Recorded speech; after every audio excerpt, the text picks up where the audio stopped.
some of it's just the dumb stuff, isn't it? Yeah, because what you sometimes find too is that the acoustics and the noise insulation isn't as good No, in probably be those more, won't it? as if Yeah, you're true. attached.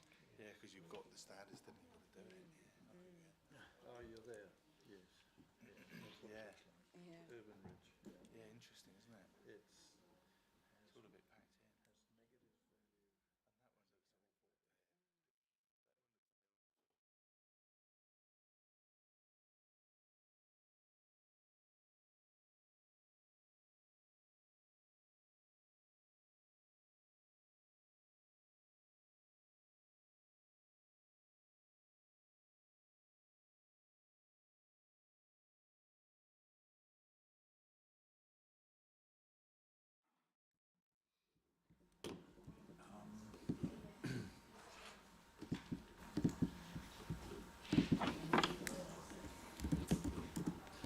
Morning all.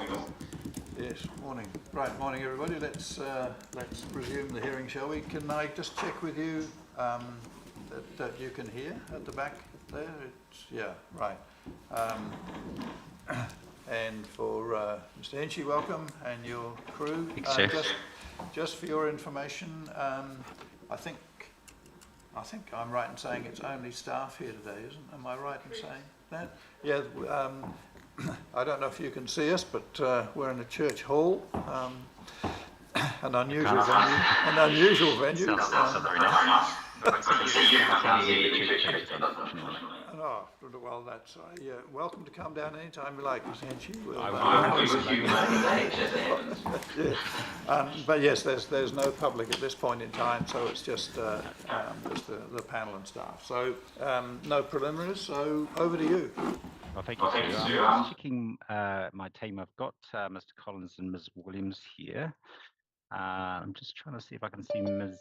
Professor Kirst, but can't see her online.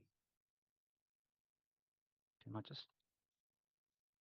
The other thing, just while we're, I'll just see if I can get someone to check where she is. Oh no, there she is. Excellent. You might have received my memorandum addressing Mr. Brown's absence from the hearing today. He has, there's been an unavoidable conflict, unfortunately. He hasn't been able to attend the hearing, but I've just raised the question as to whether the panel would like to hear from him at a separate time, or if you have questions that he could, respond to in writing, we could do that as well. Or if you have no questions for him, then, that will be that. But I just thought I'd just raise that as a preliminary matter. Yeah, no, thank you for that. I think our general impression is that your other witnesses cover the field quite adequately, so that's fine. Okay, well, thank you, sir. Now, this is hearing number 2, so you have heard from me and this group as well, so we'll try not to cover too much territory that you've heard before, but I think it's worth recapping on a few of the key themes and the reasons why the RVA and Ryman are involved in this process. I've lodged a legal submission, which I won't read out as usual, but I'll cover some of the key points there. I just wanted, I guess, to start with the general reason why we're here, and that is, the present process is designed to enable and speed up housing intensification to address New Zealand's housing crisis. And it does that by expediting the process of giving effect to the MPSUD, and it seeks to remove unnecessary planning restrictions that have slowed down and prevented housing intensification in the past. Now, my legal submissions have covered some of the broader case law and MPSUD context, and I won't read through that in any detail, but I did want to just touch on some of the key themes that come out of those submissions. One is that there is no presumption that council proposals are to be preferred in a process like this, and apologies, I'm slightly telling you to suck eggs here, sir, but that is worth bearing in mind. There are different ways of doing things. And those need to be evaluated on the basis of the evidence and the usual Section 32 tests, as well as the more specific statutory requirements of this process. And there's also a presumption that where the plan objectives can be met by a less restrictive regime, that regime should be preferred. And that comes from case law that predates the enabling housing legislation, but does remain particularly pertinent in this case in my submission, particularly given essentially the context in terms of the NPSUD is, as I say, to reduce those planning restrictions that have prevented activities in the past. In terms of the NPSUD as a whole, Ms. Williams can cover that in more detail, but it's just worth, I think, noting the Middle Hill quote that I've referenced in my submissions, which sort of neatly captures I guess, some of the key points that we're making in this case. The NPSUD, the emphasis there is to direct local authorities to enable greater land supply and ensure that planning is responsive to changes in demand. And doing that, ensuring that new development capacity enabled by councils is of a form, in this case, retirement villages, and in locations that meet the diverse needs of communities. And that means zones and the diverse needs of communities being the ageing population in this context. And then it also mentions that the NPSUD requires councils to remove overly restrictive planning rules. So those are, I think, sort of captured some of those key themes that I want to touch on. Ryman and the RVA do bring that particular perspective of the ageing population to this process. Like most of New Zealand, Tauranga has a rapidly ageing population, and there is a shortfall of appropriate retirement housing to cater for that growing demographic. And RMO processes have been a major contributor to that shortfall in the past. The RVA and Ryman evidence on this resource management issue comes from two highly experienced industry representatives, Mr. Collins and Mr. Brown. Both of them are at the coalface of retirement village policy, development and operations. And Ms. Kearse will also provide her independent expertise in terms of gerontology, noting that she really is one of the premier experts in this field with respect. Their evidence I submit is not contested on key aspects, those being Tauranga's ageing population. Those are New Zealand statistics that can't really be argued with. They refer to the different health levels and needs of older people, which perhaps are obvious, but you now have the detail around that. They talk to the worsening shortage of suitable accommodation and care. They talk to the significant role that retirement villages play in addressing that shortage, and in Tauranga that role is more significant than other districts around the country. You may have picked up those commissioners that are involved in other ITI processes. They also address the unique functional and operational requirements of retirement villages. They address the lack of suitable sites, retirement villages in residential and commercial areas, and they talk to the inefficient use of the very few larger sites that are available for retirement villages when applying traditional planning approaches. They also address the many consenting and planning process challenges for delivering retirement villages, including ill-fitting and cumbersome planning tools. That's particularly pertinent here in terms of some of the matters of discretion for retirement villages that Ms. Williams will address. Misunderstandings from the community and council officers about how the specialist retirement living requirements apply, and then lengthy hearing processes caused by assessment requirements and notification processes that are unnecessary. So then the question is really, what is the appropriate planning response to address all of those issues? So since session hearing 1, some matters have been resolved between the council planners and Ms. Williams. However, there are a number of key submission points remaining, and they include the need for policies and objectives around the particular housing needs of the ageing population, and also at the sort of detailed level in terms of rules, in terms of how you deliver resource consents. Ms. Williams carefully explains how her recommendations deliver on the NPSUD and MDRS objectives and policies. That's her Appendix A. Key directions include the need to enable all people in the community to provide for their wellbeing, and in particular, their health and safety. Health and safety is obviously a very important factor when you're dealing with an ageing population that has a number of very unique and quite complex health and care needs.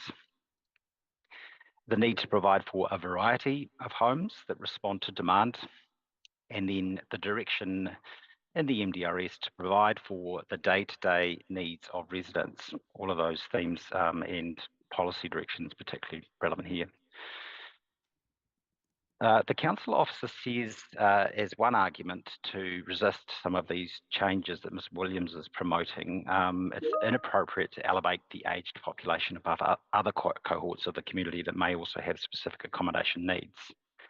And I've got a few points on that in the opening submission, but one of the points really is that a lack of evidence on other specific needs doesn't, in my mind, justify failing to respond to the uncontested evidence that you do have on the need for, responding to the needs of the ageing population. And really, that argument just translates to what we know that there is an issue, but we don't want to address it just in case there are other issues that we haven't thought about. And I don't think that's an appropriate approach. And I'd probably just also mention that retirement villages have in the operative plan been given special treatment, and that's been referred to in the Section 42A report through different policies and mechanisms. So there's nothing unusual, particularly in this Tauranga context, to justify a different approach. It doesn't sit outside what would be expected. Ms. Williams also emphasises the policy directions requiring district plans to acknowledge changes in the character and amenity of existing neighbourhoods that must occur to ensure a plan built character that enables a variety of homes. Plans need to be responsive to enable developments that provide significant development capacity. Retirement villages, in my submission, do just that. That said, Ms. Williams' planning approach also contains the necessary safeguards to manage the range of potential effects using the direction from the MDRS on the degree of control expected, and it allows retirement villages to fit into their anticipated environments while achieving high quality design outcomes. I think what the RVA is saying there is that we're not seeking a regime which prevents all of the usual effects and matters of urban design and character and so forth to be left out of the process. We're not seeking to try and avoid those considerations, just seeking to do that in a way which is more clear and more fit for purpose for this particular industry type, and reduces some of the complexity that sits in the existing provisions of both the operative plan and the council's proposed changes in the Section 42A report. And the submission there is that those changes will ultimately be more efficient and effective. They'll better give effect to the MPSUD in the directions of the Enabling Housing Act. They'll be more aligned with the planning approach expected in the MDRS for 4 or more dwellings, with some relatively subtle adjustments to address specialist uses of retirement villages. There'll be more enabling of retirement villages in the key zones that are to be used for intensification. They'll recognise the positive benefits of retirement villages and the need for many more of them. And positive benefits, I think, has been perhaps somewhat left out of the regime at present. That gap needs to be filled. These activities do have significant positive benefits. Enabling the efficient use of larger sites is another point, a more general point, but particularly relevant to the retirement village industry, because they do need those larger sites and they do need to use them more efficiently. And there is a suggestion from the office there that that's not really an appropriate planning approach, but I just would mention that that concept, that efficient use of larger sites concept as it relates to retirement villages, is used in the suburban residential zone, Chapter 14B. There is a statement here about provision being made for the consideration of retirement villages with more intensive use of larger sites in terms of the number of independent dwellings and so forth. This is in recognition of the distinctly different nature of occupancy of independent dwelling units within retirement villages and the associated reduced demand on public infrastructure. And it goes on to talk about some of the other activities going on. So again, there's nothing unusual about that approach. It's simply seeking to carry that forward into the current plan.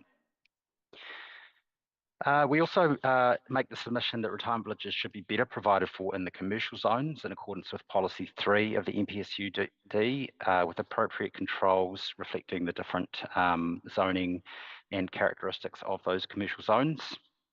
The evidence from council on that point is that RVs are essentially enabled through the residential activity use in the commercial zones. However, as we've submitted, and as Ms. Williams can talk to, the permitted activity status is subject to a maximum density standard, which in practice will not be able to be complied with.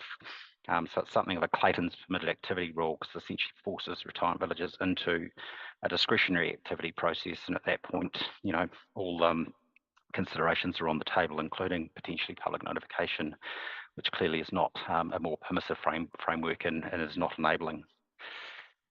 The regime is also less restrictive, with appropriate and proportionate management of effects, as I've noted.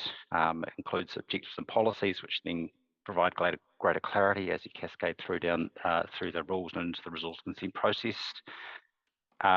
It's also providing an approach that's consistent with what the industry is seeking in other Tier 1 council processes.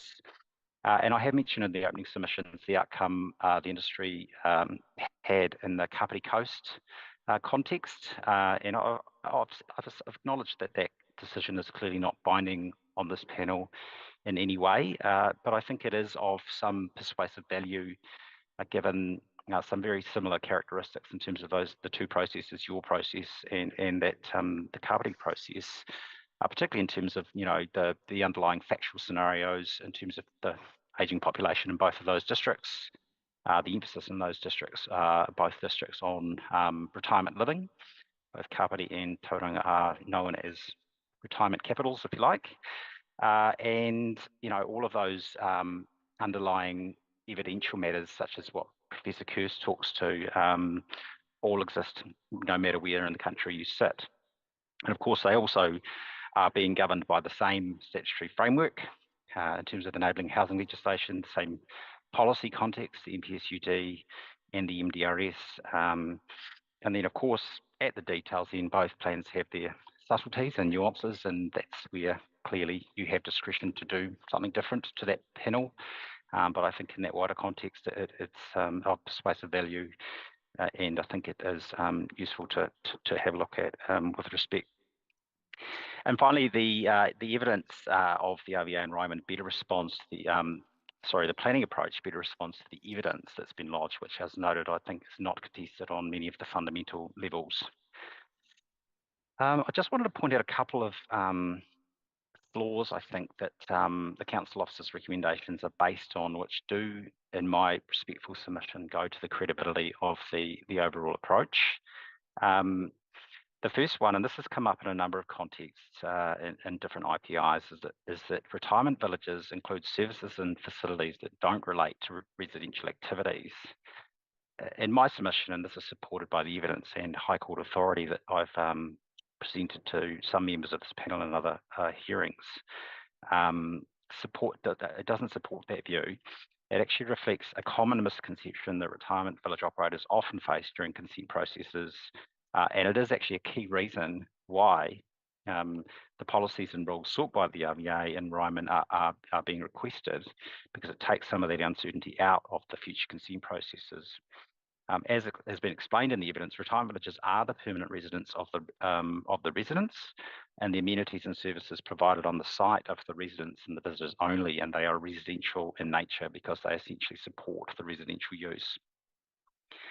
The second point the officer makes at various stages is that Plan Change 33 has a relatively narrow scope and doesn't reevaluate the provisions relating to retirement villages. And I think, as I mentioned earlier, it's clear that PC 33 hasn't simply rolled over the existing management regime. It's gone a lot further than that. It's completely changed the zoning of most of the residential parts of the district, and it's taken away some of the retirement village specific provisions which applied in the former provisions. And of course, it's in the context of significant change in terms of objectives, policies and development standards as per the MDRS. And in my submission, that shows really that there's been a fundamental change in the approach to the management of retirement villages. And really the question is which planning approach is the most appropriate to respond to the evidence and the statutory directions. So in that context, I would respectfully put to the panel the question of also, what is the downside to the specificity sought by the RVA and Ryman, or in Section 32 terms, what are the risks of this approach? It is submitted that there aren't material downsides, none have been raised by the officers. The primary argument appears to be that the provisions are not necessary or that they're satisfied with their own approach. I submit that is not tenable based on the evidence that we have presented. However, the upsides of greater clarity for the retirement village operators and future retirement village residents are significant.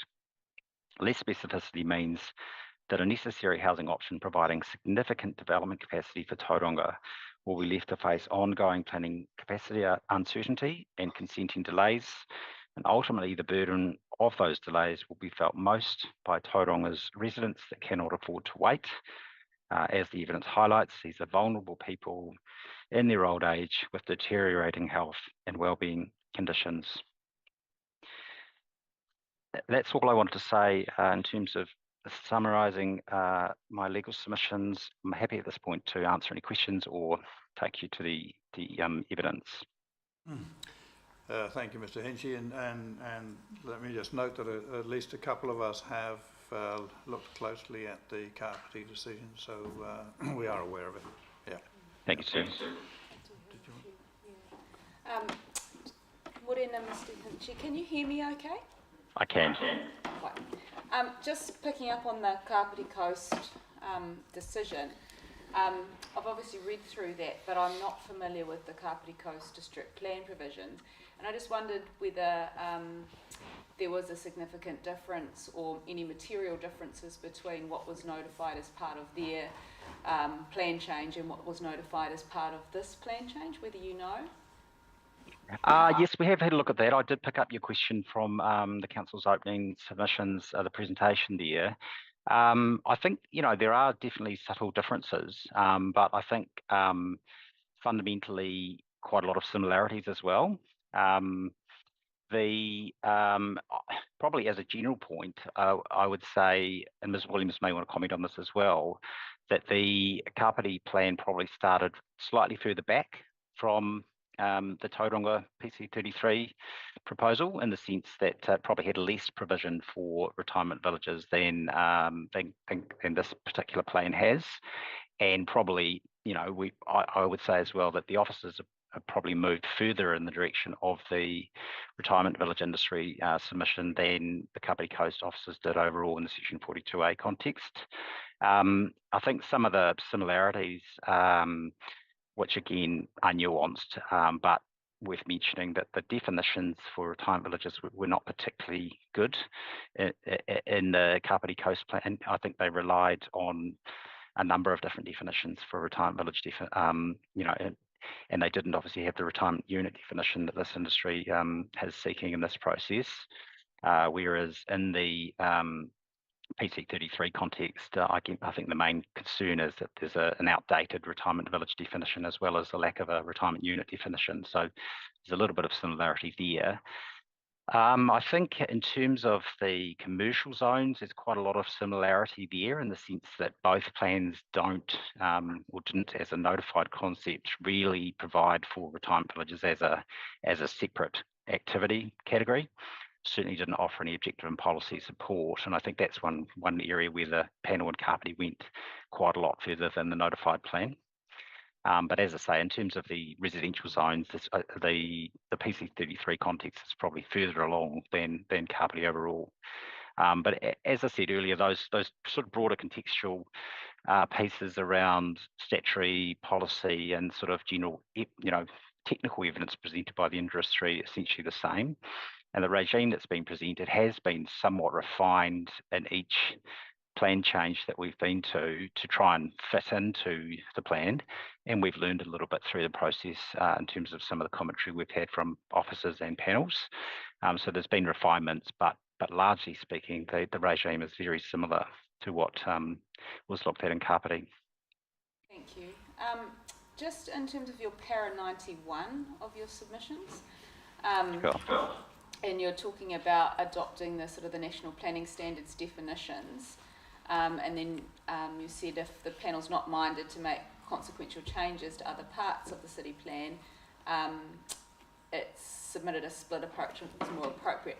So just wanting to clarify what you're meaning there. Are you saying that we'd adopt your submission is to adopt the definitions for the chapters that are affected by this particular plan change? So you'd be qualifying the definition only applies in sections blah blah blah. Just wanting to, that's exactly right, and it's a clunky approach, and it's acknowledged that it's not ideal to have different definitions for different parts of the plan, but in reality, the retirement village definition, if it's applied as per the national planning standards in all of the main zones where retirement villages are going to occur, then that's the most fit for purpose definition where it's going to be used. The rest of the plan where it might refer to retirement villages is unlikely to be used as much as those intensification areas. So, obviously that would need to be fixed up through a plan change in the future to bring in the national planning standard definition. But I think it's of less consequence to have an outdated definition still applying in other parts of the plan. And it's partly because of this process. It's a very fast process. It doesn't allow councils to react to all the things that need to occur really to make all the changes that are needed across the district plan. So I guess we're trying to apply a pragmatic approach to how you can bring the plan up to speed with the current standard and make sure it applies to the relevant intensification areas in this process and do the fix-ups through a separate plan change. Thank you. And then just finally, I was just after a copy of a couple of the cases that you mentioned in your submissions, not all of them. The case in footnote 10, which is the Fed Farmers case. Yep. The Middle Hill case, which is footnote 23. And footnote 41, which is Te Runanga o Ngāti Awa. Sorry, I missed the third one. Yeah, so the last one is footnote 41, Te Runanga o Ngāti Awa. All right, I will get copies of those. Would you like hard copies or electronics? Okay. I can actually bring copies down later in the day if you like, and I'll give you some hard copies just to make it a bit easier. Richard, anything? No, thank you. All right. No, nothing. All right, Ms. Henchy, let's turn to your witnesses. Thank you. Okay, well, I'll hand over the case to Mr. Collins for the Retirement Villages Association. Kia ora, Commissioners, and thanks, Luke. My full name is John Nicholas Charles Collins. I'm the Executive Director of the Retirement Villages Association, and I have knowledge and understanding the age population, the retirement sector, and its challenges from my more than 15 years in this role. The proportion of older people in our communities compared to the rest of the population is increasing rapidly. The growth in the 75 plus age bracket in Tauranga is significant, with this age group predicted to more than double between 2018 and 2048. In addition, the 85 plus age bracket is following a similar trajectory. More of these people are seeking out the high quality care and amenities that retirement villages provide. Accordingly, in the RVA's view, enabling appropriate accommodation and care options for older people is a matter of great importance for New Zealand in general and for Tauranga in particular. Although there are currently 30 retirement villages in operation or under development in Tauranga City, many more will be needed. In my evidence, I forecasted a minimum of 6,745 additional aged care beds will be needed by 2048. Almost all of the new care beds constructed in recent times have been within a retirement village rather than as part of a standalone facility. To respond to the shortfall of appropriate retirement housing and care, the RVA is seeking to accelerate housing intensification for the ageing population. To achieve this outcome, we propose consistent and enabling regulatory provisions. These provisions need to clearly respond to the needs of an ageing population and to the unique features of retirement village activities. We also seek to remove undue planning restrictions, which are needed to better reflect the government's housing intensification requirements. In the RVA's view, and guided by Ms. Nicola Williams, proposed Plan Change 33 to the Tauranga City Plan does not adequately provide for the ageing population and retirement villages. Our members are currently required to regularly navigate complex and time-consuming resource consent processes to enable their housing activities. Delays impact both on the operators, but also on the older people who desperately need the care and specialist accommodation that villages provide. Greater certainty and efficiency in planning processes will be very helpful. Accordingly, the RVA considers Plan Change 33 must firstly meet the housing needs of older people, including the ability to age in place in their existing communities by enabling retirement villages in all appropriate zones. Secondly, streamline consent processes, reducing unnecessary delays caused by complex assessment requirements and notification. Thirdly, provide for the efficient use of suitable sites for retirement villages in all zones that anticipate residential activities including both residential and commercial and mixed-use zones, given the shortage of such sites, and provide for the day-to-day needs of residents through consenting requirements that recognise the unique functional and operational needs of retirement villages. These outcomes will be expanded on by Mr. Hinchley, Mr. Matthew Brown, and Professor Kursk and Ms. Williams. I was disappointed to note that the Council Officer's report suggests that retirement villages contain non-residential components. The care rooms within retirement villages are the long-term homes of the residents in them. Further, the amenities provided by retirement villages are residential in nature. They are for the exclusive use of residents and their guests. They are not open to the public. I understand the Council Officer's report does not recommend adoption of the ageing population objective and policy requested by the RVA. Retirement villages and aged care facilities tend to be different from typical residential housing in order to cater properly for the day-to-day health, well-being, mobility, and amenity needs of residents. The relief we seek will better enable the delivery of housing for older persons, and in particular by ensuring the functional and operational characteristics of retirement villages are recognised and provided for. I understand the Council Officer's report does recommend a restricted discretionary rule for retirement villages with 4 or more independent dwellings on a site in the relevant residential zones, which is supported. Ms. Williams has proposed further refinements to ensure Plan Change 33 provides complete fit-for-purpose planning provisions for retirement villages that will better respond to the retirement housing and care crisis. These provisions reflect the approach the RVA is seeking around New Zealand. I agree with the proposed amendments to PC 92 as set out by Ms. Williams in her evidence. I consider that the framework proposed by Ms. Williams will better respond to the retirement housing and care crisis by better enabling the provision of retirement villages. That concludes my initial statement. Commissioners, I'm happy to take questions. Thank you, Mr. Collins. Are there any questions, Fraser? No. Morning, Mr. Collins. Last week we heard from Sanderson, I'm not sure whether they're one of your members or not, that are looking to build a new retirement village in Mount North, and it's going to be a sort of a series of apartment towers. And I'm aware, I live up in Matakana, and there's probably in the last 5 or 10 years, there's been the Oaks being constructed in Warkworth, which again is apartment towers, and I know that there's a few more. Is there a bit of a trend, do you think, to making use of the smaller sites? I think Sanderson told us that the site in Mount Maunganui North is 1 hectare versus sometimes they can be looking at, much larger sites. Are we looking at a trend in terms of moving to those types of villages?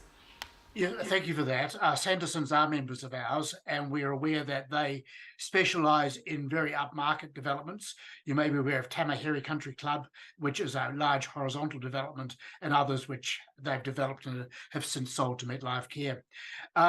It depends a lot on the size of the piece of land. The first principle which operators look for when they're developing a village is the proximity to the market. So we know that most residents come from within a relatively narrow radius of the village. So it'll maybe a 5 or 10 kilometre radius, for example. So if the piece of land is relatively small, then they will seek to make the best use of that land that they can. They will often include intensification and apartment blocks where that's appropriate is developed. If the piece of land is on the outskirts of the city concerned, it may well be a more horizontal development, or it could be a mix of villas which are horizontal and apartments up to, say, a few stories. So it depends a lot on the land, the market which the operator is aiming at, and the need for residents to live somewhere close to their current home. Thank you, that's helpful. Mr. Collins, I'm not sure this is a question for you or Professor Kursk, but I'll put it to you, and then if it's Professor Kursk, she can come back on that one. Just putting together some of the figures you've given us in paras 52 to 55 of your evidence. in 52 you note that if globally, if you like, in New Zealand, 14% of 75-year-olds plus are in retirement villages. But in Tauranga, you note in 54 that it's 34% of 75 plus. Now, I'm assuming, and I guess that's part of the question, that reflects the availability of retirement villages in Tauranga rather than any other causal factor. You may have a different view on that. Yes, we've always been fascinated by the fact that Tauranga City has such a high market share of the 75 population in retirement villages. And that's really due to a number of reasons. Firstly, Tauranga generally has a benign climate, which older people like, which is why it's a retirement destination, if you like. Secondly, and very importantly, it has very good medical facilities. There's a good hospital. There's a wide range of medical and ancillary health providers. Thirdly, from the younger active retirees is a wonderful range of lifestyle options, cycling, diving, swimming, whatever it might be, walking, cafe culture, the whole sort of ambience, if you like. And fourthly, it's important because it's accessible, reasonably accessible quickly to both Auckland and Hamilton. So there's a big block of population, if you like, of the country with within a couple of 100 kilometres drive at the most of Tauranga. So they're the reasons why people want to move to Tauranga. We know that many older people, people who are in the early stages of their retirement will move to Tauranga to a conventional house. And when they're sort of late 70s, they've been there maybe 10 years or so, they'll then look at a retirement village. So that's the general thinking and the general process around moving to villages, where they can then get age-appropriate housing, companionship, care if they need it, and some level of financial security. All right, and then you go on to note that by 2048, the number of 75-year-olds plus basically doubles from the current period. Is it your expectation that metric of 34% will carry through over the next sort of 20 years, or do you see a shift in some way? So are we going to require? Even if we were to maintain a 34% market share, we will still need to build a considerable number of units just to maintain market share, because the numbers of 75-year-olds in the population as a whole is increasing quite rapidly. So if you translate that across the country as a whole, when we're looking at a 14% market share nationally, just to maintain the 14% market share, we will need to build something like 2,000 units annually across New Zealand as a whole. If we were to increase it to, say, nationally 15%, then the number of units increases dramatically yet again. So in Tauranga City, to maintain 34%, you can see the argument that we just have to keep building just to maintain that particular market share. Right. And for Tauranga, that number would be what in terms of annual? Well, just very quickly now, we're looking at, sorry, I'll just do the maths if you haven't got a number in your head. No, development units, we're looking at,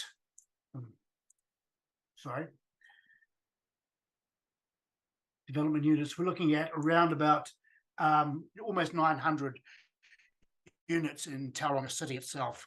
And when you think about, I know it's not part of the brief, but when you think about Western Bay of Plenty, which is contiguous, then there's a lot of scope there. All right, thank you for that. All right, thank you, Mr. Collins. Thank you. Thank you. Thank you, sir. I'll pass over to Mr. Kirst.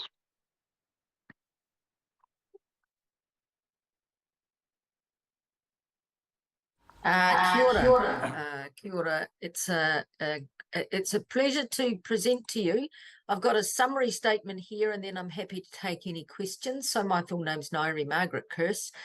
I am a GP by background and a gerontology expert and the Joyce Cook Chair in Ageing Well at the University of Auckland. I also want to mention that I was part of the PTAG committee, which is the Council DHB Tauranga development, probably 10 years ago for several years. And I've conducted some big research projects in the Tauranga district, so I understand Tauranga reasonably well. So my statement of evidence is about the people, the demographic ageing, and the crisis which is developing in housing and health for older people. This crisis risk requires urgent response from all sectors. I mean, local government is really key to that response, which would involve facilitation of appropriate age-friendly housing, and retirement village living is an important part of that. I mean, the people have to live somewhere. The Tauranga city population is rapidly ageing, and I take your point about the 34% market share of over 75s in retirement villages. People at increasing risk of common health conditions such as mobility and mobility problems, cognitive impairment and social isolation as they age. Retirement villages provide for preventable processes such as physical activity, access to green spaces, vibrant social activities and opportunities to stay active and connected. My evidence outlines the common health and social issues people accumulate with ageing.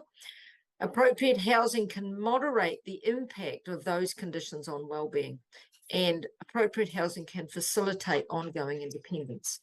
Social cohesion and connection, and thus well-being, will be facilitated by proximity to known environments, such as the local residential neighbourhoods and commercial zones. In my opinion, retirement villages are best placed in those types of neighbourhoods.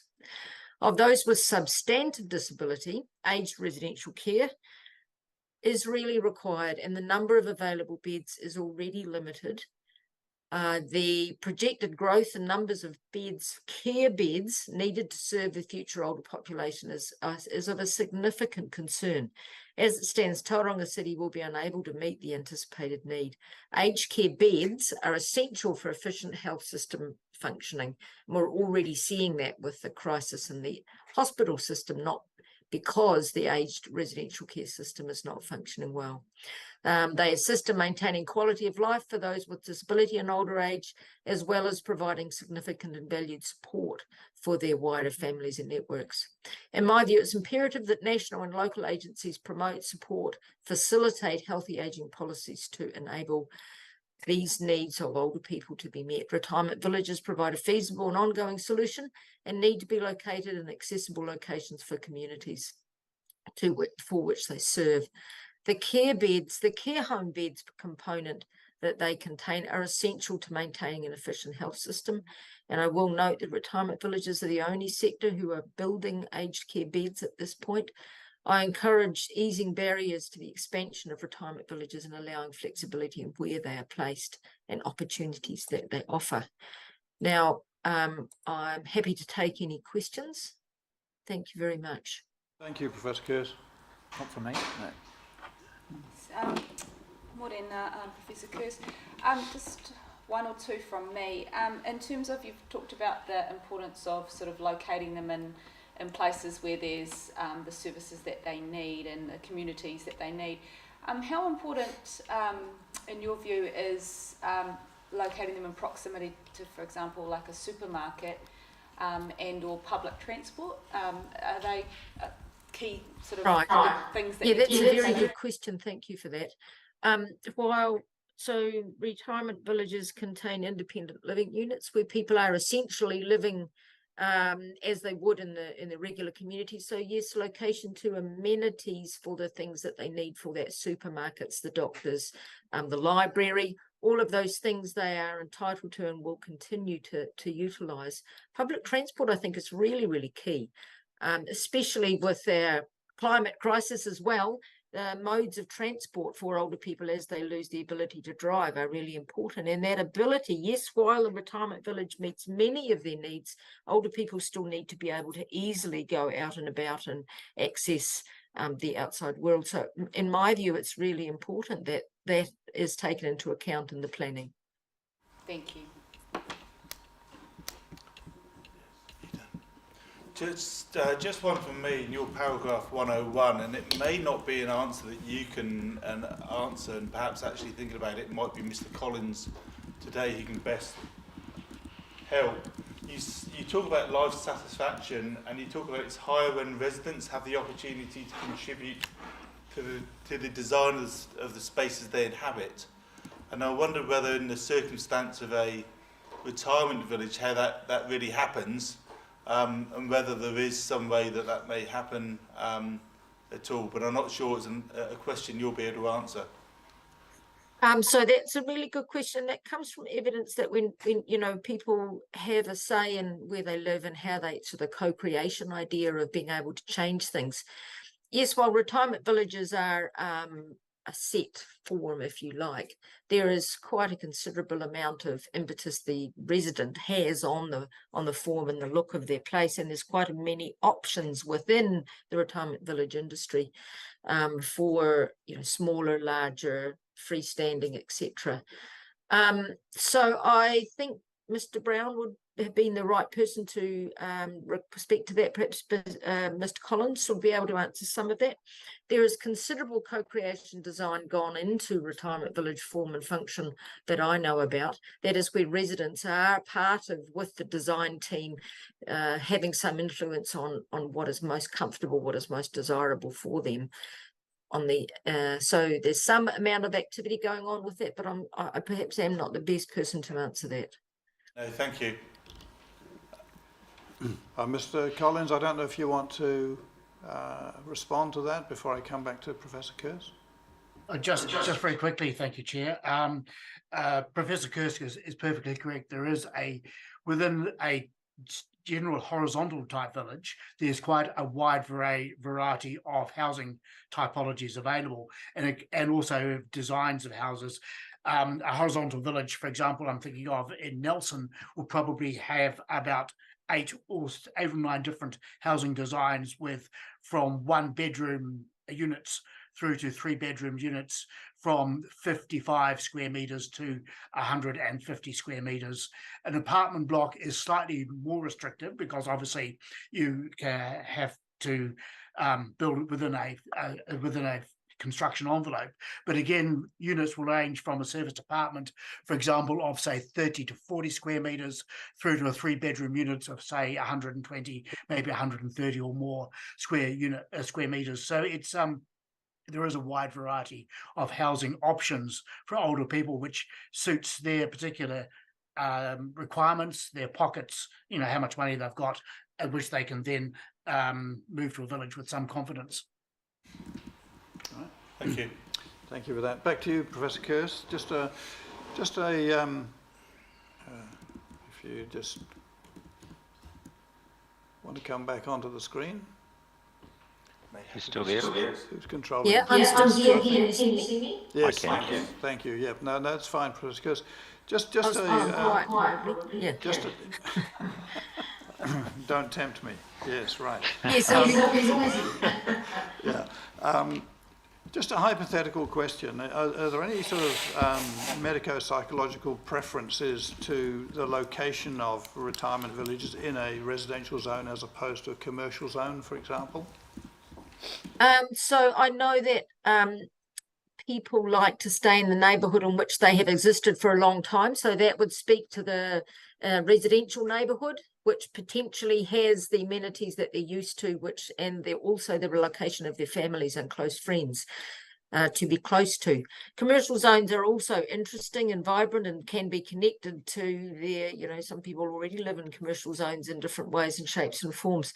So I think the growing number of older people have to live somewhere, and in what forms they live, the maximum choice should be available. I would bank for residential zones for retirement villages, mostly. Yeah. All right. Thank you very much. Very helpful evidence. Thank you. Thank you. It's Mr. Brown's not here, and I was just like speaking on his behalf, but Ryman has zone in Christchurch and does look for commercial zones sites, just usually on the fringe of residential areas or very well located to existing residential areas. They also have a site in Wellington and Newtown, which is in a commercial zone where they're looking at a more vertical style of development. So there are examples, I suppose, in the market of actually using those commercial zones. And I'm sure Mr. Brown would say this, but the scarcity of these sorts of sites just makes those options more attractive when you're faced with trying to, continue to provide for this pipeline that's needed. So apologies. It sounds a bit like evidence. Yeah, no, and Mr. Hingie, I certainly recognise the commercial imperatives on when it comes to looking for sites as well, and I'm certainly familiar with commercial zoned retirement villages as well. I should say, by the way, thank you very much for your invitation to the panel to visit residential villages, retirement villages. We are all familiar, sufficiently familiar, I think, with them that we really didn't see any need to respond to that request. Understood. Thank you, sir. Yeah. All right. On to Ms. Williams to wrap things up. Kia ora. Good morning, Commissioners. My name's Nicola Williams, and as set out in my statement of evidence, I have appeared before you previously, and I'll just take my qualifications as read. I don't intend to repeat my evidence. However, I do note that I have read the Environmental Code of Conduct for Expert Witnesses, and I agree to comply with it.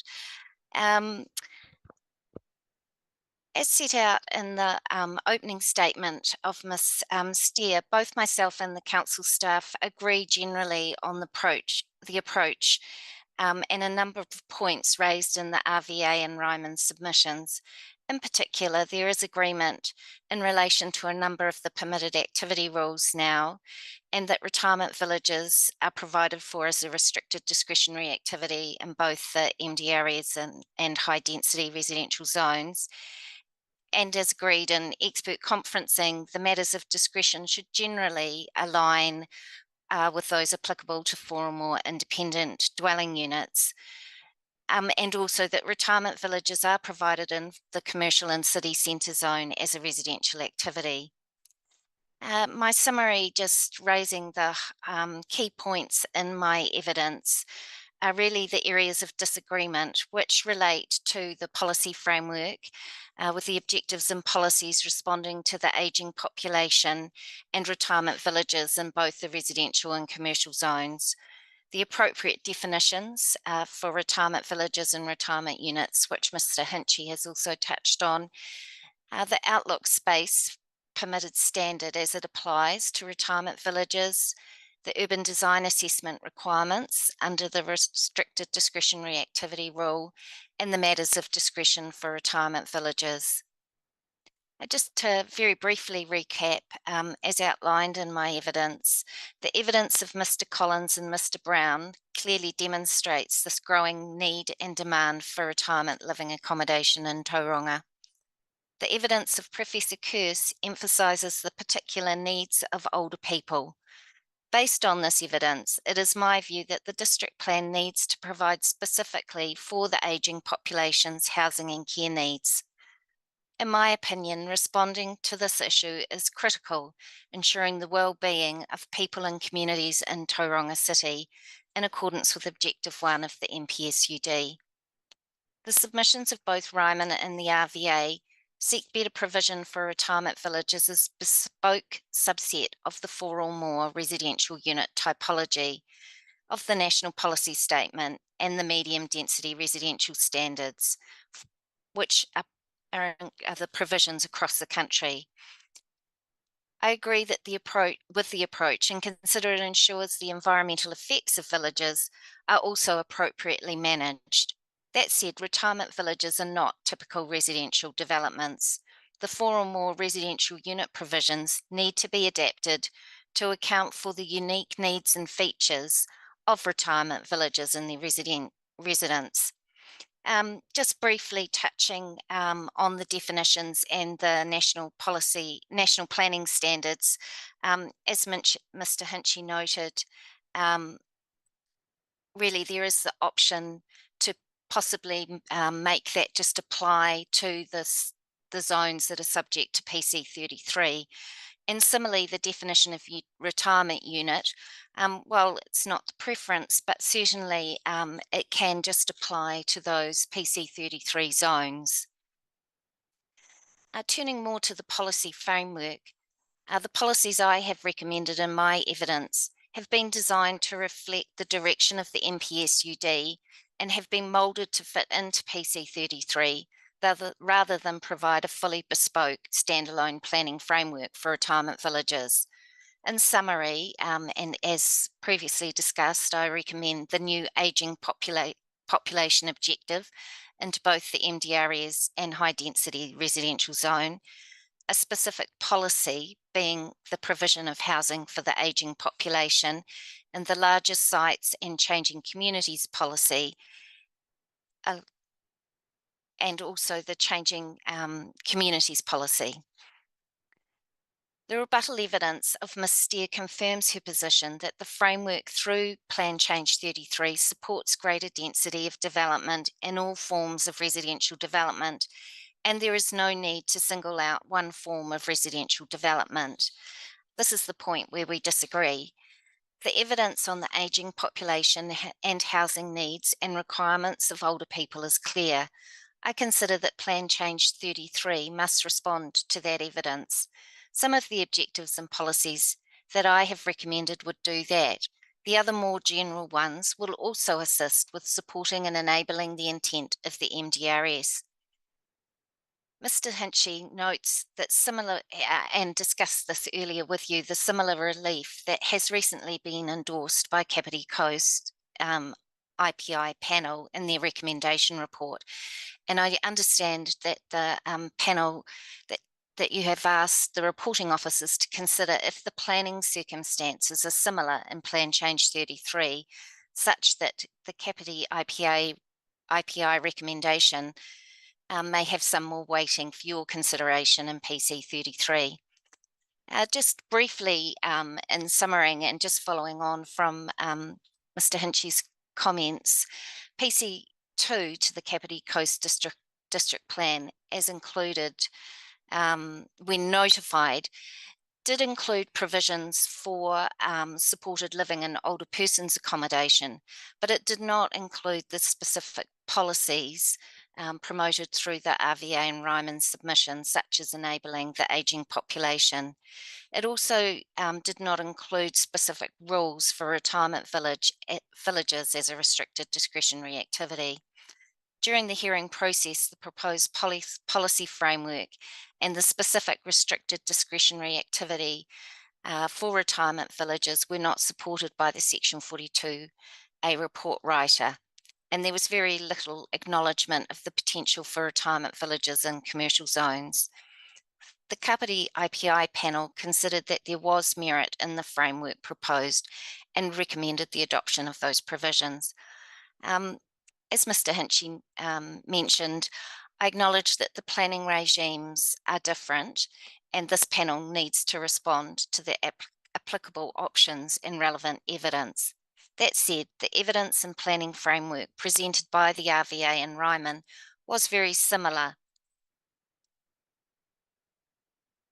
As I've outlined, I support the degree of consistency between different councils and increasing efficiency of retirement village consenting, and that there's similar statutory and logic for supporting the provisions through the MPSUD and MDRS. I note the increase in the percentage of the ageing population, as both Mr. Collins and Professor Kerse have discussed with you, and this is still increasing in Tauranga. Mr. Collins outlines that Tauranga is a popular location for retirees and notes that there are currently a number of villages expanding or under development. And as further outlined in the Council evidence in Hearing 1, currently, retirement housing accounts for 17% of all new dwellings in Tauranga.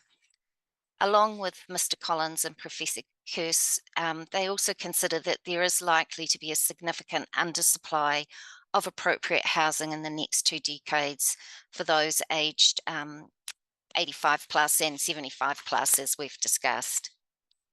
I'm the view that as currently drafted, the objectives and policies in PC 33 do not adequately provide for the enablement of retirement villages as a subset of the 4 or more residential unit development, nor do they really recognise the unique features of these housing types. The evidence of Mr. Brown and Mr. Collins highlights the unique characteristics of retirement villages and how they are different. This consequently requires a slightly modified set of rule requirements for internal amenity and those of typical residential developments. I concur with the recommendation of Ms. Steer in relation to the permitted activity rules. The only remaining area of disagreement is in relation to the permitted activity standard for outlook space. I support the reduced areas sought by the RVA and Ryman. Retirement units are different, and they're very different from independent dwellings. As Mr. Collins has just explained, residents in retirement villages have access to communal areas, which I understand often include their dining areas for lunch and dinner, cafe areas and activity rooms, and for other internal facilities such as libraries, which often have a landscaped outlook. In addition, within retirement villages, the residents have access to recreation areas such as bowling greens and pools. Residents in independent dwellings do not normally have access to these communal areas and rely on their own dwelling to provide all their living amenity. Considering these differences, I consider having a reduced outlook space for a retirement unit will still result in an acceptable amenity outcome. In terms of the changes to the urban design assessment requires, these will ensure it is clear that urban design assessment is to be undertaken in accordance with the relevant urban design matters under rules within both the MDRS and high density zone. The Council's officers drafting requires a full assessment against the policies of the plan, which would form part of any planning assessment rather than the urban design assessment. With regards to the differences in the matters of discretion that should apply to retirement villages, the key difference between the council staff's recommendation and mine is whether the matters of discretion and conditions for four or more independent dwelling units should be included within the matters of discretion for retirement units. The list of matters set out, for example, in 14G12 is extensive and overly complex. I have considered that some further amendments are necessary to reduce the subjectivity of layers of assessment in Council's version. In addition, I consider a more simplified set of matters of discretion will better reflect the nuances associated with retirement villages while ensuring the effects of these villages on the planned residential amenity and character is appropriately assessed as part of the consent process. In my recommended track changes to 14G18, the matters of discretion and conditions for retirement villages and rest homes, I have attempted to focus the list on the relevant effects and include those matters from the four or more list that are relevant.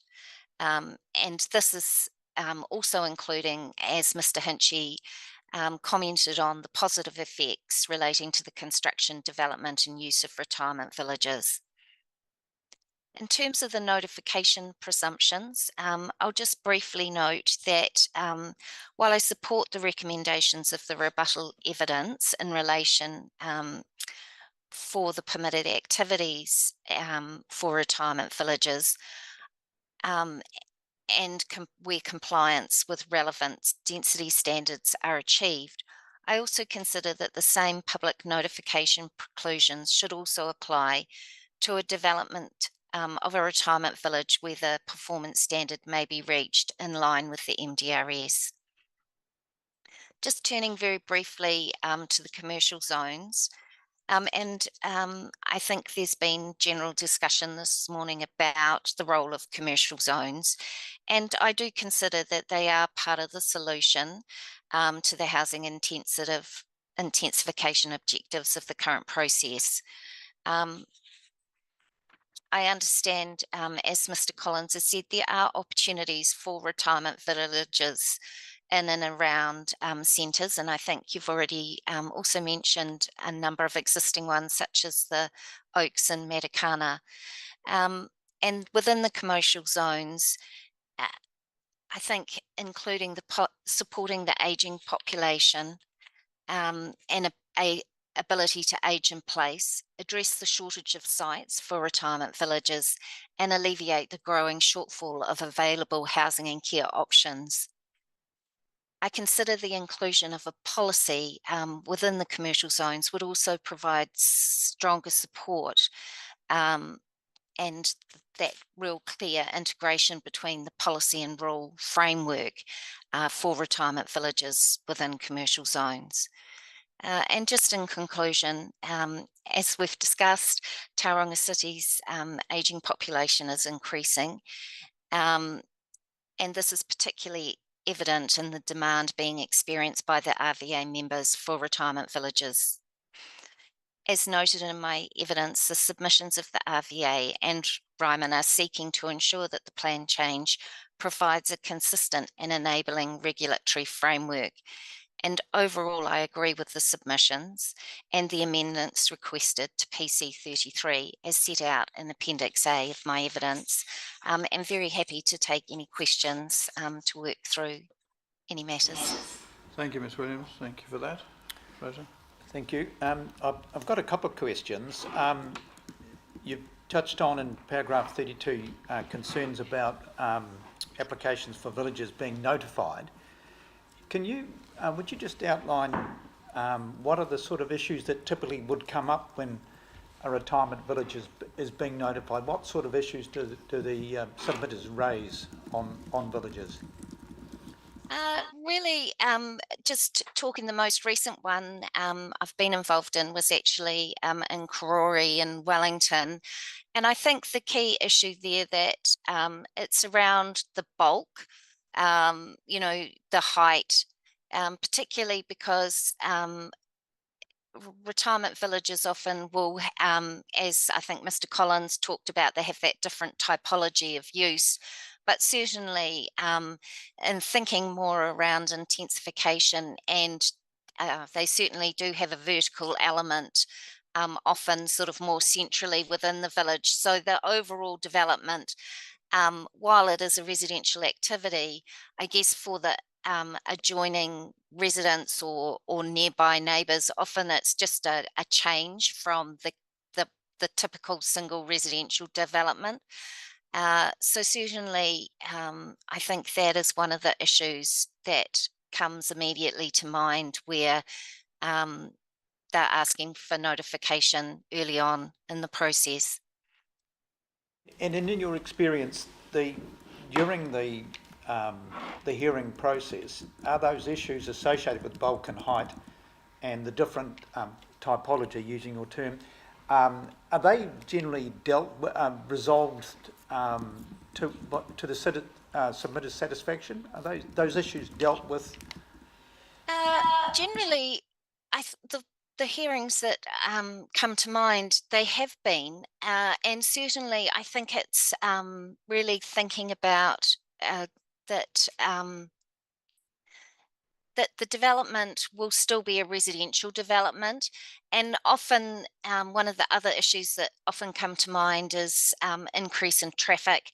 And generally through the technical assessments, and as you know, through this process as well, we have presented evidence and been involved with our traffic experts and expert conferencing. Retirement villages certainly have a lot lower generation of traffic than sometimes people immediately assume. And also in terms of, I guess, the interface with adjoining residential properties, that's probably one of the issues that retirement villages do achieve, that good interface with often landscaping, sort of impermeable fencing, and setting the units that don't have the height closer to those boundaries. So a lot of those issues do fall away as you get into that hearing process. Okay. So are there, you've obviously have a concern about the time delays and the general expense associated with notification and hearings. Do you have any suggestions or any experience in other ways of dealing with the issues that the community are raising during a hearing process, that could be done in a different way? And Well, I think the the opportunities through PC 33 is really to try and streamline the application process, and align retirement villages, I guess, to that 4 or more units. So generally, they are activities anticipated in the zone, and that they're that they will proceed largely on a non-notified basis, so that um, that they're not anything different, I guess, and perhaps that's traditionally what's kind of been thought of as them not being a residential activity, when very much they are a residential activity and are part of the residential environment. so I guess where I was heading with that question is, how much effort do the members of the Retirement Village Association spend consulting and discussing their proposals with their local communities before they lodge their consent applications? And that might comment on that as well. Yeah, certainly. From Ryman's perspective, I have been involved where they certainly have gone and met, and had open days before they've lodged applications with the sort of adjoining environment. Certainly, people are very much aware of the applications, and working through applications, with council takes a long time, just to make sure that they've covered off a lot of the matters around urban design assessments, backwards and forwards in terms of some of those parking and traffic issues. So there certainly is quite considerable toing and froing prior to any application being lodged. And it's certainly, I guess the intention here is that those activities, I guess in the past, it has been quite a drawn out process to then go through that and then still go through a notified hearing. Mr. Collins, did you have anything you could add to that? Yes, absolutely.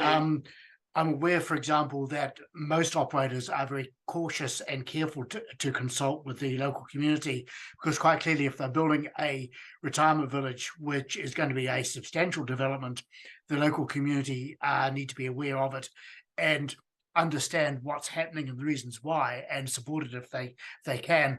I'm aware, for example, that the Sanderson Group consulted with the Tamaheri community quite extensively with the development of their village there.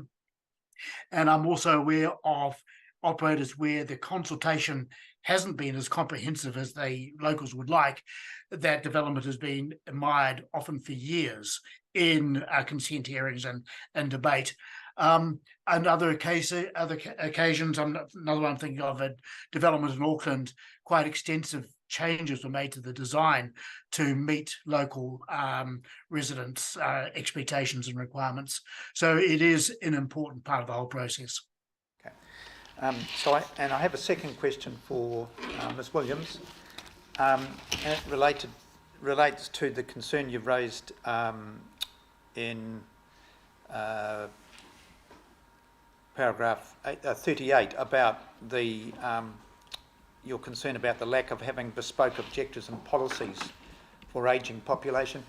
Can you just highlight for our benefit what you see as the key benefit for actually having something like that? You've said it's in the operative plan. Why you see it's important to be included in the plan change? I think it just provides, certainly when you're in that consenting process, to have those clear objectives and policies that align with the rules, and certainly supports in instances where there may be an application that is a restricted discretionary but doesn't comply with all the standards, because they are wanting greater density or height, that there is those clear links back to the policy framework of objectives and policies that provide for that activity. Okay, so in your view, are the rules that are proposed in the plan change not that relate to the types of activities in terms of retirement village are not well supported by the policies, objectives and policies that are proposed? I think the whole suite. All the policies certainly apply. It's just being more directive. So it's we're not saying that we would only look at those policies, but those policies would just provide further support. Okay, thank you. Richard? Yeah, just one from me, which sort of picks up on that last point a little bit. In paragraph 107, and where that continues on to page 27. Again, you're talking about specific policies, I suppose, really, in terms of retirement villages in the commercial zones. But as you clearly say, you know, they're recognised in so much as the definition of retirement of residential, includes retirement villages, so they are provided for. Is there really a downside to not having those? And I appreciate you're pointing out some benefits of having further objectives and policies, but if those don't go in, it's not a fundamental flaw, is it? It's not a fundamental flaw, but it certainly supports the activities, and it seems to make sense to actually include that policy in the commercial zones, particularly as retirement villages are classed as a residential activity. And I agree, they are a residential activity, but certainly in terms of the restricted discretionary matters and standards, having that policy just provides that clear linkage that they are clearly envisaged in those commercial zones. Thank you. Ms. Williams, I'm not sure whether, again, it's you or Mr. Collins who I should ask the question of, but let me ask it. Are you aware of any research that has been done comparing, I guess, with communities surrounding retirement villages, comparing their response post-construction as opposed to their response pre-construction? I mean, those of us who sit on hearings when retirement villages, of course, well aware that communities get very excited about the construction phase of these villages, and particularly with respect to traffic and so on. I've been involved in lots of those particular arguments. But yeah, question as to whether or not the post-construction or the operational phase of retirement villages are I guess, resolve some of those issues or not. Is research being done? As I say, typically one doesn't do research after you've done the construction phase on major projects. That's done and dusted, and you proceed. But is there work in that area? Maybe Professor Kearse has ideas on that too. I'll probably hand to Mr. Collins, although anecdotally, I do believe that I have heard from Mr. Brown before that often after a village is constructed, they do get a waiting list or interest from residents within the area that may not have been, supportive of the application. But certainly, Mr. Collins, I'm sure, will have better detail on that than me. Mr. Collins? Thanks so much, I did. I support your comment, Ms. Williams, about the fact that villages, once have been established and got underway, they will generate a waiting list from the local community, often from those people who opposed it in the first place. But I would say that unless Professor Kearse has any other information, it will be a fascinating piece of research to actually do, and something I think we might take on board to have a think about. Professor Kearse, I just have one comment. I generally concur. There's very little research about retirement villages per se in an ongoing basis. There's specific pieces of research which talk about residents, attitudes and enjoyment of them and the health of them. And that indicates that the retirement village sector are less well than the general community. But yes, the ongoing nature of what happens after the retirement villages there and how that impacts the places around them is not really known. All right, right. Thank you. So I think this is unfortunately where Mr. Brown would have been incredibly useful, because he does have that on the ground experience, and I'm happy to put that question to him, and he could potentially provide you an answer in writing. I can sort of share similar anecdotal experience from my own experience. There's a number of villages where some of the strongest opposers to Ryman's retirement villages have been the residents within a fairly short order. In fact, one property owner who, was almost incredibly emotional at one of the hearings that I sat through, sold her house to the Ryman only within a matter of a year or so from the consent being approved, and moved into the village shortly after. So, and Mr. Brown, I will get him to respond directly, but often talks about the construction phase being probably the most difficult, or the hearing phase, and then followed by the construction phase being most difficult for the surrounding community. But after that, retirement villages just tend to become part of the fabric of the environment that they live in, and obviously with older residents who don't have loud, noisy parties, and the comings and goings of most independent dwellings are actually quite good neighbours. But I'm happy to come back with some comments from Mr. Brown on that question, if you like. Thank you, Mr. Hinchy. And if I can go back to Ms. Williams, Ms.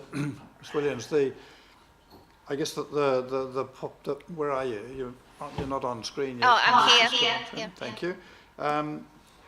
The point of that discourse was really to come back to the provisions that you're recommending, because of course the provisions that you're suggesting will make no difference to those in the community who are anxious about the construction phase and so on.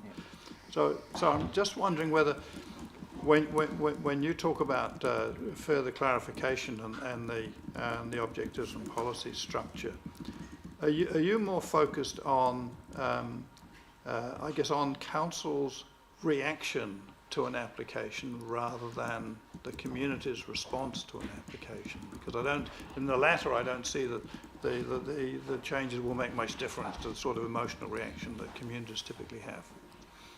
I think the changes that I'm recommending are really focused more on the actual nuances of the activities of a retirement village and the consenting process, rather than how, than necessarily the staff or anything. It's really about just ensuring that when a retirement village application or operator is proposing to apply for an application, it's very clear what standards do and don't apply, and the framework that they'll step through in developing their application.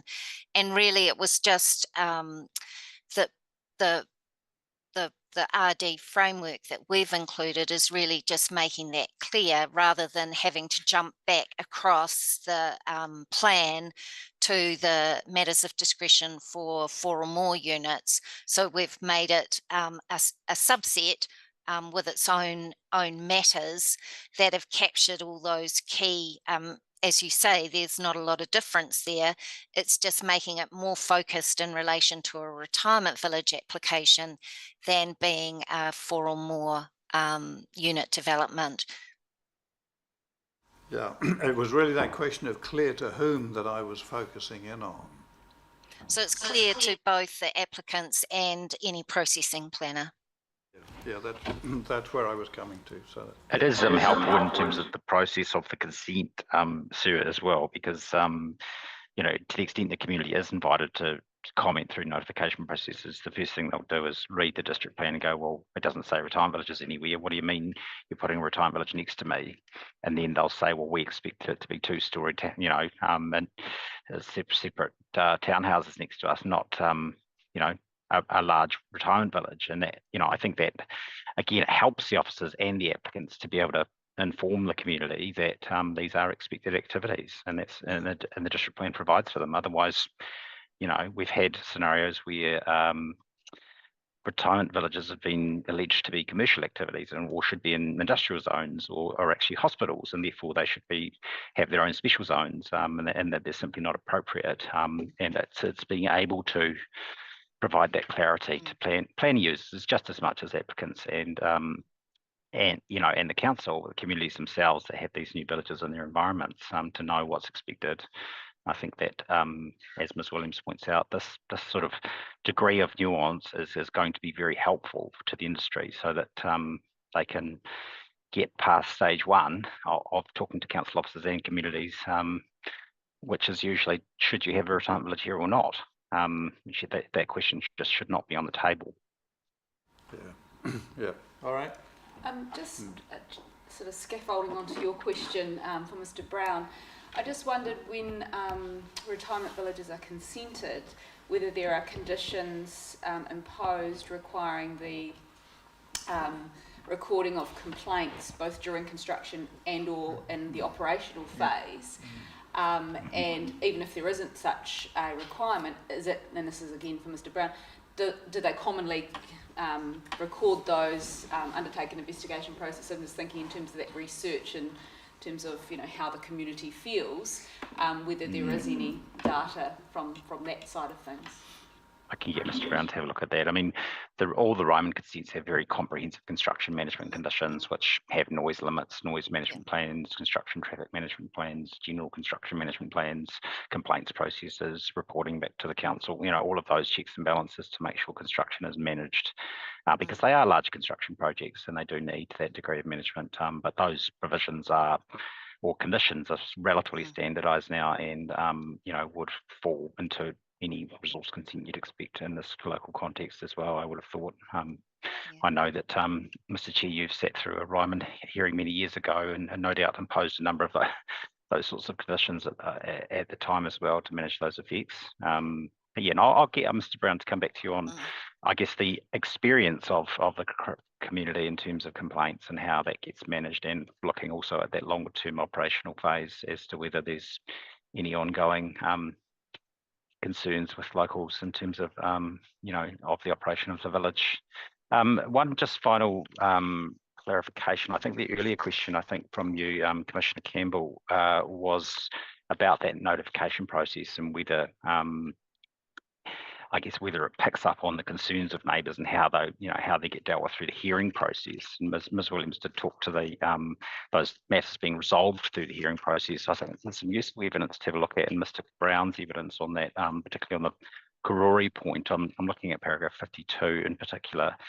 He did talk about some of what you might say are relatively unrealistic expectations of neighbours, and that in the Karori project, neighbours seeking setbacks in the order of 10 times the development standard expectation, and also expecting significant reductions in height well below the permitted standards. And those issues do often go right through to the hearing and leave the decision maker with the job of working out whether they're appropriate or not. So this regime would certainly try and take out some of that noise. Another factor is that, just to clarify, the industry is not seeking that there be no notification of any retirement village anywhere. They acknowledge that limited notification is an appropriate tool to be using where development standards are breached.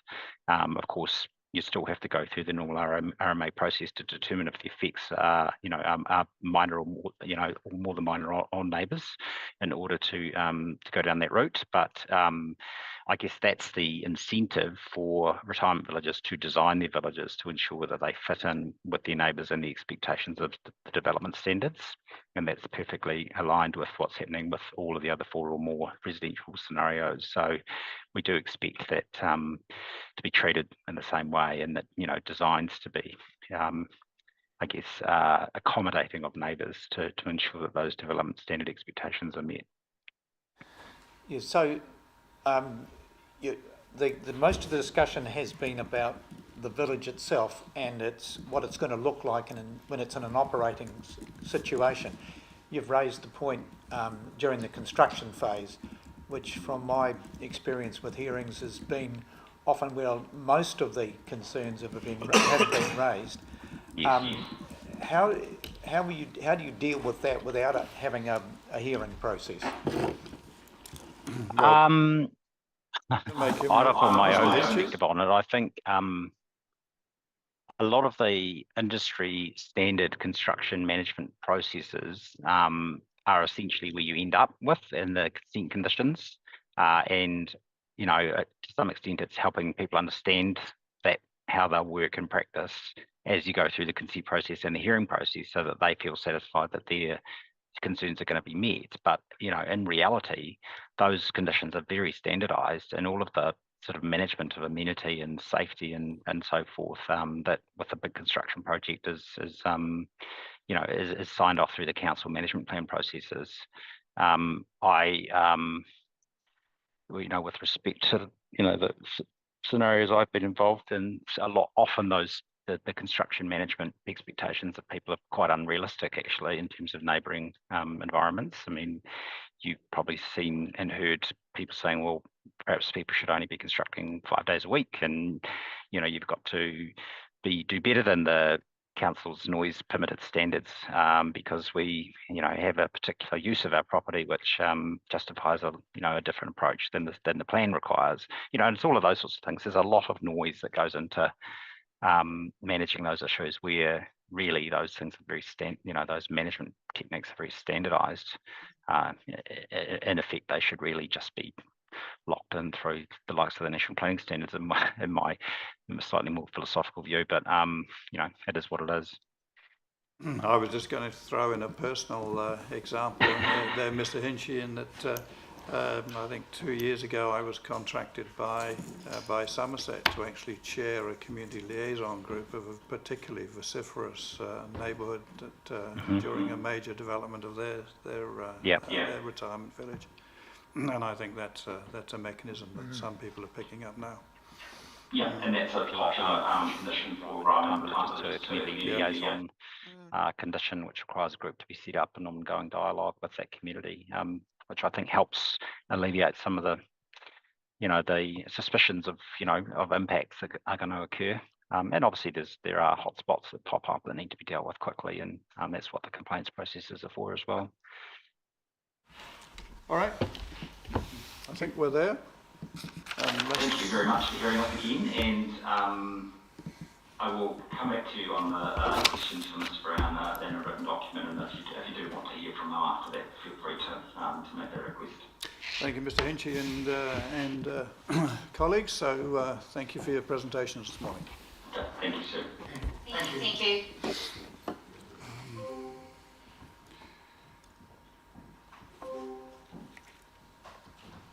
Right. I'm assuming we have up to an hour now, do we? Yes. No, we can start at 11 o'clock. Have we got somebody? We have, so in the schedule, everyone from 11:30 onwards has requested that they're here at 11 o'clock. Thank you. So you can just run through. So yeah, Good. we can start at 11 and everyone should.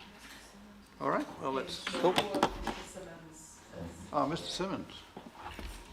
But it's where we need time just to move this. Yeah. Well, let's take a break anyway, because it is break time. So let's we'll take a break.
Right, thank you everybody. We're resumed, and I think we're resuming with Nadia Lloyd Ashton.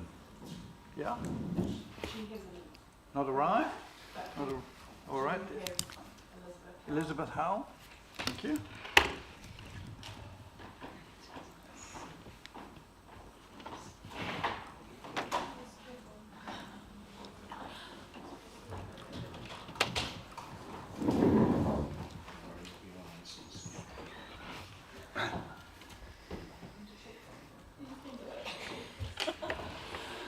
Sorry, it's been quite a while since I've done a PowerPoint presentation. Oh, don't worry. But, yep. Yeah, excuse me. I wasn't expecting to be first, but I'm very pleased to be here, and thank you very much for listening to my presentation this morning. Tēnā koutou katoa. Good morning, everyone. I'm speaking with regard to this document, Planning for Successful Futures. I am not in an against position or an unsure position, as the documents and figures in this document relate, nor am I in a for position entirely. I'm a somewhat. And I'm a somewhat speaking specifically for established subdivisions in Papamoa and Papamoa Beach. I fully endorse affordable housing, multiple stories, whatever is necessary to house people decently. But I'm talking specifically from my somewhat position about installing multiple story buildings in subdivisions where 1 story is the norm and 2 stories is the exception. So I hope you can all see this. I'm speaking about the impact of the plan on these various aspects. So I'll take it one by one, and I've got to start my, my stopwatch. Okay, here we go. The issue of security. The new legislation allows buildings to be only 1 meter from side and rear boundaries and fences. Unseen from the front street, burglars will be able to easily access neighbouring properties, as seen often in UK TV reality documentaries showing fleeing criminals across the back of properties. Home invasions could increase, as well as robberies from garden sheds and gardens, and such crimes are already rampant in our area, as Bruce Banks, our neighbourhood coordinator, fully documents every 2 weeks. And with the green to go with my slides, number 1, you'll see the Papamoa Neighbourhood Support latest report. Myself, living alone in Papamoa Beach with paddocks behind me, aging, and this is why my sight's an issue now, fearing home invasion in 2021 and knowing nothing of these changes, although they began in 2019, it seems. I inquired from Grey Power, who told me what had been happening. Knowing nothing, I was approached to sell my neighbouring section, which I had bought to attain peace and quiet and privacy, because the other side of my property was children growing up, doing all the stuff they love to do. Knowing nothing of these changes, I agreed to sell. I did not put my property up for sale. I was approached to sell. And I agreed because the purchaser was a very appealing person, was going to build a dream home, and was going to give me a nice, secure neighbour. What happened instead, I had a year of campers, and then on the 26th of July 2022, 1 month before this document came out, this one, in my letterbox, I had a 7-metre tiny house erected on my northern sunlight and views boundary. And I was told I'll grow vines up it. That's what I was told. Okay, more on that later. Let's talk about safety.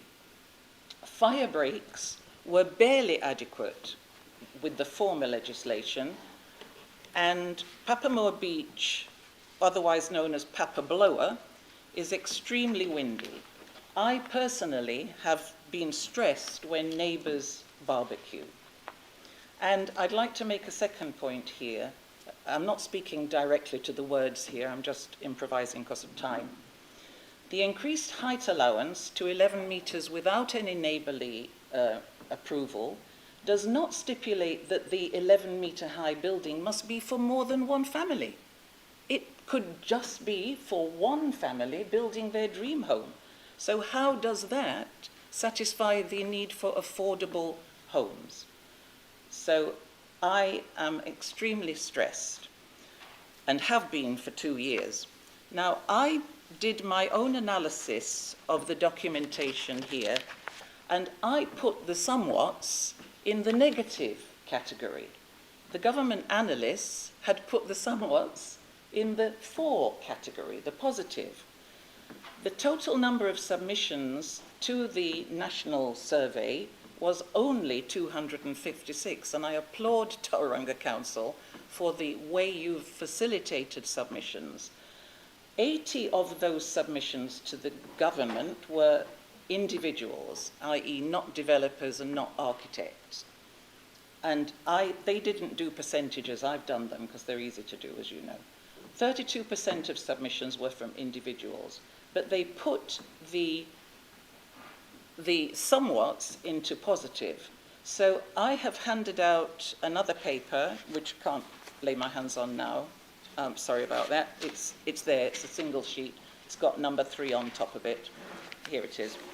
And I wanted to draw your attention particularly to point 5, which refers to figure 5, response to questions on providing, I'll move this on, providing national level direction.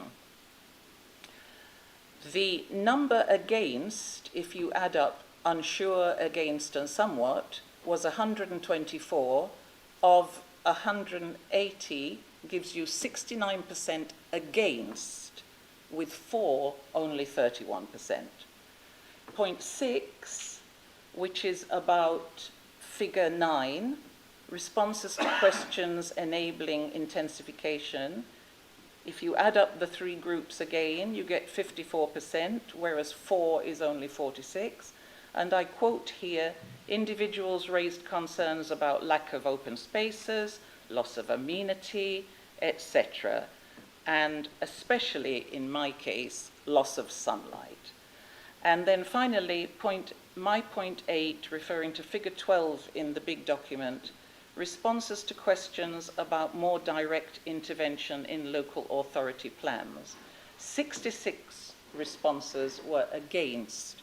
We want our councils to deal with our own housing issues. Thank you for that. Now, privacy and noise. The original legislation, 1.5 meters from boundaries, was barely adequate in my experience. I can hear the children next door running up and down stairs. I can hear cooking noises, especially chopping. There's no privacy for that family. I can hear their phone conversations. I can hear their balcony conversations. And that's with the prior legislation. In my small cul-de-sac, no home except mine can park 2 cars on the forecourt. Only me.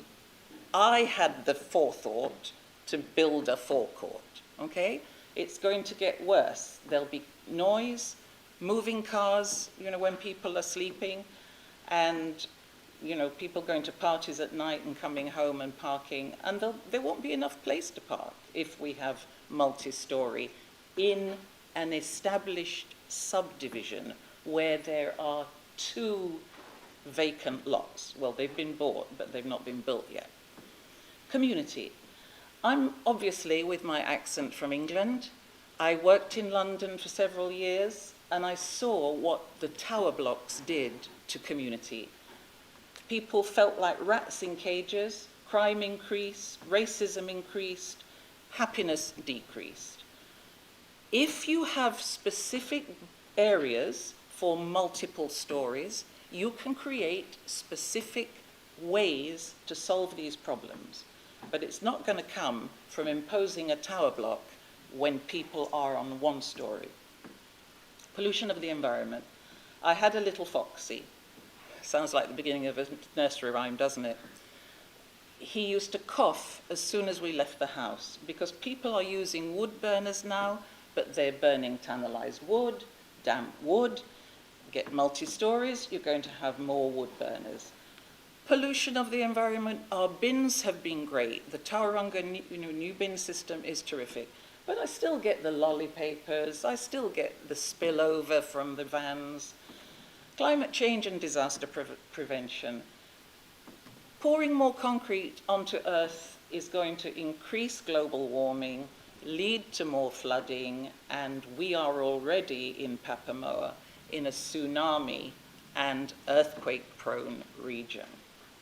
To sum up, New Zealand's small population has been increased by immigrants who come here not only to work, but to enjoy the beauty of the country and to take advantage of the open spaces which our small population allows. Families need space, children need space, and I've seen these derisory Australian programs where a multi-story block is next to a tiny heritage house. Would you like this to happen to you? As I told you, back to the initial story, my lived experience for 2 years has been hell. My lovely neighbour is no longer my lovely neighbour. The purchaser still owns the property. I beg you to restrict the application of this legislation to new build areas where all buildings can conform to it and a setup can be established where the families do have recreational areas, do have places for children to play, not on the street where it's dangerous if you get a zombie, fast driving, usually young person, although, I'm obviously biased because I'm old. Thank you for listening to my presentation. And if you have any questions, please go ahead. Thank you. No, nothing from me. Thank you. And I guess I just need to make the point, like it or not, government has imposed certain regulations which cap our hands in terms of what we can do. And just for everyone's benefit, just to repeat that if you're in a residential zone, then certain things have to happen. And so our ability to not impose things is quite limited. But understand exactly where you're coming from. So thank you very much. Thank you very much.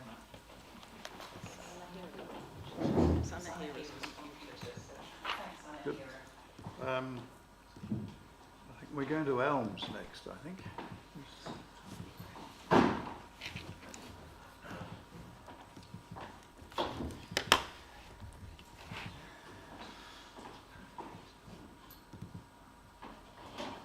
Mr. Gregg, I take it, is it?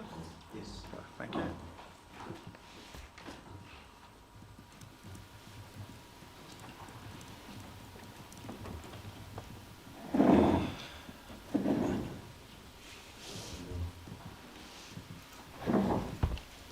Tēnā koutou katoa. Good morning, Commissioners. Thank you very much for the opportunity to present a submission of evidence to you today in the Stage 2 hearings. It's good to be here.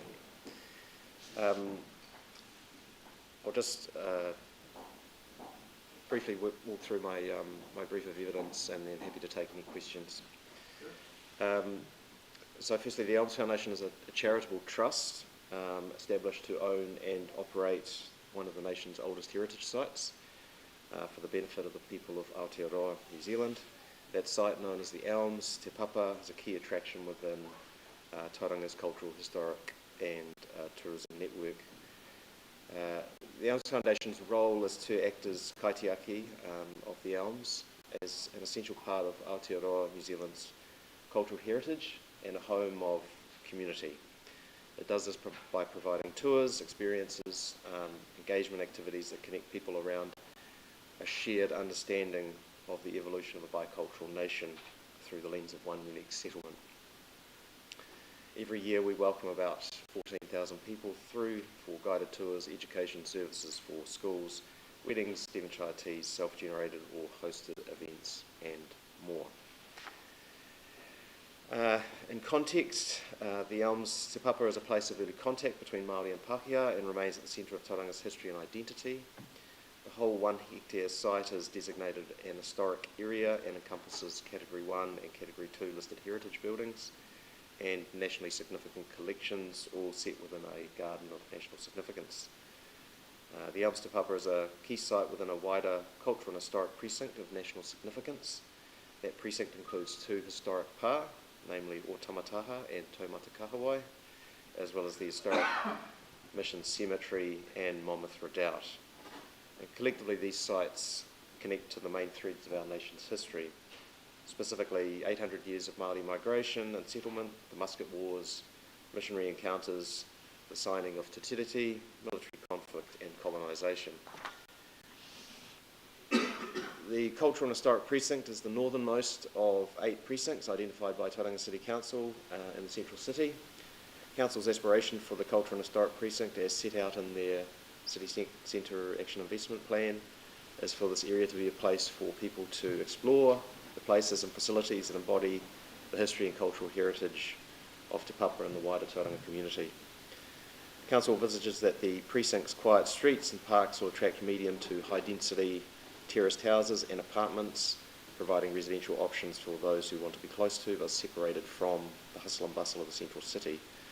The parks and spaces along Cliff Road will provide for cultural uses and destinations featuring views to Mo'o and the harbour while enhancing existing amenities. Protection of cultural and heritage values under the operative city plan provisions. So under the operative city plan, the Elms Te Papa's cultural and heritage values are afforded some protection already. There's a protected view shaft to Mo'o that originates at the site and expands in an arc northwards. And this view shaft imposes a height limit of 25 metres on most of the port industry zone to the north. Height limits also apply to residential properties immediately surrounding the Elms Te Papa. In 2009, at the time of the last city plan review, Council's Strategy and Policy Committee zoned properties to the south, which is directly opposite the Elms on Mission Street, and to the east on Cliff Road as suburban residential zone. And you can see that in the areas shaded there in light grey in that extract from the city plan. And of course this had the effect of restricting building heights to 9 metres on these properties, but beyond this immediate perimeter, properties were zoned city living, which have more enabling building heights, and those areas are shown in the dark grey and the brown zones in the extract above. So the proposed retention of density controls via qualifying matter, well obviously the Resource Management Amendment Act provides for qualifying matters where councils may make density standards less enabling in particular situations. And Tauranga City Council's Plan Change 33 proposes to retain height controls within the immediate surrounding of the Elms via a qualifying matter. So those properties already zoned under the operative city plan as suburban residential on the south side of Mission Street and at the end of Cliff Road will be rezoned MDRZ through the plan change, and those areas are shown in the light orange below in that diagram, in that drawing. Under the proposed MDRZ rules, new buildings or structures will not be able to exceed 11 metres in height without a restricted discretionary consent of the Elms Foundation. I guess in practice, this proposed new rule does not really significantly depart from the height constraints of the operative city plan suburban residential zone with its 9 metre restriction, particularly when factoring in the full extent of the intrusions already permitted through the overshadowing envelope, which is granted through 4H 2.2. Beyond the MDRZ, properties will be rezoned high density residential zone, which will enable building heights to 27 metres, and those are the areas shown in dark orange. So in summary, I guess the Elms Foundation's key objective is to really maintain a buffer around the site and So we support the proposed control on building height to 11 metres on the south side of Mission Street and at the end of Cliff Road. We think this will help protect the cultural and heritage values of the elms. And as I said before, our key objective is to maintain our authenticity, and for that reason it's really important that we maintain a buffer around the site to preserve what is essentially that presence of a quiet oasis at the end of the Te Papa Peninsula, and ensure that any development that happens around us can proceed in an appropriate and sensitive manner. Just a final comment on Mr. John Bridgman's further submission, FS 0542. It should be clear from what we've outlined here that the Elms Foundation does not seek lower density zoning to the two properties that he has interest in. Thank you very much for the opportunity to present this evidence, and happy to take any questions. Thank you, Mr. Gregg. That's very clear. Just one question from me. We last week we drove past the elms, and I also did a run past it. There's what looks like a vacant section at the back. Is that also owned by the elms? Correct, it is. It is. But that doesn't fall within part of the scheduled site, or does it? I just wasn't clear on the part of it does. You can see there I guess on page 2 or page 3, whichever, the orange hatched line, that represents the extent of the scheduled site, but you can see it's carved out at the front. Yes. So that's really an administrative tidy-up matter that can be, as I understand it from talking to council staff, can be dealt with in the future to incorporate as part of the scheduled site. But historically it wasn't registered as part of the scheduled site, but it is owned by the Elms Foundation. So that's it really to maintain that buffer. We've been lucky in the sense, in a way, because over the last 10, 15 years, properties have been purchased by the Elms Foundation to help protect that buffer, and this is one of those properties. So the intention is to keep it as a buffer rather than to do any sort of development on it? Well, that particular area where it's not scheduled, and then the bit behind it, which is scheduled, we do have a development plan there, and that is for a new visitor centre and car park. But the property itself is owned by the Elms Foundation. Yeah. But it would be subject to 11 plus 1 metre. Correct. Correct. Yeah. And you would have seen when you walked past or ran past that there's a big line of trees that separate that vacant section from the main site. And those trees, I think they stand about 20 metres tall. And so any development on that development site to the east that we've been talking about will to a large degree be protected by virtue of that long block of trees that separate the main site with the heritage buildings from the development site. Just a quick one from me. So in terms of your paragraph 18, you talk about it's imperative that a buffer surrounding the site is preserved. Yeah.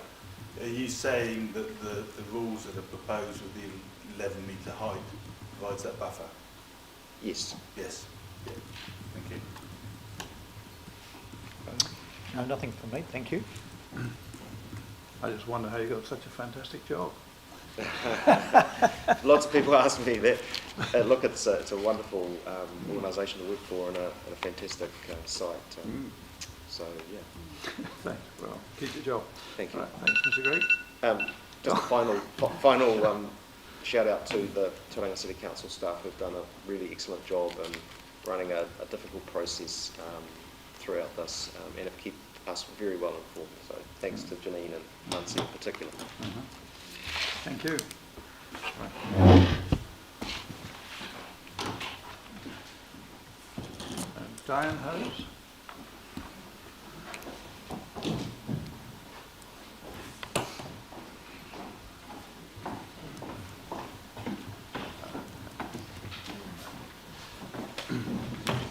So Stephen and Diane, I take it. Right. Yeah. I'm all support. Right.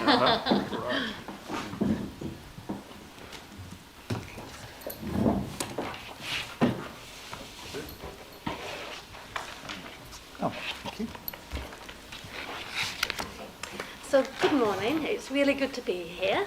I'm speaking on a really personal level with our situation with regards to we are on the border of Golden Sands and Palm Springs development.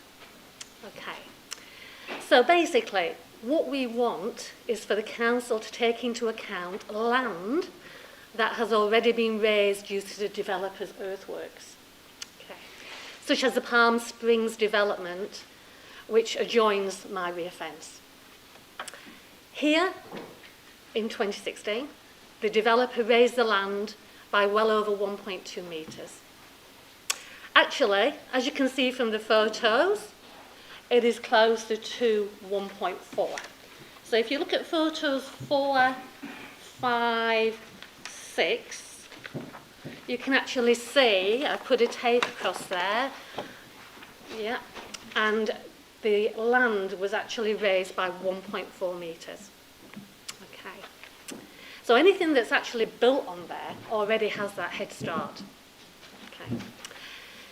This height difference affects 8 properties along that border. We want future properties built along this boundary to continue to be single level only. Now, what I'd like you to do is have a little look at photos 1, 2 and 3. Okay.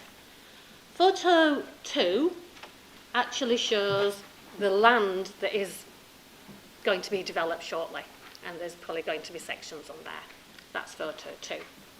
Photo 3 actually shows my property in blue.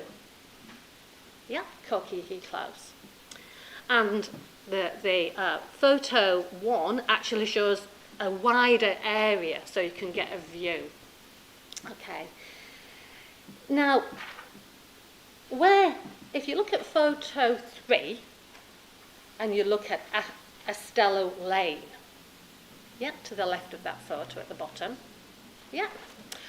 This was just a paddock when we moved in, a paddock that we stepped down into, okay. Now the houses, as you can see where we are on Kokiki Close, these houses that have been built just here are single story.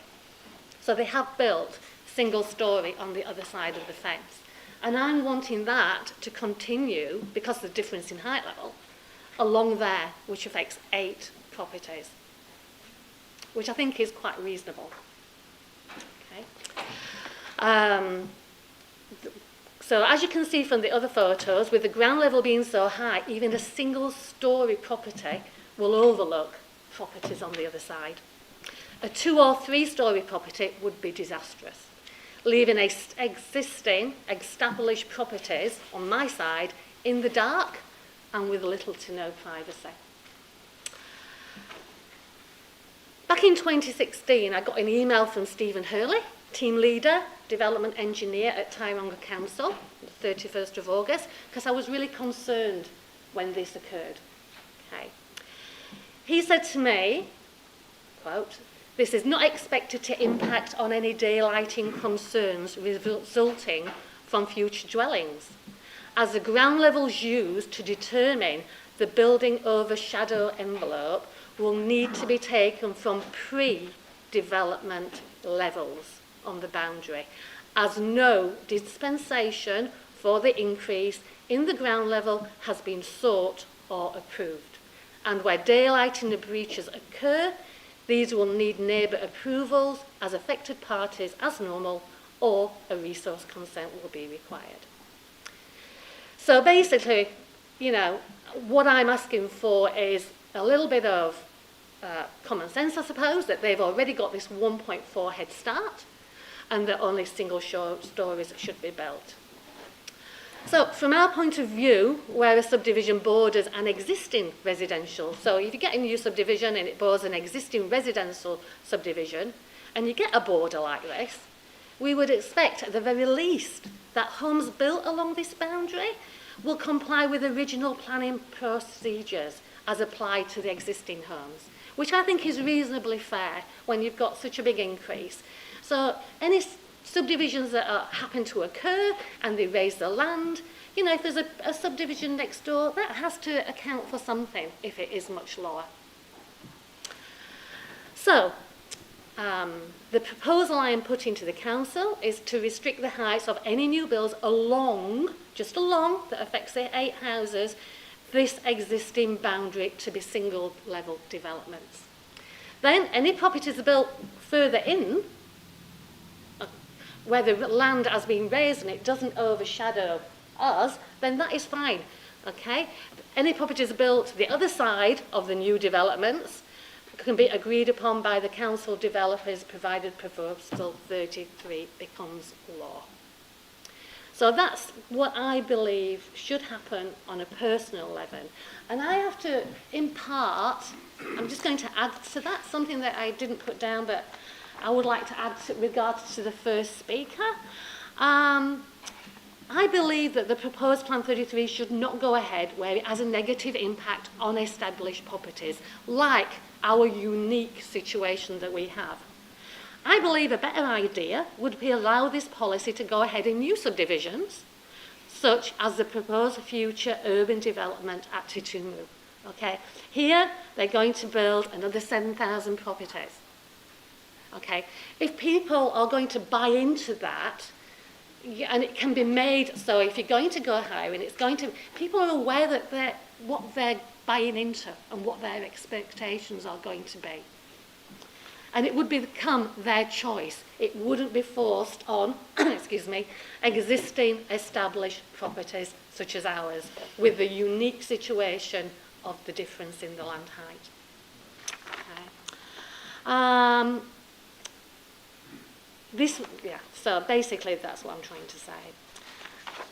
Okay, so I would like you to please take the initiative and respond back to me once the decisions have been made on this matter. Okay, thank you for giving me the opportunity to speak to you about this proposal. Thank you. Thank you. Anything to add, Mr. Hose? Question? Just a sort of a side issue, do you have issues with stormwater coming off that it's site? It's quite unusual, funny you should say that. Yeah, I'd like to just, it's on my phone and I didn't put it in, but I can actually show you something, if that's okay to do that.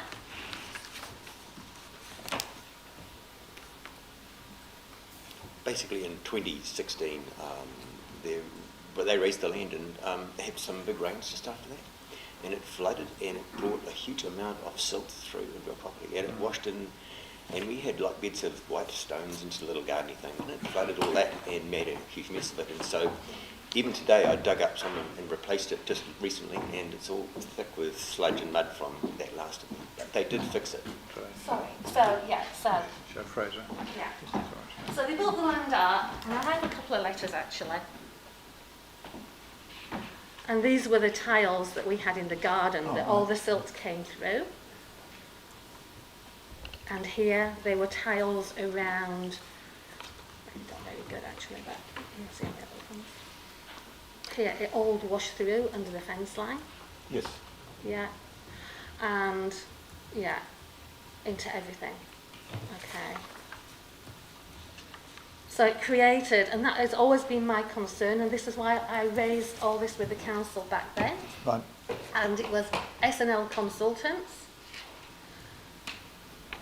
Okay, and I do have a couple of emails from them with the silt damage, right, which you can.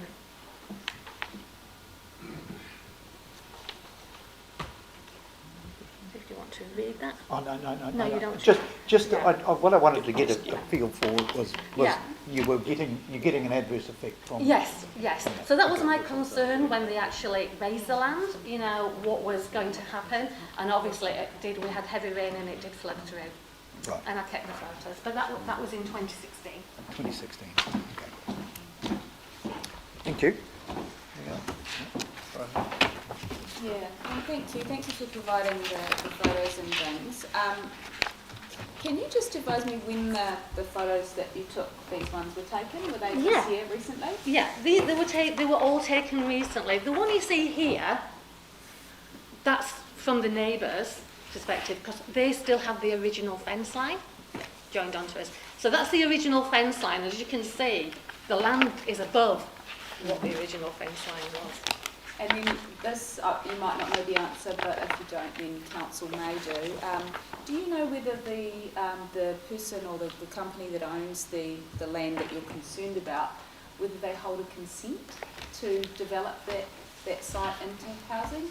I don't know. All I can say is, if you look at this land here, this all is Palm Springs, and if you see part of it here, they have got sections on there, and houses have started to be built. Some are two-storey, some are single-storey.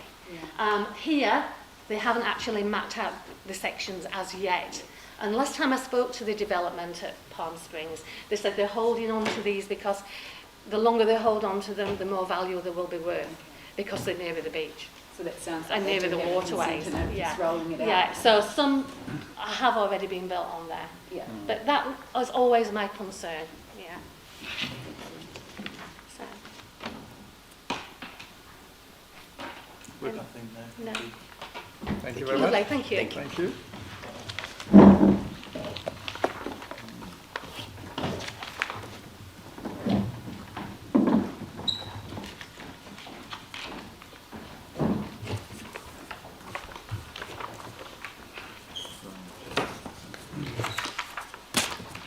Peter Sounds, thank you.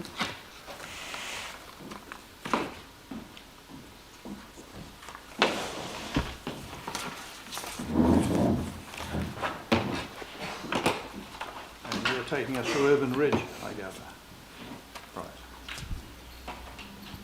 I've got a bit of a frog in my throat, Mr. Chairman, so I apologise if I... As long as it's not the French frog, we're fine. If you want to speak into the microphone, if that helps. No, I'll raise my voice. Okay, thank you. Do you mind if I read word for word? Well, you don't need to, because we have read yours and it will take a long No, time. no, I just... Oh, you've got another one here. This has just arrived. You've got, is this different from the two, because you've provided us with two extensive ones already? Yes. But over to you. Over to you. Right, relief sought. The relief I am seeking, namely to retain the zoning of suburban residential in the operative district plan, or for Urban Ridge to be dealt with as a qualifying matter, is for the reasons set out in my submission. The Section 42A report states that no specific decision is requested in respect of three matters, whereas these matters were intended only to be in support of the above relief. The following endeavours to clarify my position. The built form of Urban Ridge. Urban Ridge, despite its name, I might say, is a housing development on reclaimed land. It was created through a single design and build process, providing a built form of quite tightly clustered, single-storey, detached houses on small individual sites, generally 250 to about 375 square metres, but some sites are smaller and one or two are larger. Relies on the retention of this built form to provide sunlight access, daylighting, outlook and privacy to residents and neighbours, and visual coherence for the locality. Amenity values important in housing developments. To enable the further layer of intensification by way of the MDRS developments to be added onto this built form would be a regressive step, potentially wiping out the amenity values carefully achieved and undermining the stability of the area. The built form of Urban Ridge is not dissimilar from several recent compact housing developments in the city, all proceeding under the provisions of the former suburban residential zone. MDRS developments as applied to Urban Ridge. As applied to Urban Ridge, the rules for MDRS developments are problematic for the council as the local planning authority because they would A, represent a council failure to meet the likely and justifiable expectations of residents by upzoning an already relatively intensive housing area, and to do so even before its completion. The further intensification so enabled, potentially wiping out, as I've said, its amenity values, notwithstanding the project was proceeded apparently with some council enthusiasm. B, undermine the stated purpose of the city plan's urban form and amenity objective, namely that development provides quality amenity outcomes for residents and neighbours and the locality, along with the several policies giving effect to that objective. The word quality being defined in the New Zealand Oxford Dictionary as a degree of excellence of a thing, in this case, amenity, with the MDRS rules potentially destroying rather than maintaining the on-site and inter-site amenity of the project's built form, the question is raised as to whether this renders the medium density zone defective and unable to perform its required role in a legal sense. As applied to Urban Ridge, the urban form and amenity objective and its supporting policies provide a high degree of assurance on medium density housing built with a standard of amenity consistent with the reasonable expectations of a modern enlightened society. One would expect this standard of amenity to include, amongst other things, A, the minimum levels of winter sunlight access into houses and outdoor living areas for residents and neighbours, as provided for in the suburban residential zone and by the Christchurch City Council in both its medium and high density zones.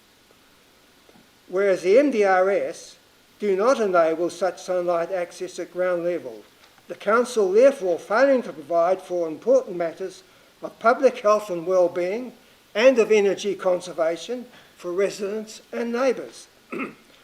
Minimum separation distances between housing blocks for daylighting, outlook and privacy for residents and neighbours, whereas the MDRS enable on contiguous sites separation distance between housing blocks potentially of only about 7 metres. The Council therefore failing to provide for the important matter of social well-being for residents and the neighbours. As applied to Urban Ridge, it defies my comprehension that the city plan should contain such a marked disparity in amenity outcome between the urban form and amenity objective and its supporting policies on the one hand and the rules on the other. And it defies my comprehension that A, the detrimental effects of the MDRS developments can be alleviated in both the medium density and high density zones in Christchurch, but not in Urban Ridge, let alone in the wider city. There is something fundamentally wrong when such a major inconsistency in the ability to regulate MDRS developments is able to occur. The provision for sunlight was an objective and rule in the former suburban residential zone, as I've mentioned, but was not carried through into the medium density residential zone, when sunlight is clearly much more of a concern, surely, in the latter zone. The Council should have alerted the public to this important omission, along with other potential losses of amenity values in the publicity brochure on Planning Change 33. As applied to Urban Ridge, the lack of any consistent direction between the urban form and amenity objective and its supporting policies on the one hand, and the MDRS rules on the other, raises the question as to whether this seriously undermines the integrity and validity of the city plan as a coherent, consistent and unambiguous regulatory document, and public confidence in it as a reliable document for managing growth and development, causing confusion and loss of trust in the public mind and being contrary to sound urban planning practice. The further intensification of Urban Ridge, together with the deletion of on-site parking requirements, could eventually create access problems for refuse trucks and fire trucks and possibly even ambulances, where the pavements are built narrower than conventional pavements due to traffic calming reasons. While the pavements could be widened into the grass verges, the need for this potentially costly and unsightly re-engineering would be in conflict with the intent of Objective 6 of the NPS-UD 2020 and the relevant city plan objectives and policies seeking to integrate planned growth with infrastructure capacity. By failing to provide for the foreseeable stability of Urban Ridge's present relatively intensive built form, the proposed medium-density residential zoning would be the antithesis of what has long been accepted as sound urban planning practice. Finally, as applied to Urban Ridge, the rules for the MDRS developments are also problematic for the Council as the local planning authority, because such developments would seriously conflict with the intent of the design elements advocated in MFE's, Ministry for the Environment's, National Medium Density Design Guide of May 22, and the Council's own Residential Outcomes Framework, July 22, both documents making several references to the need for sunlight access, daylighting, outlook and privacy for residents and neighbours, and visual coherence for the locality, and harm the public perception of medium density housing as a means for achieving a more sustainable city. Likewise, the MDRS developments would conflict with and fail to uphold Section 5, purpose, and subsections 1 and 2, A and C, and Section 7, other matters, subsections B, BA, C and F of the Resource Management Act 1991, and raises the question as to whether this renders the medium density residential zone defective and able to form its required purpose in the legal sense. Would conflict with and fail to uphold Objectives 1, 4 and 8 and their supporting policies of the NPSUD 2020, from which PC 33 takes its direction, while not conflicting with other objectives and supporting policies, and raises the question as to whether this renders the medium density residential zone defective and unable to perform its required purpose in its required role in the legal sense. For the above reasons, as applied to Urban Ridge, the medium density residential zoning would fail to regulate development in a manner that maintains its amenity values and is therefore not an appropriate zoning for this compactly developed locality and perhaps even for similar developments, serving no constructive purpose and being potentially destructive of its amenity values. Now, the paragraphs 12 and 13 matters relating to relief being sought, I think, by other parties. I'll go on to paragraph 14. 14 covers matters which, in a general citywide sense, that I've already covered in Urban Ridge. So I'll commence at paragraph 15. Standard sites created decades ago for suburban housing do not provide a suitable vehicle for MDRS developments. Moreover, as of right, provision for site-by-site MDRS developments encourages the market to meet the demand for medium-density housing by individual developments that externalise their detrimental effects, when instead the Council should be incentivising unified design building, that is comprehensive developments of amalgamated sites to achieve the gains of both a more efficient use of land and much improved amenity outcomes for residents and neighbours. Upzoning in intensity has its place, but shouldn't be enabled at the expense of loss of amenity in recent compactly developed urban housing areas. Moreover, the blanket upzoning for MDRS developments raises the question as to whether it disadvantages homeowners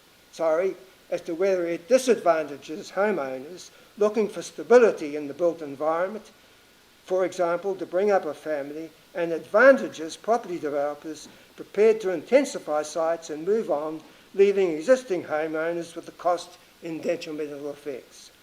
By recognising the need for stability and diversity of compact building forms, a more differentiated pattern of medium density zoning would appear likely to provide a better market choice in housing environments. Such an approach being in keeping with the intent of Objective 1 and Objective 4 of the NPSUD 2020. Whereas imposing a one-size-fits-all approach would not appear to support these objectives to the same extent.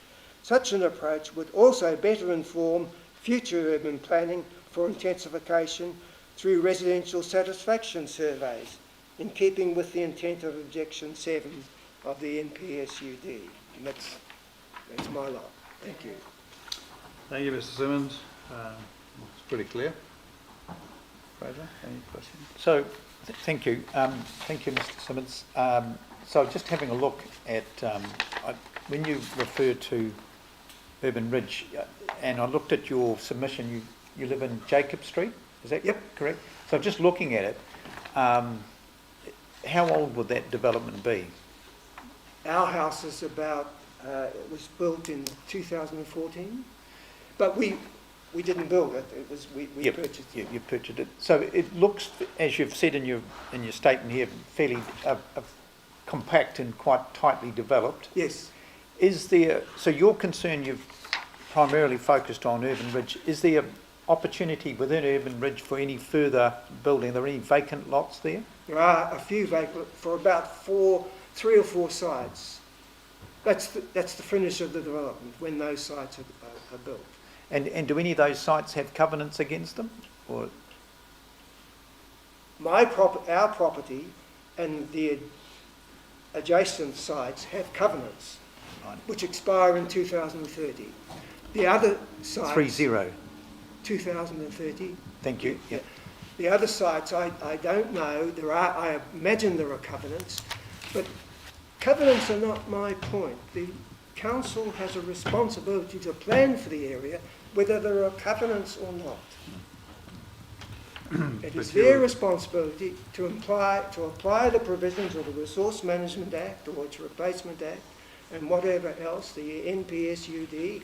And in my contention is that it is not doing so in this case. Okay, thank you. Well, the problem, as you will appreciate, is that the MDRS is actually introduced through the RMA, and so there is a degree of coercion in its application.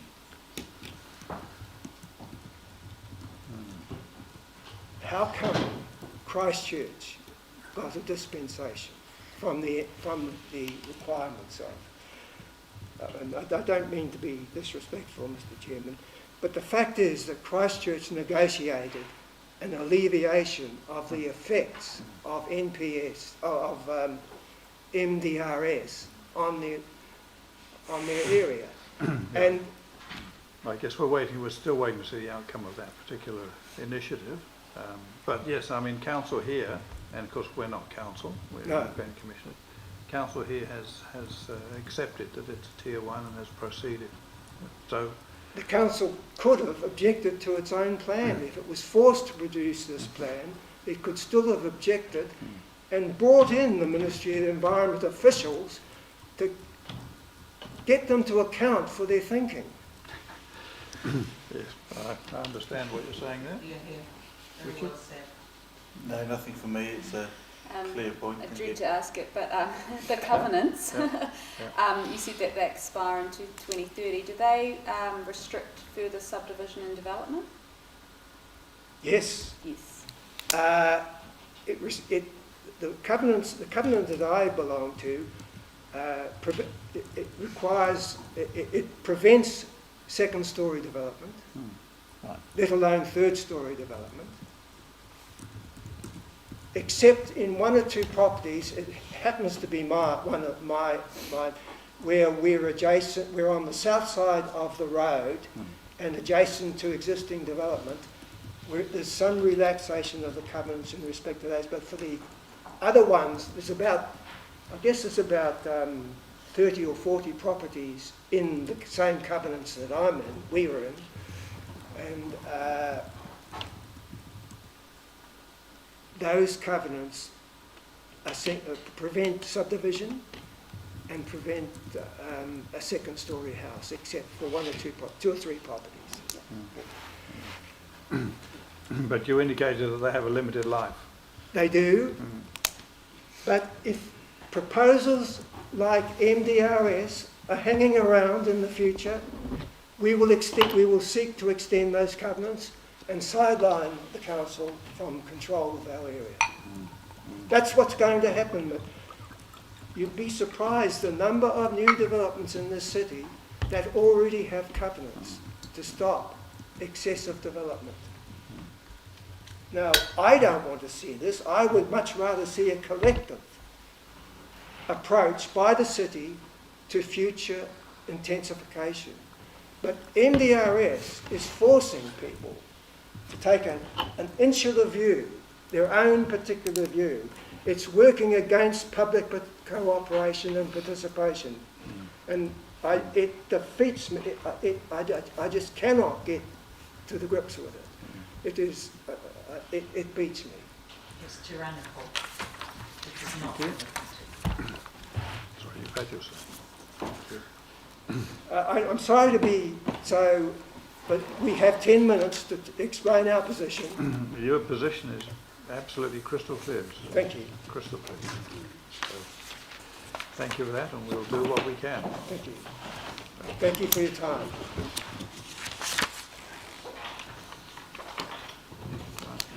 I don't suppose Nadia Lloyd Ashton has arrived. No? Has anybody else arrived? Anybody? Okay, all right. And no one here from, no one else? Well, I guess that's it then. I guess we go to lunch then, do we? And, yep, all right, well, we'll take a break now. The next party is not due to appear until 1:30, but if they can be encouraged to arrive earlier, that would be really good. Thank you. So, thank you, everybody.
Yep.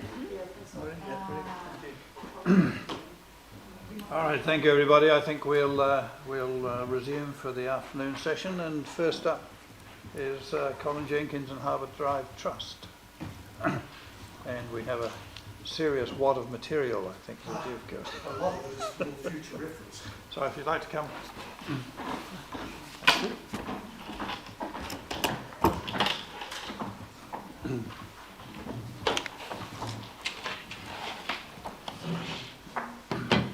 All right, Mr. Jenkins, we've got your submission in front of us, so tell us what you want to tell us. Thank you, Commissioners. Yeah, my name's Colin Jenkins. My background is I was one of 4 directors of a large multifaceted consulting firm in Tauranga. We had up to 65 staff. I've designed many high-rise buildings in Tauranga and elsewhere, including the Twin Towers at Mount Maunganui and Kingsview in Tauranga. I designed and developed Mount Royale at the Mount, which was the first high-rise at the Mount that was ever put up, and I prepared resource consents for all the above. I would like to make my oral submissions as follows. 1, Kiwi rail, A, setbacks and B, noise. 2, intensification at the eastern end of Harbour Drive. And 3, building height discretion. Starting with Kiwi rail, you will see the first of the aerial maps there. In regard to setbacks.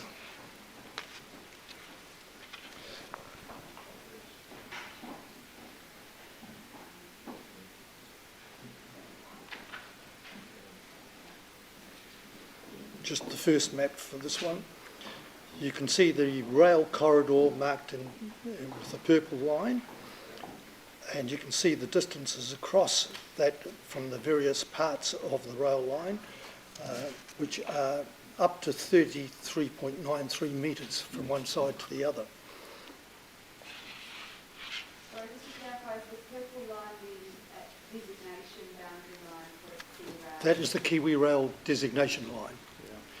The red line is the suggested setback line for Kiwi Rail.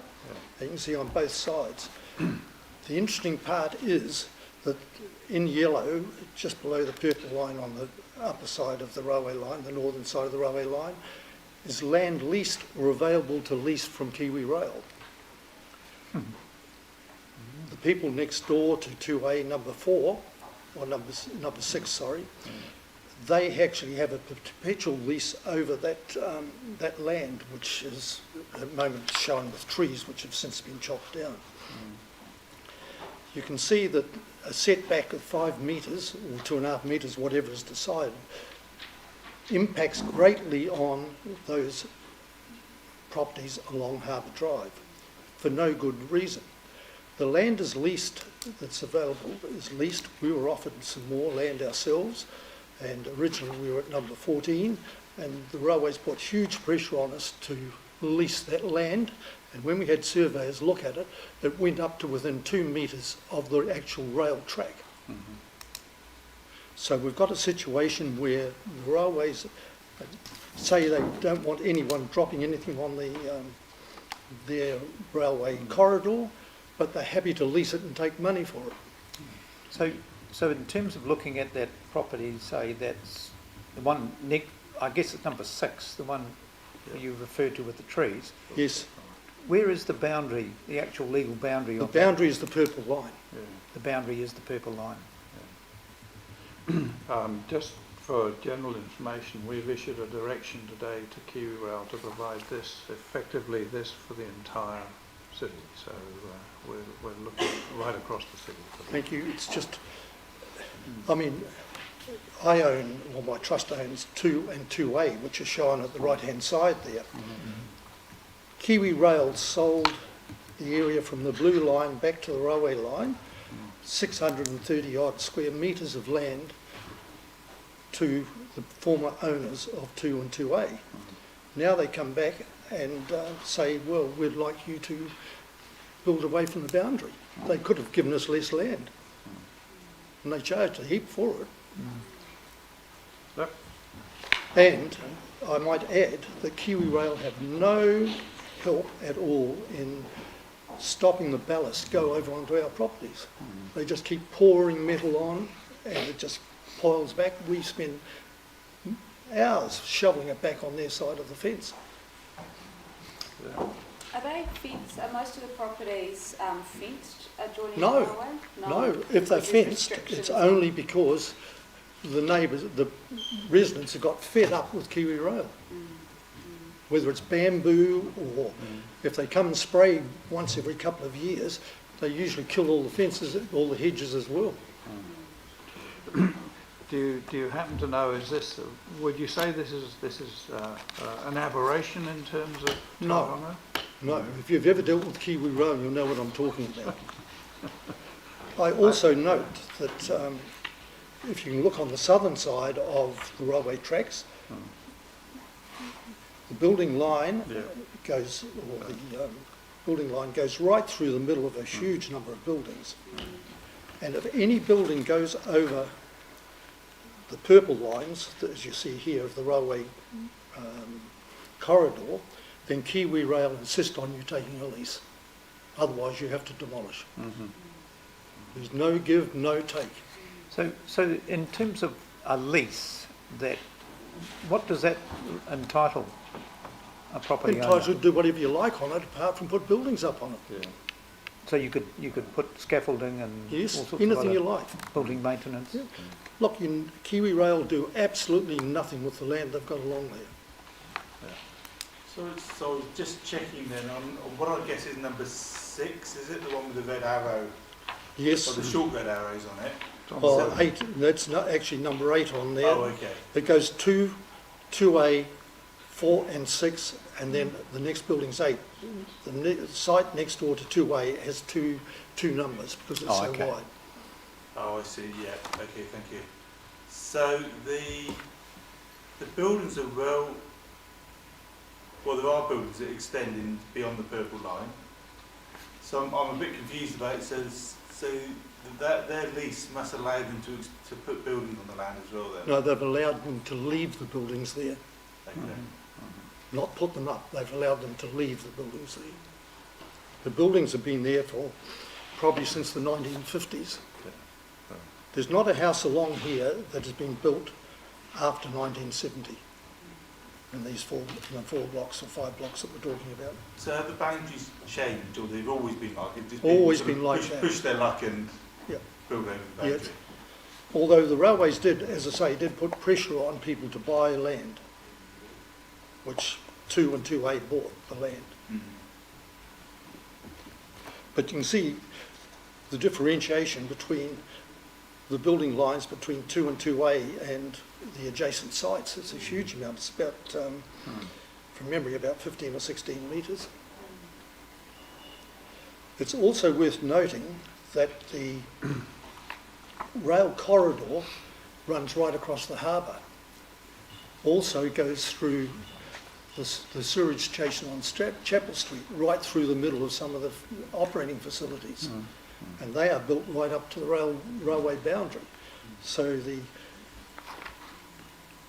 idea that it's for safety is just not there. I mean, I've been in the building industry from designing them for years, and there's no way that here that you can have 16 metres right on the boundary, or 12 metres as they were saying. It's just impossible because of your daylighting aspect, which you'll see on a diagram later on.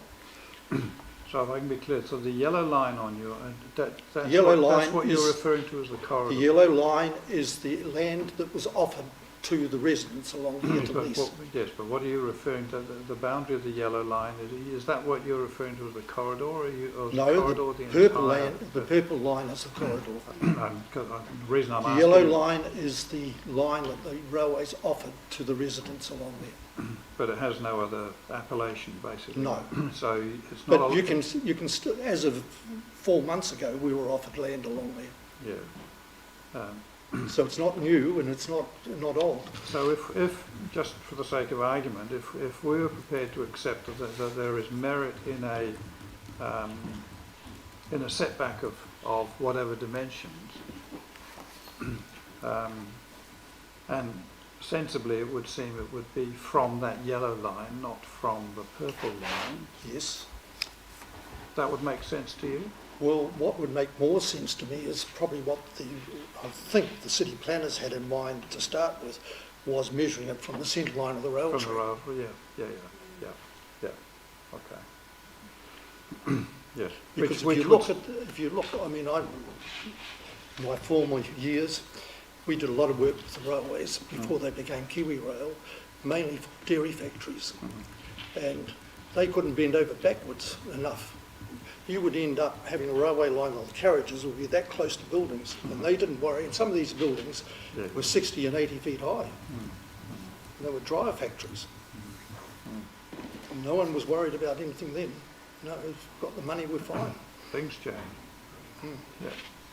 Right, thank you. Understand that? Just a question from me while we're sort of talking about that. One of the reasons that Kiwi Rail gave for requiring these setbacks and not requiring them just from the tracks is because they say that they undertake a lot of work outside of the tracks and they need to be able to get the diggers in and machinery in and scaffolding. And I just wondered, is your experience in living next to, what do you see when they come and do? We've owned property down there for over 20 years. Never seen Kiwi Rail apart from people with spray guns anywhere near the place. Certainly you have a lot of people with their motorised vehicles going along the tracks doing maintenance work on that, but you never see them down on the sides. I mean, people down here have only maintained this area because they're tired of it getting overgrown. And Kiwi Rail are very forceful when they come to try and deal with you. Well, it sounds to me like you're equally forceful, so let's carry on. Don't always win.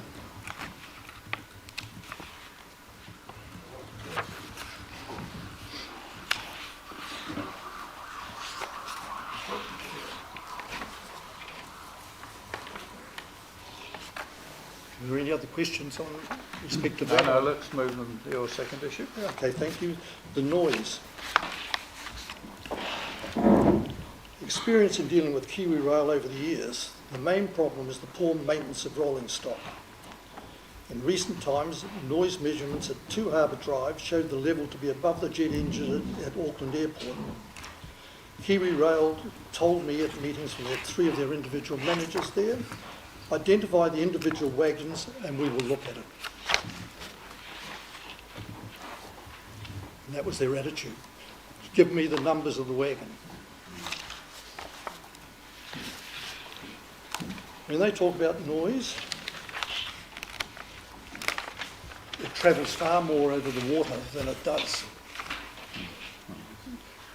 close to us. We virtually don't have any trouble with noise now. You've got used to it. We were living in a house that was built in the early 70s that doesn't have double glazing, no insulation at all in the walls, and it's a brick veneer or stone construction. And the noise that you get, the people in our area that complain about the noise are usually up on the Pillins Point cliffs, not at there, where it travels across the water. And that's where I disagree with their noise expert saying how far the noise travels. It doesn't. It's more on the basis of where you are situated in Tauranga. You could say the same with the port noise. We virtually hear no port noise unless they drop a container. With the noise question, we heard some evidence from the noise expert for Kainga Ora, who said there's a lot of things that Kiwi Rail could do to internalise the noise, such as slowing down and maintaining the tracks and other things, and just wondered whether... Oh, definitely. This is one of the things that the only high-speed trains that go past this area now are the coal trains, and they're supposed to be getting phased out. But if Kiwi Rail stuck to the levels of noise that they're entitled to under the district plan, there wouldn't be a problem.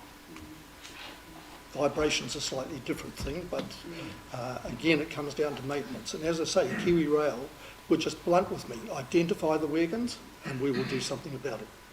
If you can't identify the wagons, we don't want to know. It's no good saying we've got a heap of wagons that have got squealing noises. After complaining, they did do something and the noise was greatly reduced. But it's still, probably on every train that goes past, there's probably 2 or 3 wagons that are just horrendous in the way they squeal. But we're lucky because the train is going very slow at our point, not much more than a jogging speed as it slows down to go to the port. But further down the track, the residents complain bitterly about it, but there is no satisfaction in talking to Kiwi Rail. In fact, I know, for me, that they stopped taking my phone calls.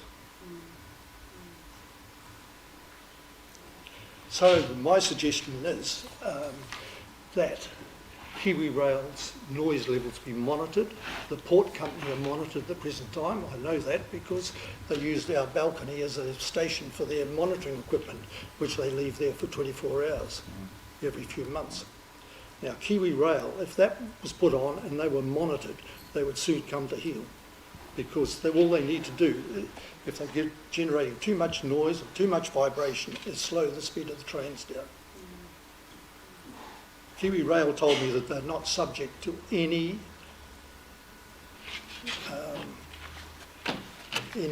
criteria about noise or vibration by an Act of Parliament, which I disagreed with because my son's a lawyer and he looked it up for me.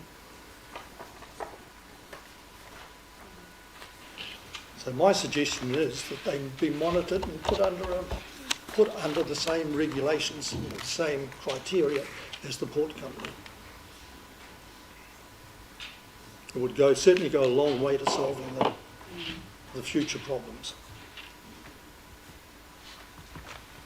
I note that if it was the transport industry and you had big trucks, the councils would soon put a restriction on it, and they do. They stop your engine braking at night. No such thing for the railways. They just go, as I say, their coal trains are the worst.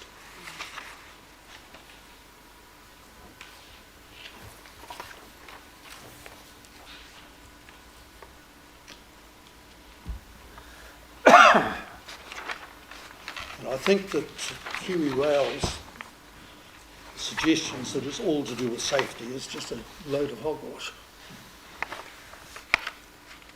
They don't worry if they're getting paid, or, for instance, council sewage plant is right up against it, so is the dry stack boat storage.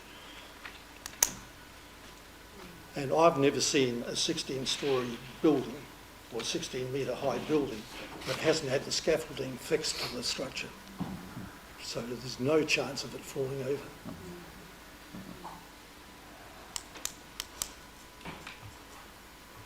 Okay. Are there any other questions on that? Can I move on? No, I think... I know you're busy. Yeah, I think you can move on to Jenkins, yeah. Intensification at the eastern end of Harbour Drive. I'm just saying a good case can be made for the increased height and density for the sites 2 to 14 inclusive on Harbour Drive. It's adjacent to a public transport route that serves the total Otamoto Peninsula, close to supermarkets and other facilities. There's a popular waterfront walkway and cycleway. There's a sandy beach straight, as you can see from that the next aerial photograph. The sandy beach has been recently developed further by the council, and it has unobstructed views to the harbour entrance. It also probably has the highest residential land value in Tauranga, excluding Mount Maunganui. The ratio of improvements to land value is very low. For example, 2 Harbour Drive, the land value is 2.985 million. The value of improvements is down at 65,000. That's for a 2-storied house that is about 4,000 square feet. And the land value works out at $2,758 per square metre. 2A is even worse. its land value is 1.91 million. Its improvements are 50,000, and the land value works out at $5,066 a square metre, which is, when you compare the evidence of Michael Kenny, which is attached to this and highlighted in yellow, it gives an ideal land value of $1,600 a square metre, while noting in section 6.4 that premium apartments include a land value of 2 times the conventional model, that is 3,200. So you can see the value of the land is right up there. A copy of the relevant pages are attached to this report. Rather than me going through them for you, you can see them. The evidence of Carl Luca, the Tauranga City Council spatial planning consultant, notes in section 11.8 that Buretta is identified as a local centre. This should allow a walkable catchment area of 800 square metres, but he has reduced it to 400 square metres. To 400 metres. If you were to compare that with the cherry wood, which I know there's some people here will be talking about, that he has that down as a 400 metre walkable catchment, yet the planners have exceeded this by multiples, with many of the 4-storey sites being as far away as Tirinui Crescent and Levengrove Avenue. It should be noted that these areas are uphill, on a steep grade and distant from the cherrywood shops. I should note that I own a property at Lemon Grove on the corner of Lemon Grove and Tirinui Crescent, so I do have an interest. As time is short, I have copied a document titled The Understanding and Implementing Integrated Intensification Provisions for the National Policy Statement on Urban Development. And that is that thick document you see there, where I have shaded in yellow what I consider as some of the appropriate points. But it's well worth a read. When I asked a planning consultant about it, he said, you probably shouldn't have that, but I printed it off the government website.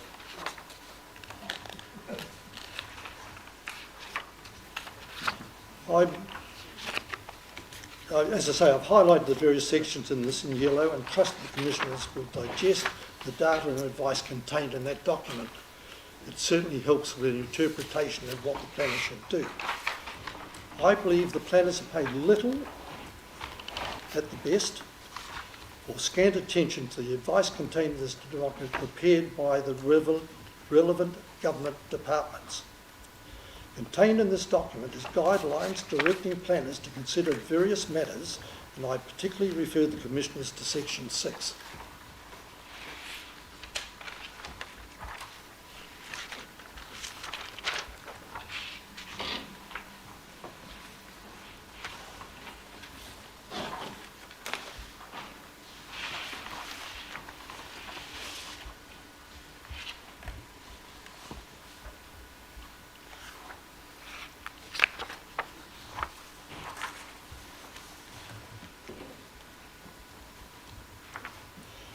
And part of this in here says that the council are to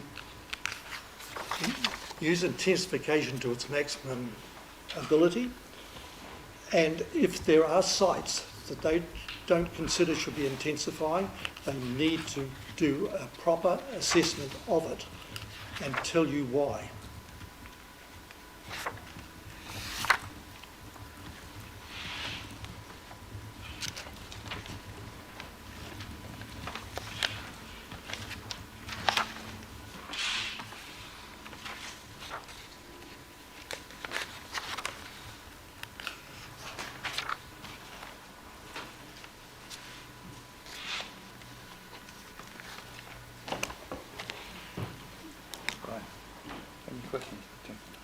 No, thank you.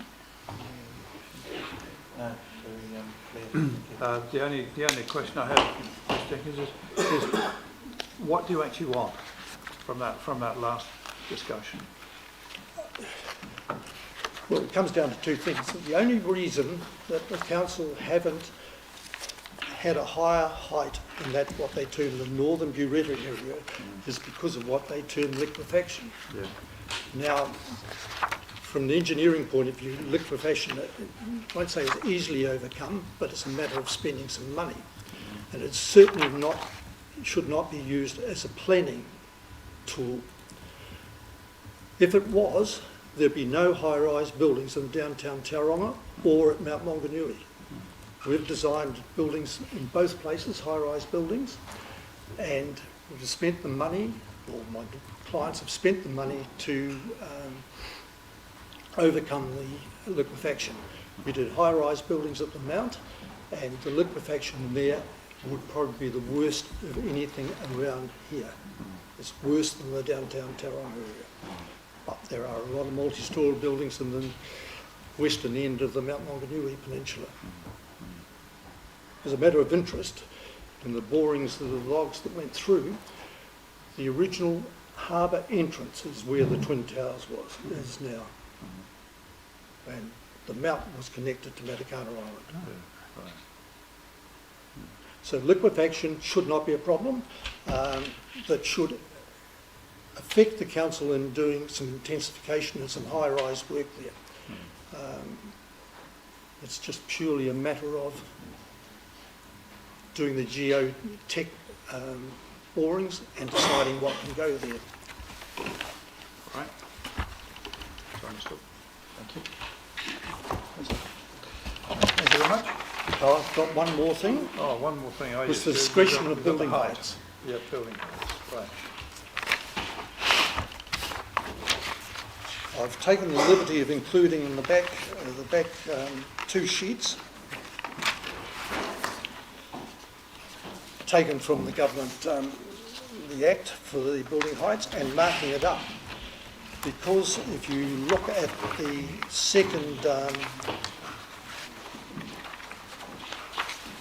not the railway one, but the second aerial map, you'll see it notes the levels there at Harbour Drive, and a lot of them are around the 1.8 to 2.2 height RL, taken from not the Motoriki data, but the new council standard. And the building platform level would be at RL 3.49, judging by what has been agreed to by the council with certain developments that have happened down Harbour Drive. So it means that somewhere between 1.5 and 2 metres of fill will need to go onto each site for inundation purposes. Now that's not a problem. Plenty of people do it. They dig it out. It happens all the time in town. You'll see, if you would go down Tauranga, you'll see it done. Along Harbour Drive, they put up a few new residential buildings down there in the last year, and they have dug out the old ground, put new fill in, compacted it, levelled it, and worked from there. But if you look at it's on page 3 or 6, it's the first one which has the heights on. You'll see I've marked there in black on the left-hand side of the Maxwell's Road site, which is adjacent to Harbour Drive. And then it's got a bank that goes down to the site at 2, and the red line across the top is the railway line at the rear. I have shown the RL of 3.49, which is the suggested mandated platform for the council, and hatched in blue the fill required to bring it up to that level. You can see that it takes about half a floor out of the recommended intensification, which means along Harbour Drive that even if you did not have an increased height, you would only be building a 2-storey house, which is hardly what the government are looking for in their intensification. The thing about this also is that all the sites along Harbour Drive will require that amount of fill to go in round terms. And also, if you look over the southern side of the railway line, a lot of the sites along Ngatai Road and towards Buretta are around the RL2 or 2.2 level. So that means they're all going to be a two-level housing site as well. What I have been suggesting is that the council have a discretion to raise the heights at the boundary, which we've shown on the next sheet over. You can see the sites here, the amount of fill that goes in, the mandated platform, the rail level, but you can see the effect it has if the heights are taken from the existing ground level, not the adjusted ground level.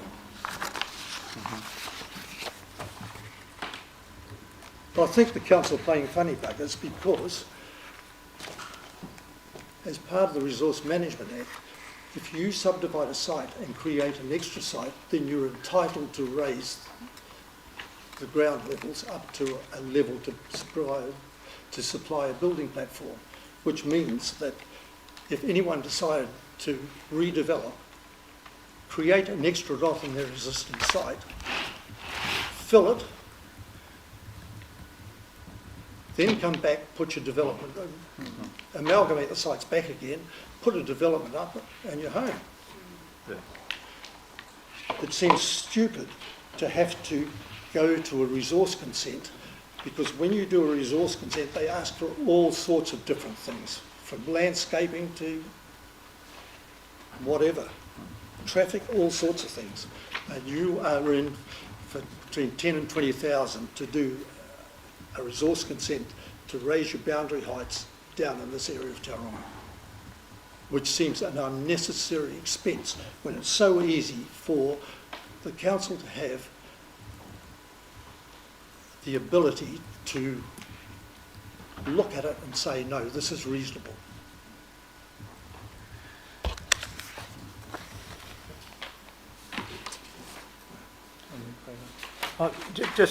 I'm just interested in your thinking that about the ground levels, and you're saying that you're not allowed to actually fill your own property for a building platform. You are allowed to build it, but it comes off the height that you're allowed to build to, because they take the height from the existing, what is the existing ground level.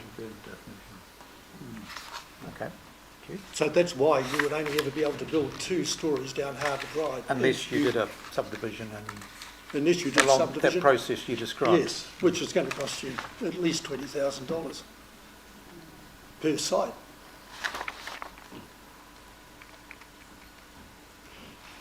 The benefit of the area down at that end of Harbour Drive, which you'd say is the eastern end of Harbour Drive, is there is no building more modern than the early 70s. Yeah. So you're looking really 50 years old. Some of the buildings were built in the 40s. And they're all a liability to the land that's under them.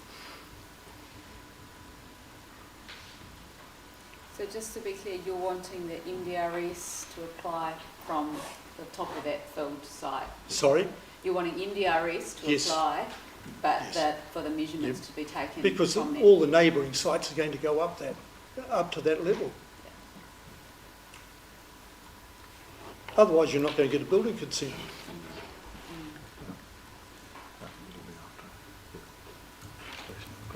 All right. Thank you for your time. For yours.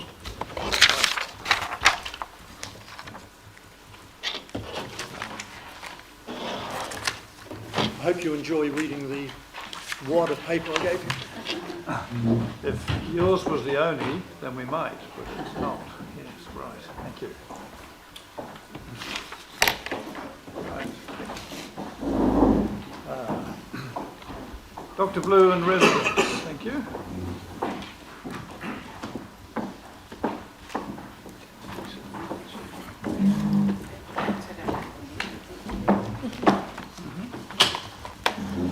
Thank you much.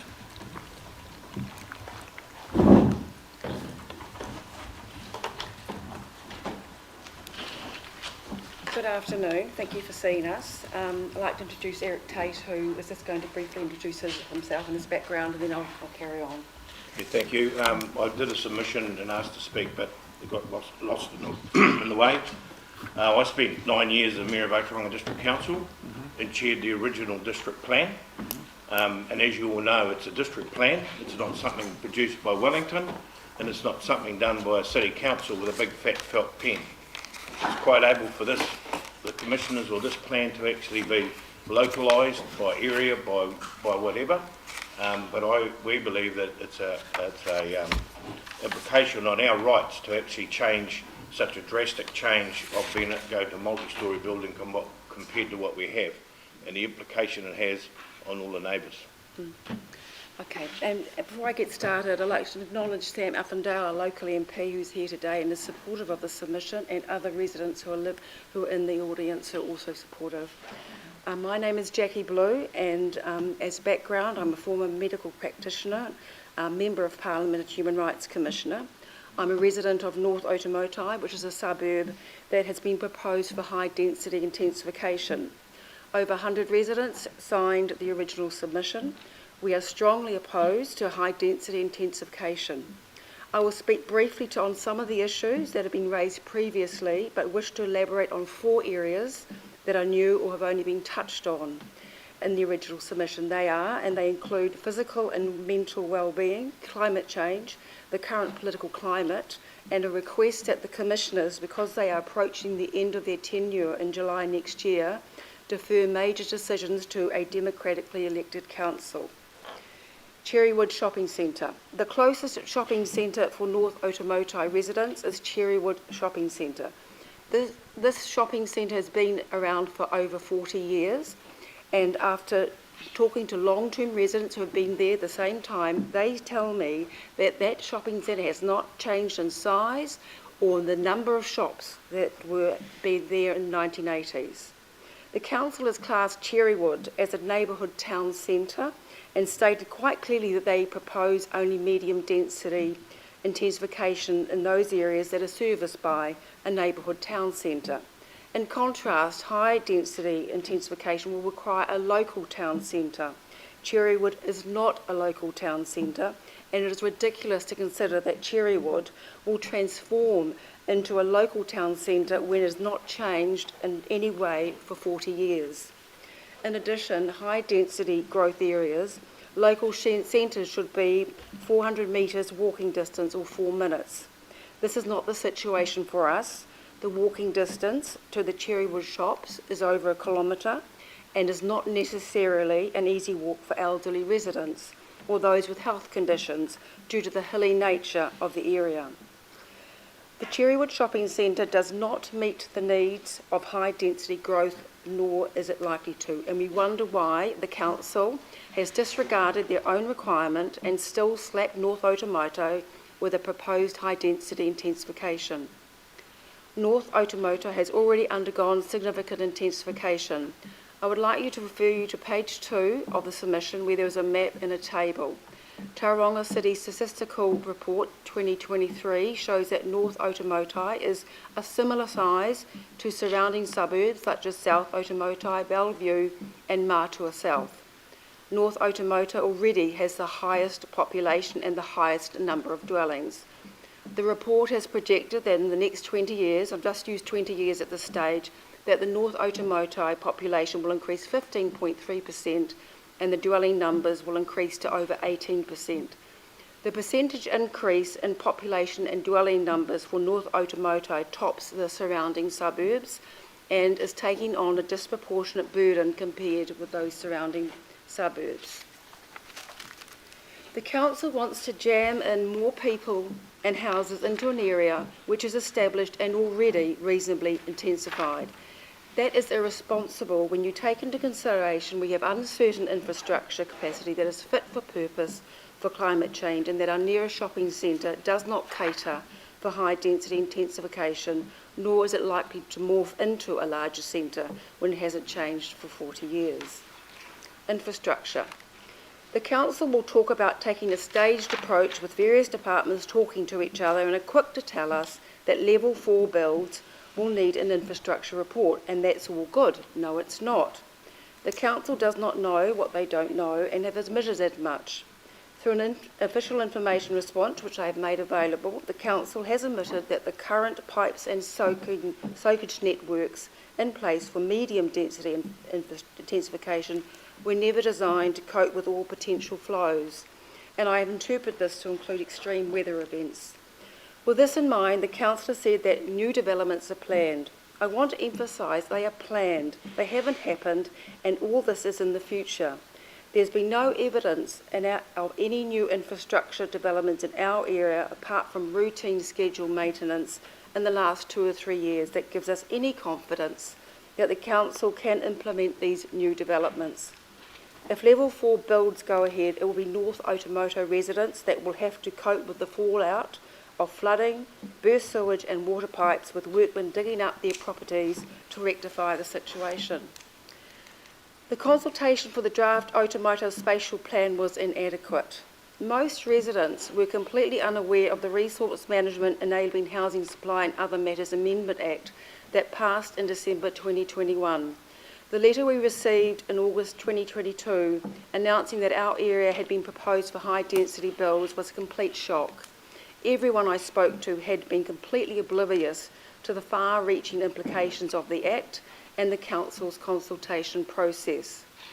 The Act has major and far-reaching implications for homeowners, and the Council failed to emphasise this point in the short engagement period the Council conducted.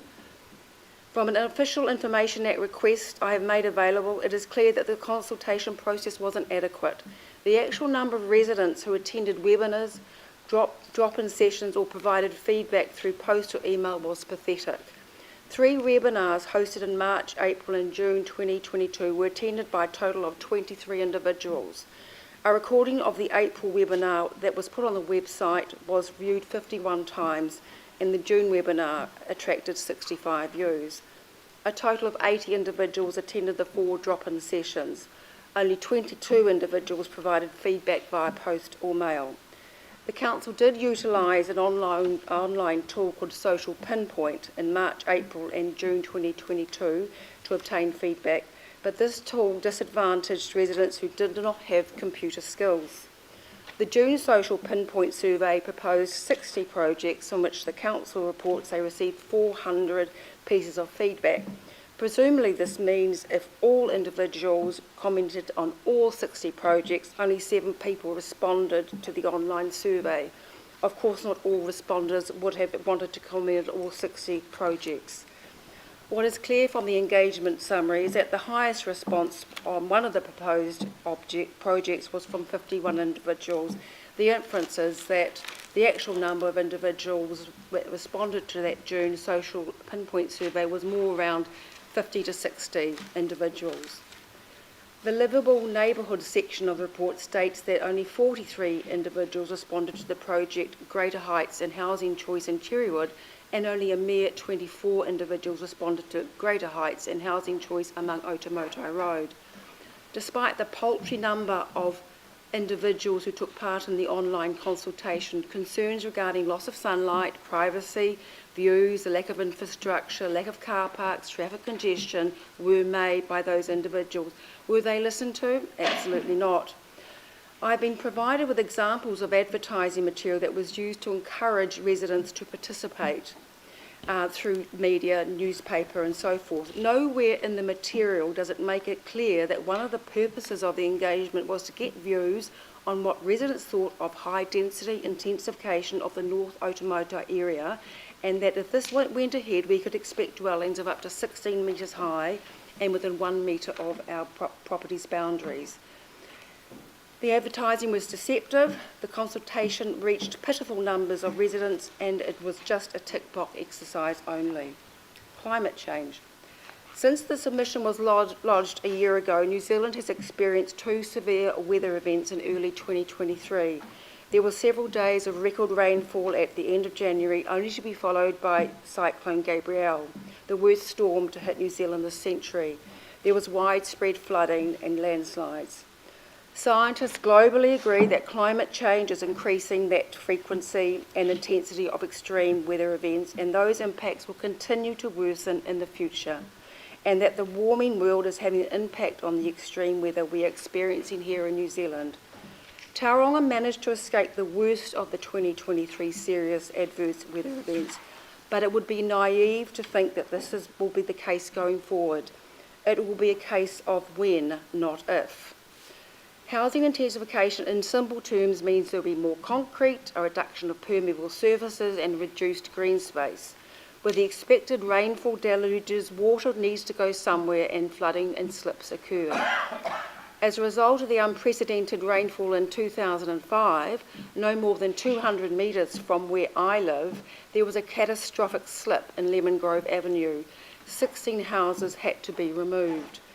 Can the council give the residents of North Otamoto a cast-iron guarantee that if high-density intensification of our area goes ahead, that we won't face another Lemon Grove Avenue incident?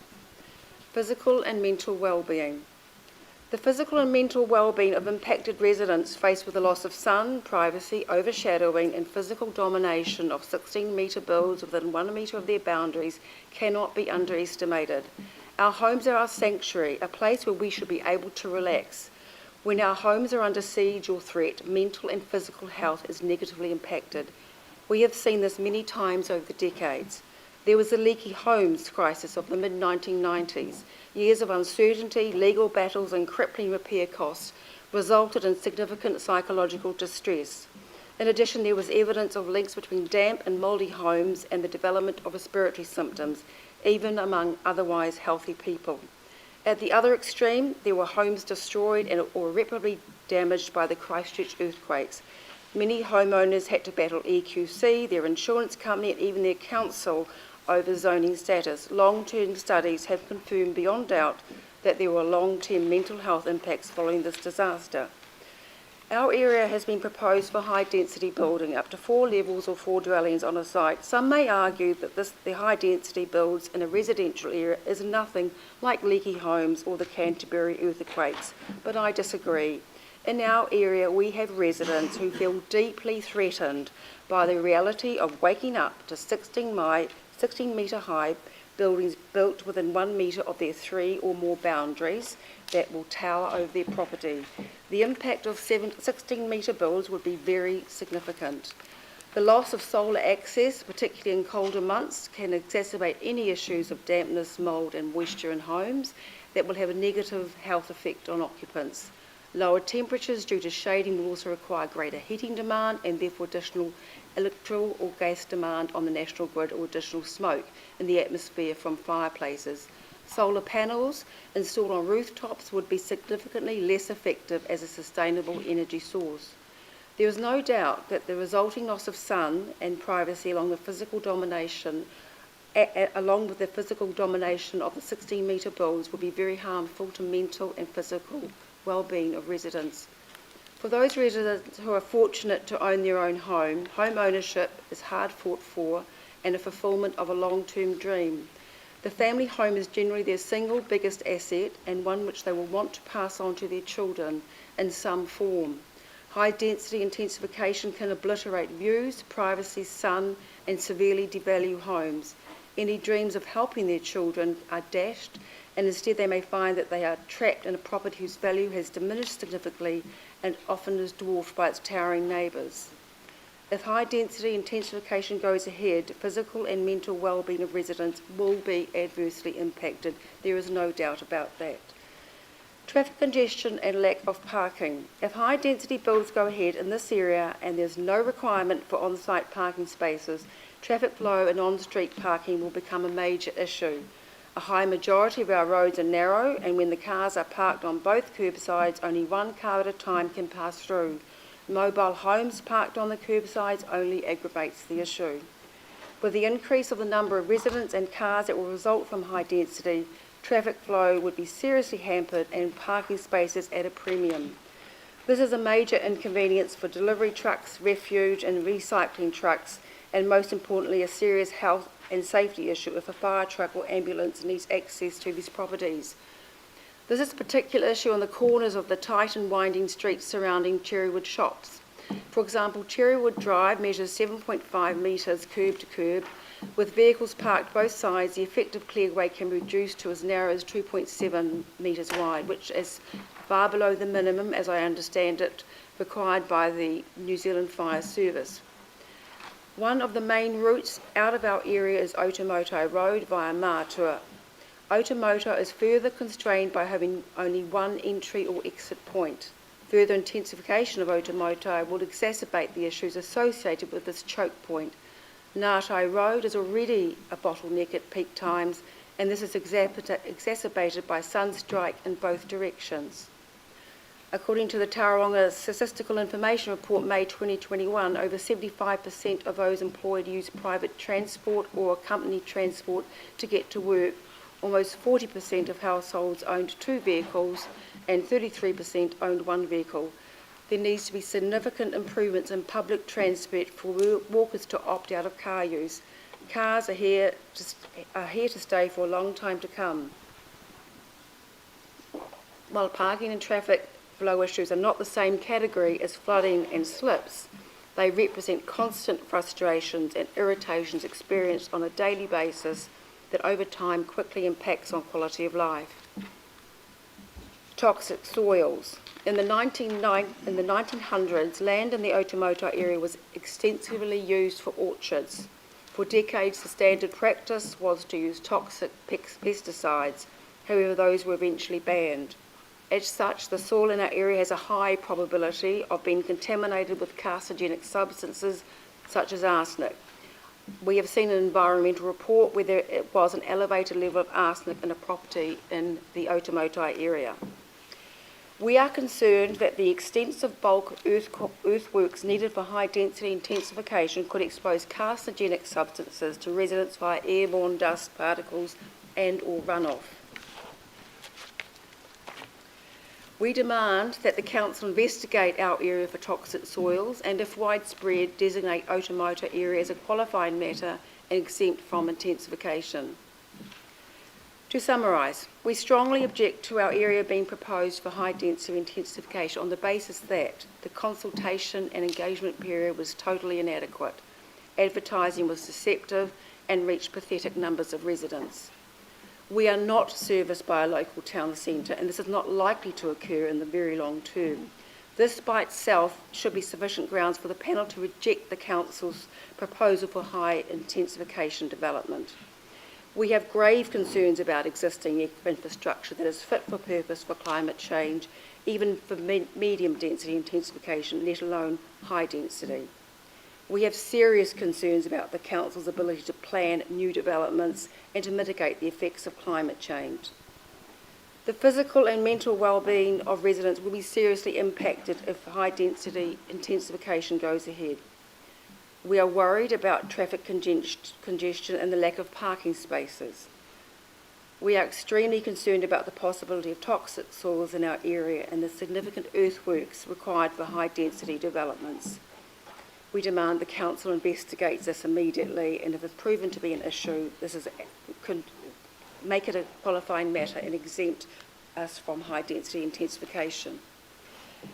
We strongly support the intensification in the CBD, and we know this will revitalise our area. Commercial businesses in the CBD have struggled, and many have had to close their doors as consumers patronise malls in the suburbs. However, in addition, central city dwellings have far greater potential for enabling lifestyle that's much less vehicle dependent than satellite developments located in existing lower density suburbs. Developers need to be encouraged to focus on the CBD, greenfields and the Council's priority development areas. In these areas, social and physical infrastructure, access to the sun can be planned in a systematic and future-proofed way. This is far preferable rather than scattered developments in areas that are already established and have questionable infrastructure that could fail in a disastrous way for residents. Political climate.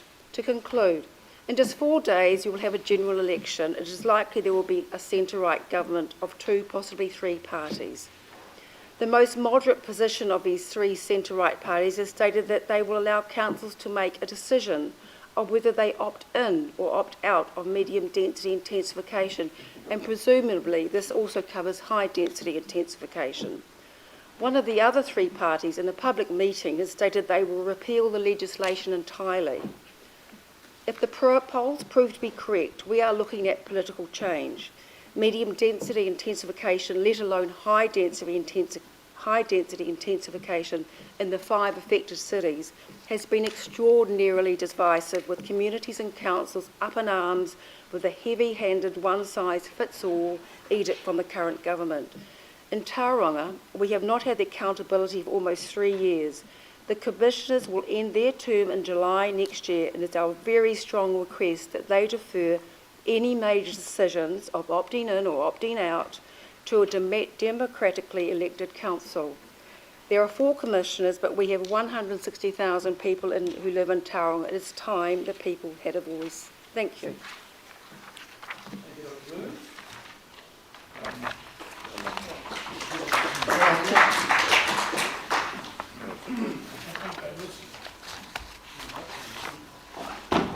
Any questions? It's interesting talking to a representative from the National Party when we had a meeting with them, and there's a large number of areas there that don't comply, such as Lemon Grove, because it's so narrow, Hinawa, which is once again, but most of those areas, as we've made a submission to, is that more than one vehicle parked on one side of the road will not let another vehicle past, which is just adding to traffic congestion. Might be putting a house on a section, but it's certainly moving the problem. We've had a person that works at the Mount travel from that area by public transport to work, 10 minutes by car, up to 1 hour, and 20 minutes by public transport. So it isn't there yet. I had one question, Dr. Lou, and related to the comments on toxic soils. Yeah. Have you seen any analysis of any of the soils in the area? Yes. A resident who's a neighbour gave me a report that that she had seen and passed it on to me to have a look at, and there was definitely high levels of arsenic on that property. Okay. Where it had been tested. Okay, thank you.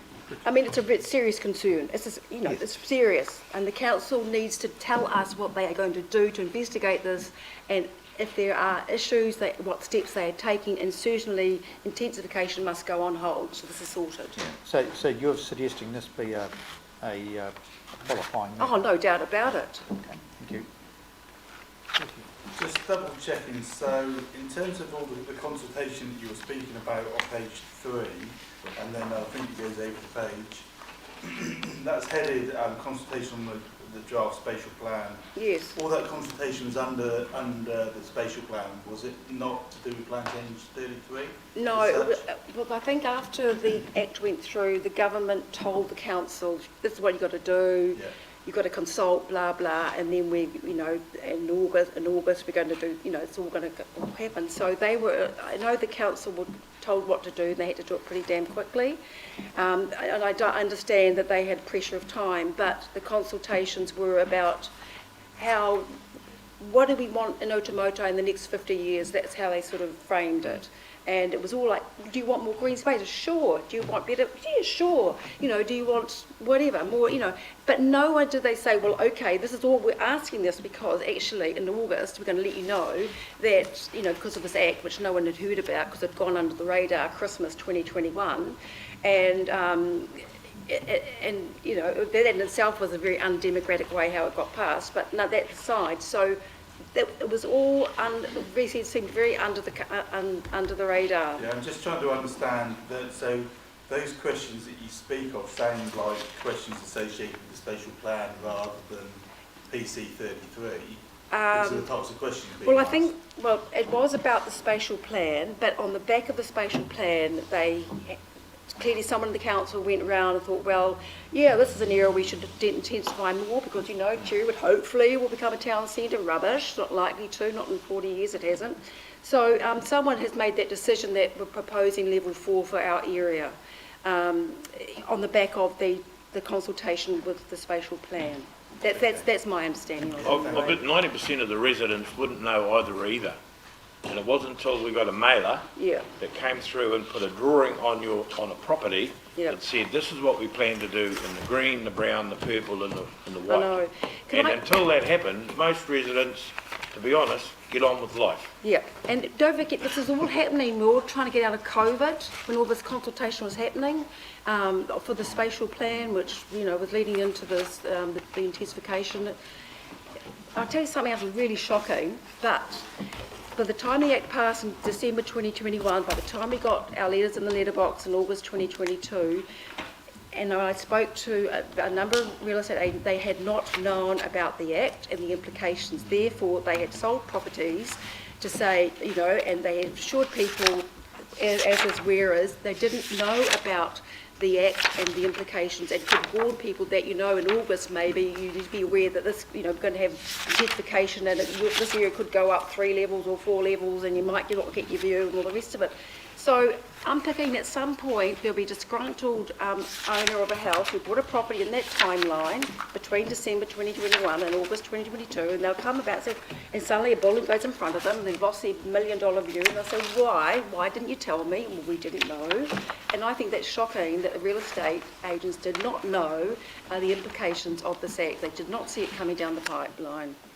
Just backing up what was in the submission, the infrastructural support, there's nothing in the 10-year plan that actually even has that in brackets and saying, if this goes through, we plan to put in a 6-inch pipe there or this, and here's the plan.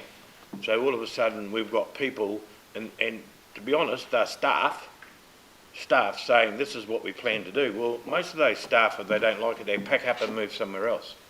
My experience is that, is submitted, is that the elected members are the people that we can go and grab by the ear and give them a shake. Staff members come and go.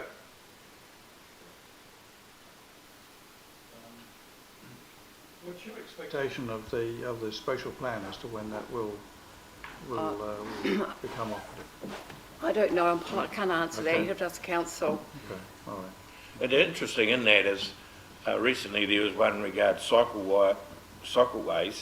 It was attended by 2 staff members, the consultant that was written up, the possible contractor, not one member from the commissioner or elected person being there to hear what the people had to say. So it's, you know, it's like a foregone conclusion, isn't it? I'm not going to vote, if I'm the contractor, I'm not going to vote against it. I'm going to make sure my submission works for it. So once again, we really need consistency and a democratic elected organisation to start making some decisions on behalf of the 160,000 people that reside here. Totally. And just let me ask you, I guess the default question is whether you accept medium density or you don't accept medium density. I mean, you know what the legislation says. Yeah. Well, there's a fair bit of density there now, to be honest. You know, with cross-lease sections, 2-storied property, and as submitted, we've got the highest number of properties and houses and persons per square kilometre in Tauranga City. Would that be fair? Set aside the issue as to whether or not things change after next week. Yes, yes. In preference to high density, absolutely I would accept medium density. I think high density in our area is just ridiculous. I don't know who thought of it, but this is why we've had to come to make the submissions into the hearing. Okay. And I think, as I said, as in Greenfield, if we were buying a property, anybody buying in a Greenfield site and knew what it was, they then buying, you know, the buyer beware, he understands, isn't he? The roading would be suitable, stormwater would be suitable, and I think if you look in Auckland and Manukau, where they subdivided that, made that quarry into I think it's called the quarries, isn't it, that subdivision? So through Gabriel, through Gabriel there was no problem at all, because it was designed to suit the property.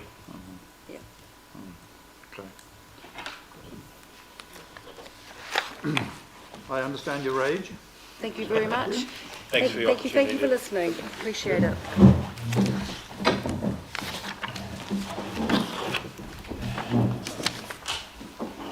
Is I think Mark, is it Mark Carligan or I'm not quite sure how to say.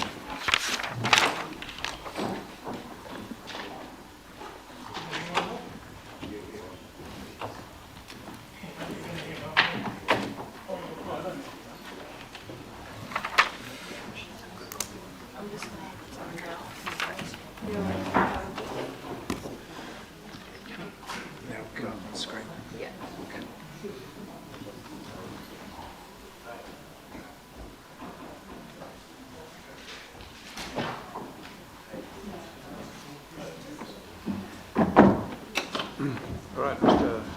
Is it Carligan or Carligan? Yeah, Mark. Right. I'll introduce myself in a second.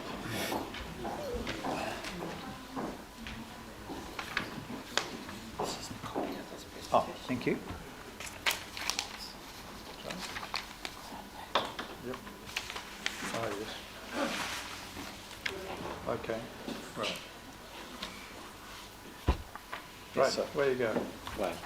So my name's Mark. I'm a local architect, but today I'm actually presenting as in a personal capacity as a resident of Southern Road in Brookfield. And basically, I'll keep it fairly short and sweet. It sort of focuses on a certain part of the high density residential zoning that I've got some concerns around and hopefully some solutions as well. So I want to keep this relatively positive. You've probably heard some quite negative feedback from other submitters. I kind of support some of that, but also broadly support the policies and objectives of the medium density and high density zonings. I think it's actually puts the city in a good direction. So what I'll focus on today is the interaction between the medium density and high density zoning, that border or that threshold, and how it affects each other. Figures 1 and 2 sort of give you a little bit of context to where we live. So if I flip to these figures, so basically on one side of the street we've got medium density residential, which is on the left hand side there. So we can build up to 11 or 12 metres, 3 houses as of right without a resource consent, and there's a whole lot of bulk and location rules around those. Across the road is high density residential zoning, and this is zoned up to 21 metres in Brookfield. So I'll touch on those different heights in a second in terms of different areas have 16 metres, some are up to 20, 21, and I think even Te Papa Strip it goes even higher. So basically that's the sort of the context of our street, and what I'll be focusing on is the zone interface, but also the bulk and scale rules. So the bulk and scale rules are for the town centres 16 to 21 metres. For the MDRS it's 11 to 12, so there's quite a difference there, and it will result in quite different types of buildings. So for the MDRS we're probably going to see a lot more standalone and attached townhouses. Across the road in the high density zoning at 21 metres, potentially we're looking at somewhere between 4 and 6 storey apartments. There'll be a bit of a mix. I've seen some of the proposals put in some of the earlier documentation around the residential outcomes framework. So we obviously want to see a bit of a mix of apartments and terrace houses and townhouses, which I think is actually good for the city. So those are the sort of the scenarios of both sides of the road in terms of height and building types. My key concerns are probably twofold. One, what does it do to the street in terms of the street scene? So one side of the side is going to be quite dominant versus the other side of the road. And also, what is it going to mean for the amenity of those properties in the medium density zone? So what I'll do now is I really want to focus, and I will keep this presentation fairly short. I want to focus on figures 3 and 4. Unfortunately, we don't have 4. But you should have 4 at the very back of your presentations. So there's quite a bit of detail around figures 3 and 4 that I want to focus on. So this is a scenario, we're looking up Sutherland Road, we're looking back towards the town centre, so we're facing west. To the north of us is high density, so on the right hand side of that image, up 21 metres, and then on the left hand side we've got medium density between 11 and 12 metres in terms of the very top of those roofs. What we're seeing here is overshadowing in the middle of winter and the middle of the day. So to give you a bit of context around that, basically in the morning through to about 10 o'clock in the morning, we've got no sun on those houses. So no direct sunlight in the middle of winter. The lower floor will get a little bit of sunlight maybe around 2 to 3 o'clock in the afternoon, and then after that it disappears. So there's some pretty significant overshadowing happening in those examples, and this is probably exacerbated even more if you actually look at the properties adjoining directly to the high density zoning. So if you're literally on a boundary between high density and medium density rather than across the road, then those effects are going to be sort of amplified. So there's certainly some significant overshadowing issues. There's some big issues around loss of privacy and of course visual dominance. How's that road going to feel? How's it going to shape the neighbourhood in terms of having 6-storey apartment building opposite freestanding sort of 2 to 3-storey homes? What's the road at Sutherland? It should be on the last page. I think it's around 21 metres, yeah. So that gives you a bit of a feel for it as well, in terms of the building at 21 metres high and the road actually 21 metres wide as well. So in terms of your shadow line that comes up on figure 3, yeah, if it was a single height building, where would the roof line be in that shadow? So that shadow there is probably about 5 metres up. So on a single story building, it's pretty much overshadowing completely. Right. Yeah. So basically, unfortunately, I don't have it on a digital example, but the next page really proposes some solutions around this, and it's a pretty simple solution in terms of my lay interpretation, but figure 4 basically proposes that the maximum height for properties adjoining and adjacent to medium density is dropped to 16 metres. It's kind of a no-brainer in terms of providing a buffer between the high density and medium density. I mean, that's pretty typical at the interface of zones, in fact. Yeah. And what it does is it makes a big difference. So in figure 4, you can see that the overshadowing's actually disappeared to ground level. So in the middle of the day, the lower floors of those homes would have sunlight. The scale of the buildings on opposite sides of the road are fairly uniform and balanced. In this example, Sutherland Road actually slopes up towards Maihi Road, so there's a bit of landscape that sort of lifts that side of the road, so it actually softens it already in terms of scale. But bringing the height of the high density down to 16 certainly would help. And I'm not suggesting that we blanketly make it 16 metres across the whole zoning. It is quite specifically properties adjacent and opposite to medium density residential. And in the scope of the zoning maps, it's actually going to be a fairly small percentage of properties that's actually caught by that rule. And to really back up, and probably my final point is by doing that, putting that rule in there, it gives some certainty for developers to know, yep, when I buy this property, the council's thinking more 3, maybe 4-storey terrace houses rather than sort of 4 to 6-storey apartment buildings, and it sort of gives some clarity around the development of those properties, which at the moment the rules are pretty loose in terms of that interaction between the two zones. Sure, there is some assessment criteria there, which is great, but I think it would be strengthened by having a specific rule that sort of addresses the interaction between the zones. That's really my presentation. I hope I've kept that relatively brief. Thank you for that. Yeah. Just tell me, I mean, not all roads are 21 metre wide, and it's quite possible, and I don't know whether it's the case or not, but the interface of these two zones will often not be spaced apart by 21 metres. Are you relaxed about the sort of 16 to 12 drop-off regardless of the width of the road or the, I don't think, I think I'm right in saying that I haven't seen, oh no, sure, just go back to No, I where was just you thinking were. if we got mid-block Yeah, scenarios that's what like I'm that. thinking of mid-block scenarios where you've got them, you know, basically you've got them hard up against each other. I mean, other plans in actual fact require that interface to respect the lower height. You got a view on that? I haven't really delved into that. I've looked at our personal situation, which is across the road. Yes. To be honest, if you are adjunct or next to the high density and medium density, there's some major issues there, for sure. So you'd be arguing for treatment at that interface. Yeah, and that's a much harder question. I don't have an easy answer for that. All right. Yeah. Richard? No, that was it really. Asking about that mid-block scenario, but as you say, you've not explored that because you're location specific, aren't you? So no, that's fair enough. But it's giving us something to think about regarding that mid-block as well, I think. Thank you.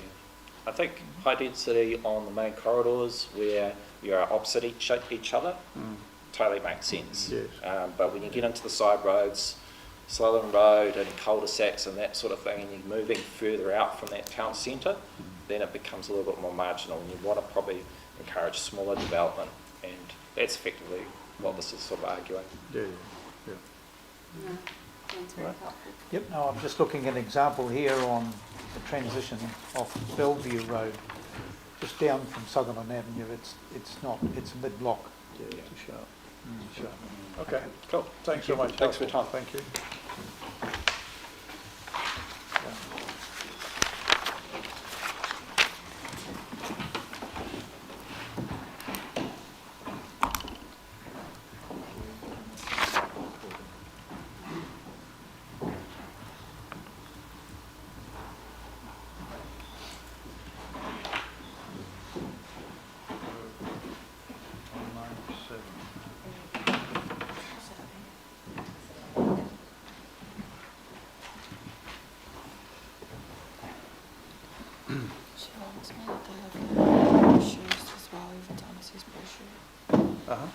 Right.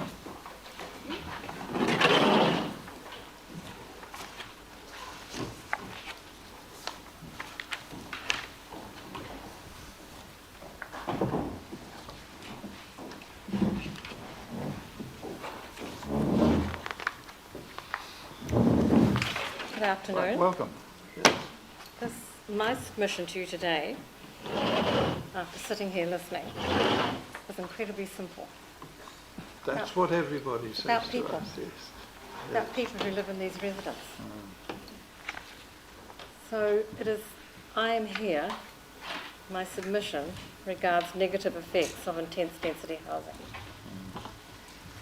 Intense density housing is here to stay. It is just the way of the future, and particularly within the avenues. Under the proposed scheme, multiple buildings of multiple stories can be erected, which means more people, more vehicles, more activity on site. An existing quarter-acre section with one house, which has been the norm. Instead of one house being occupied, there will now possibly be four. And again, more people, more vehicles, and more activity on the site. I am an owner-occupier of one of such developments, established nearly 7 years ago. The houses are all 150 square metres, single storey, separate titles. 3 of the houses are occupied and owned by retirees, average age about 78. 2 occupants are widows, that's one is me, and the third a couple.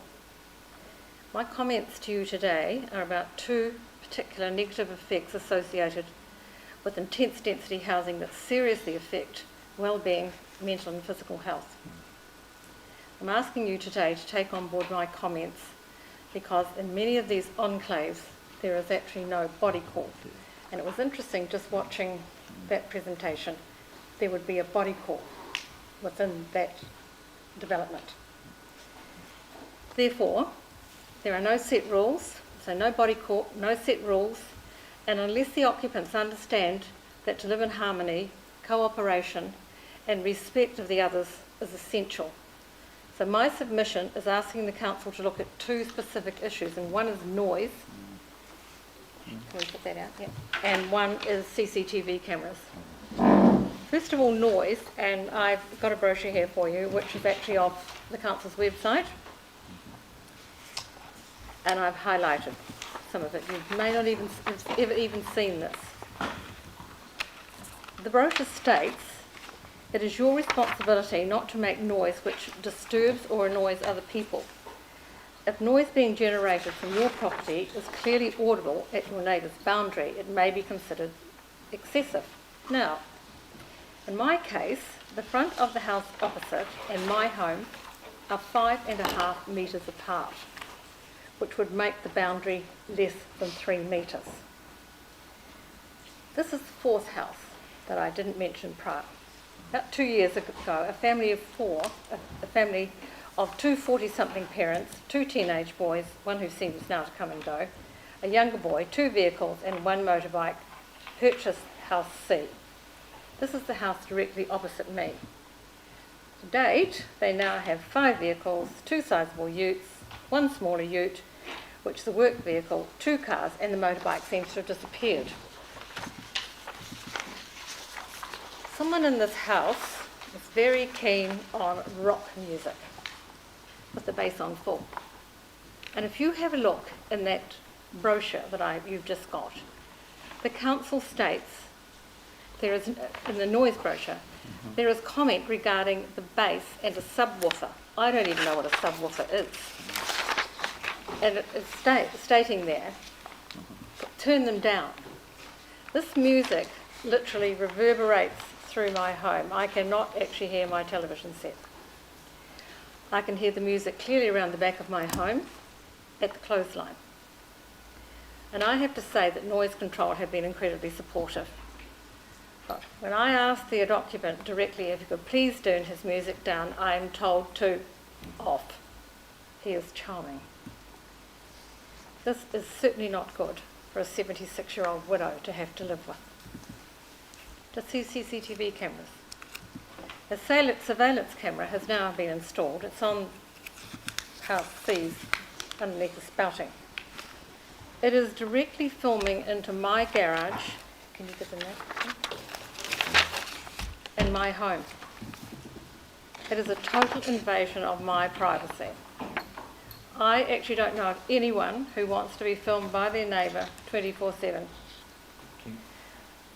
I went to the police. I first brought this up with the police. The community constable visited the neighbour and he was told there was a security issue on site. There is no security issue on site. Actually, a camera on our site is quite unnecessary because one of the occupants observes and notes all the comings and goings. So why was this camera installed? And why does this camera film my movements, my home, and not theirs if there's a security issue? I would suggest my scenario regarding the surveillance camera is actually not unique.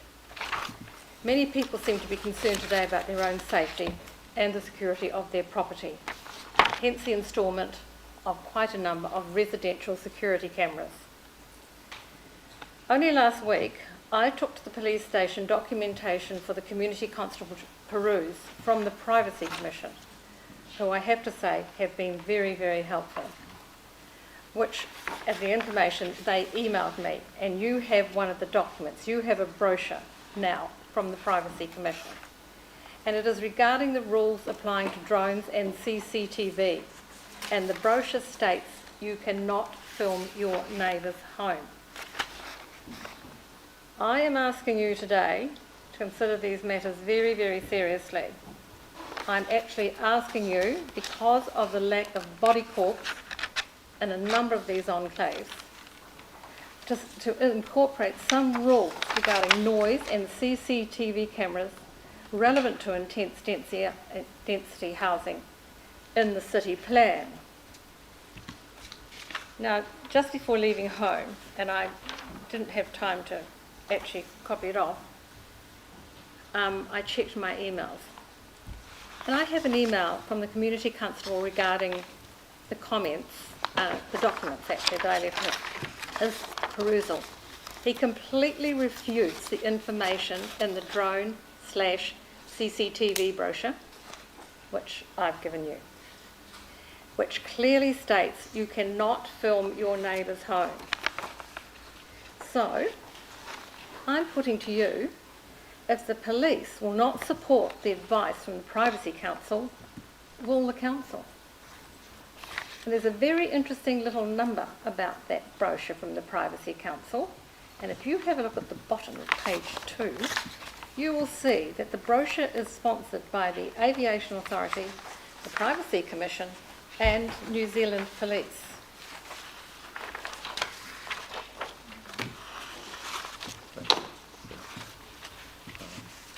So it is, I think there is nothing wrong with certain intense density housing.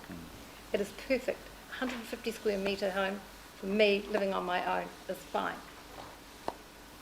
I can't take the tension of this anymore. I want to just be able to sit and watch the news without being deafened by rock music.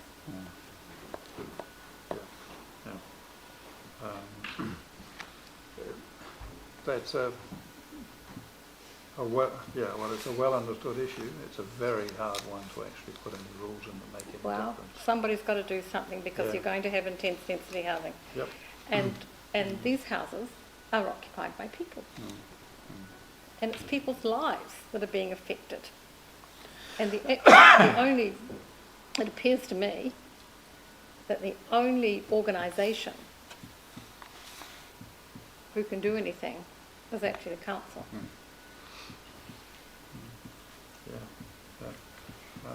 Certainly sympathise. Just 1 second, maybe Clear, understand, thank you. Clear what the issue is, not clear what to do about it. So Sorry? Clear what the issue is, not clear what to do about it.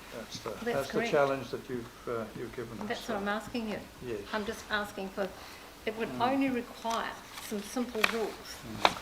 Now, as I said to you, the boundary is only 2 metres. So noise control, I'm asking you to give noise control some authority as to how to deal with this situation. Because they no longer actually apparently deal with decibels. They deal with excess noise on the boundary. Well, I would say this is about 5.5 metres. I would say that's about the front of the neighbour's home, and this is the front of mine. And I think this bass music, and I think the other thing about this development is that house, the front of that house is actually straight on to the right of way. There's hardcover there, whereas my home, I've got a bit of garden, and the houses are on concrete bases. I don't know anything about engineering, but there has to be some reason why, apart from the volume of this music, why it literally bounces around my home. It fills my home completely with sound. And they happen to actually know that if you leave it on for 59 minutes, noise control won't come out. If you leave it on for 60 minutes, noise control will come out. You would have to ask, I thought you might ask me, why did they buy them there? The reality is they did.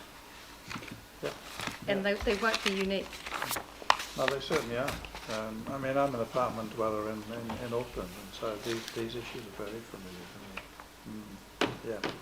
But so the only organisation that can do anything about this is actually the council. Yeah. I mean, the problems that you put are essentially behavioural, and that's the difficulty of control. I recently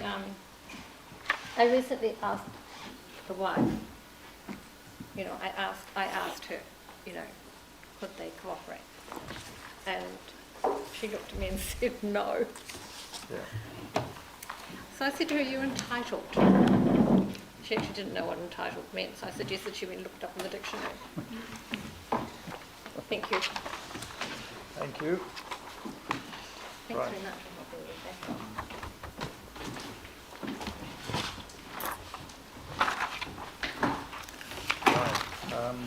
Where are we? Transfer. They've arrived? Oh, yes, right, okay. All right, we'll take an afternoon break and wait for transfer. That's fine. Thank you.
just magically sufficient.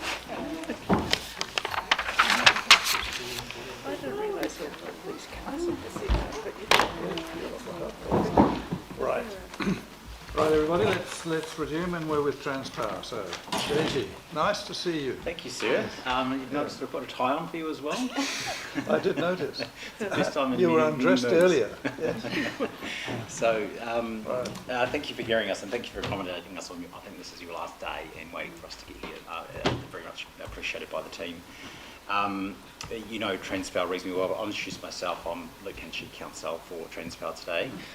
Got Ms. Ing and Ms. McLeod here with me, and Mr. Thompson, Colin Thompson, on the video screen there.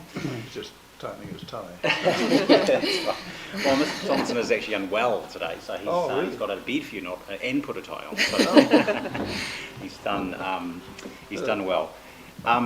We have given you a bunch of paper and legal submissions and evidence and so forth. As is usual, we'll take you through a summary of that information, and we're happy to address your questions. Okay. You might be pleased to know that the context here is relatively narrow compared to some of the things we were talking about earlier in the day. So I'll just touch on some points in my opening legal submissions and then work our way through the team. So Transpower's case is focused on this question of what is the appropriate activity status for new buildings in the high voltage transmission plan area, and I'm referring to that area as subzone A. Transpower submits that the answer to the question is a matter of evidential merit, applying the correct legal tests for qualifying matters, and I want to come back to the evidence and what are in fact the legal tests to respond to submitters and the council on those points. There are only two options in terms of what is the appropriate activity status: restricted discretionary or non-complying. Transpower's evidence and the Council's Section 32 assessment both strongly support non-complying activity status, and they do so on the basis of the need to give effect to higher order policy directives, and you'll hear a bit about the National Policy Statement on Electricity Transmission. I'm sure you're all familiar with that national direction, but we'll touch on the key aspects of that through the presentation. And they do so on the basis of the factual need for the rule. And that evidence I submit is not materially contested and is aligned with most other district plans around New Zealand. And again, I'll come back to that point about national consistency.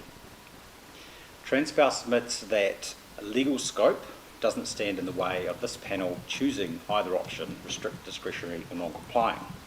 And with respect to the Waikanai decision that you've heard about has been misread and misapplied by the Council and Kainga Ora, and the very different facts in that case make it distinguishable in my submission. I'm going to take you through some of those distinguishing features later.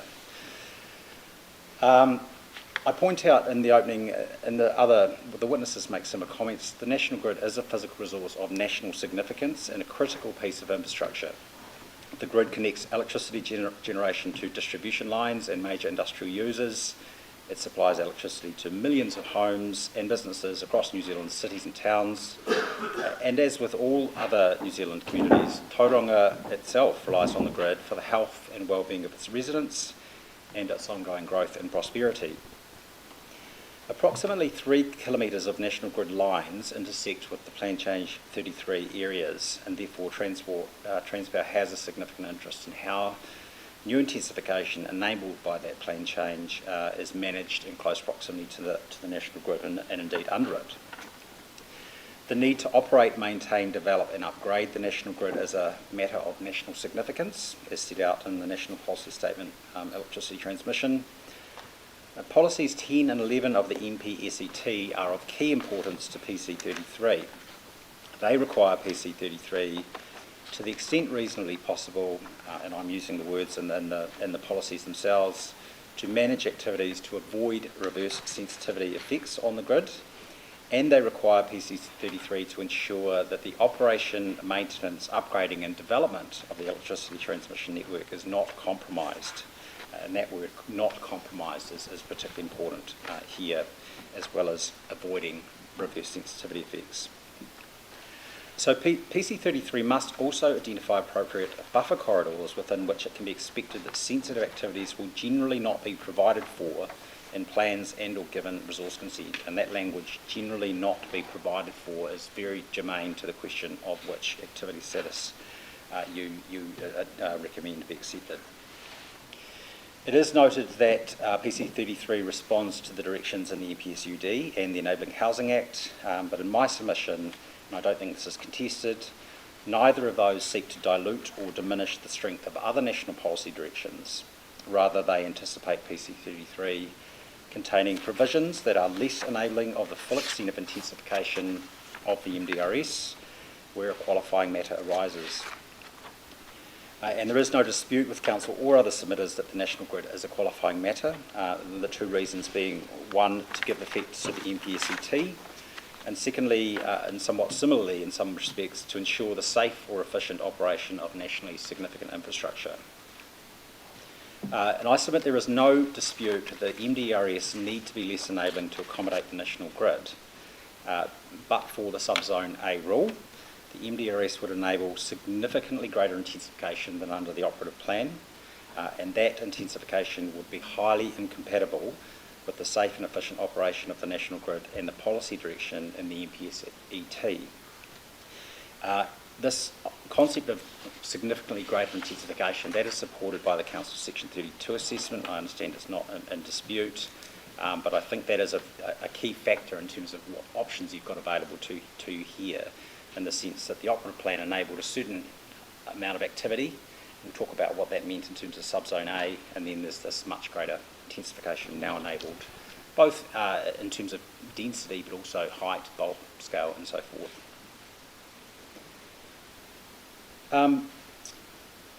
I'll probably just point out that in the legal submission opening, the Select Committee had directly engaged in the need for qualifying matters, and I've just got that at paragraph 18 of my opening. It's worth just reading back again when you've got time to do that. But the idea that nationally significant infrastructure needed to be, dealt with through qualifying matters was clearly, a key concern for the bill and the Select Committee themselves when they made the recommendations on that bill. So really, with all of that stuff that's not in dispute, what is in dispute, the remaining legal test for this panel to grapple with in my submission is how much less enabling of development should PC33 be to accommodate the national grid? And this is where we get to the test. Section 77I of the RMA outlines the correct legal test. Less enabling provisions must be only to the extent necessary to accommodate the relevant qualifying matter. And of course, what only and necessary mean, I think we can probably just use normal understandings of that terminology, but if you've got any doubt, then you can look further to the purpose of the legislation and the relevant provisions in the surrounding context as is usual practice. The options are to be assessed against the usual Section 32 requirements, and the Section 77J assessment, which takes that Section 32 assessment a little bit further by focusing on essentially whether the pros and cons of having intensification versus restrictions on that via qualifying matters.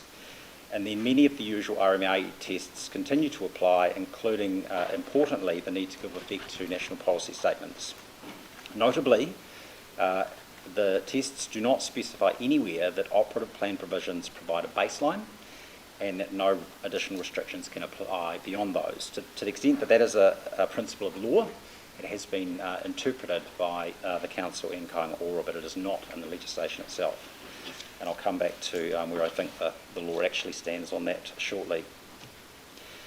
So Transpower has lodged comprehensive evidence addressing the strong factual and policy reasons to support non-compliant activity status. Ms Eng, Mr Thompson, Ms McLeod will address all of that in their presentations. And as noted, that evidence is not disputed in any material sense. And the Council's own Section 32 assessment supports the approach. And I've outlined a really reasonably good summary of the key features of the Section 32 assessment in paragraph 70 of my opening submission. The non-complying regime has also been subject to considerable testing elsewhere, including following contested hearings before other independent hearing panels and through higher court processes.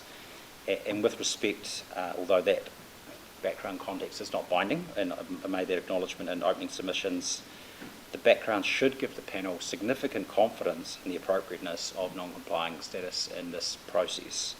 And Ms McLeod will talk to this, but she points out in her evidence the importance of national consistency when it comes to managing linear infrastructure like the national grid, and she points to the preamble to the NPSET, which is worth reading because it makes that direct statement really that national consistency is important in terms of managing and providing for the national grid. Against that context, the Council in Tauranga Ora have posed a jurisdictional question as to whether qualifying matter provisions can be less enabling than operative plan provisions, and they rely on Waikanai, as I've said. With respect, my submission is that that position is untenable for a range of legal and practical reasons, and I've pointed some of those out in my opening submission. I want to develop on some of those now. I want to start firstly by submitting that Waikanai needs to be interpreted correctly, and when you read it properly, the court found that the proposed qualifying matter, the new Wahitapu site, the Urupā, failed to meet what the court said was an inherent limitation in section 80E. I've covered that in a bit more detail in the opening submission. The new qualifying matter in that case, the court said, did not support or was not consequential on the MDRS. And it was in that context that the court used the operative plan to test whether this inherent limitation was met. So they were using the operative plan as a starting point to say, well, is there something about the MDRS which have changed the situation, and therefore this new intensification needs to be managed in a different way. And my reading of that decision is that the court simply didn't see the link between the new MDRS intensification and the need to manage this Urupā. That was probably an existing issue that needed to be dealt with under the prior district plan, but hadn't been. And because of that, they just simply couldn't make that link and get through that, what they called that inherent limitation. And in that sense, that the qualifying matter wasn't related to the MDRS. It was being brought about by, for a different reason. But that, of course, is not the case here. That the MDRS needs to be less enabling is not disputed. Council and Kāinga also appear to acknowledge that the Waikanai facts are materially different. And on this is a sort of a second point really. Council for Tauranga City Council noted in opening submissions that most cases have different facts, and he didn't really go so far as to say that there is a distinguishing feature here or there's not, but he may have been suggesting that perhaps there is a general legal principle that you can logically extend in the scenario that we have in PC 33. In my submission, I acknowledge that cases have different facts and sometimes they don't distinguish general legal principles, but the facts in this case compared to the facts of Waikanai are materially different, and on that basis you do need to distinguish Waikanai to the extent you think you need to. In Waikanai, permitted activity rights were in play, and the new qualifying matter would have made those activities largely prohibited. In this case, there is no permitted activity at issue in PC 33. Subzone A already exists in the operative plan, and there is no reasonable expectation of a resource consent being approved for new buildings under the operative regime. And I would submit with respect, there is certainly no development rights, which is a word that's been, I respectfully suggest, loosely used by Council for Kāinga Ora. There are no development rights in the operative plan that have been taken away. There is a shift in the emphasis of the activity status to regulate activities, and that's all we're dealing with. So this is an interesting issue, isn't it? I mean, it's an operative plan, it's a restricted discretionary activity. Is this the right process for that change to be made? I mean, it seems to me that it's an issue broader than PC 33. Yeah, I'd be some disinterested in knowing. I think in my submission it does need to be dealt with in this process. It would have to be acknowledged that it is an existing problem in the district plan, that it hasn't gone from restricted discretionary to non-compliant to catch up with all of the other plans around the country. But there is also a direct connection between the additional intensification enabled by the MDRS and the additional risks and compromises to the national grid that intensification brings about. So in my submission, you get through the inherent limitation or the gateway in the sense that you need to manage those effects in some way. Once you're through the gateway, in my submission, you can choose whatever activity status you think is appropriate. But the only guiding principle that you've got to observe there is that it has to be only to the extent necessary to accommodate the grid. And if it's necessary to meet the terms of the National Policy Statement and to address the facts, to have non-complying, that's open to you. And the issue with the RDA, I mean, RDA, the council can turn the consent down. There's some pretty strong, I guess, assessment criteria in there. I mean, I despite the fact that RDA status is normally attached to things that we might anticipate as occurring within a zone, I guess, has it been an issue to date? Like, is it, on the ground, is it an issue, this RDA status? Would you have been able to ensure things hadn't gone ahead? Have there been any examples of things that have slipped through under the RDA that you think would have been captured by the non-compliant? I guess I'm just interested in that. That's a good question, and unfortunately I'm probably not the right person to answer it for you. I think between Ms. and Ms. McLeod and in fact Mr. Thompson, they can probably talk to some of the examples.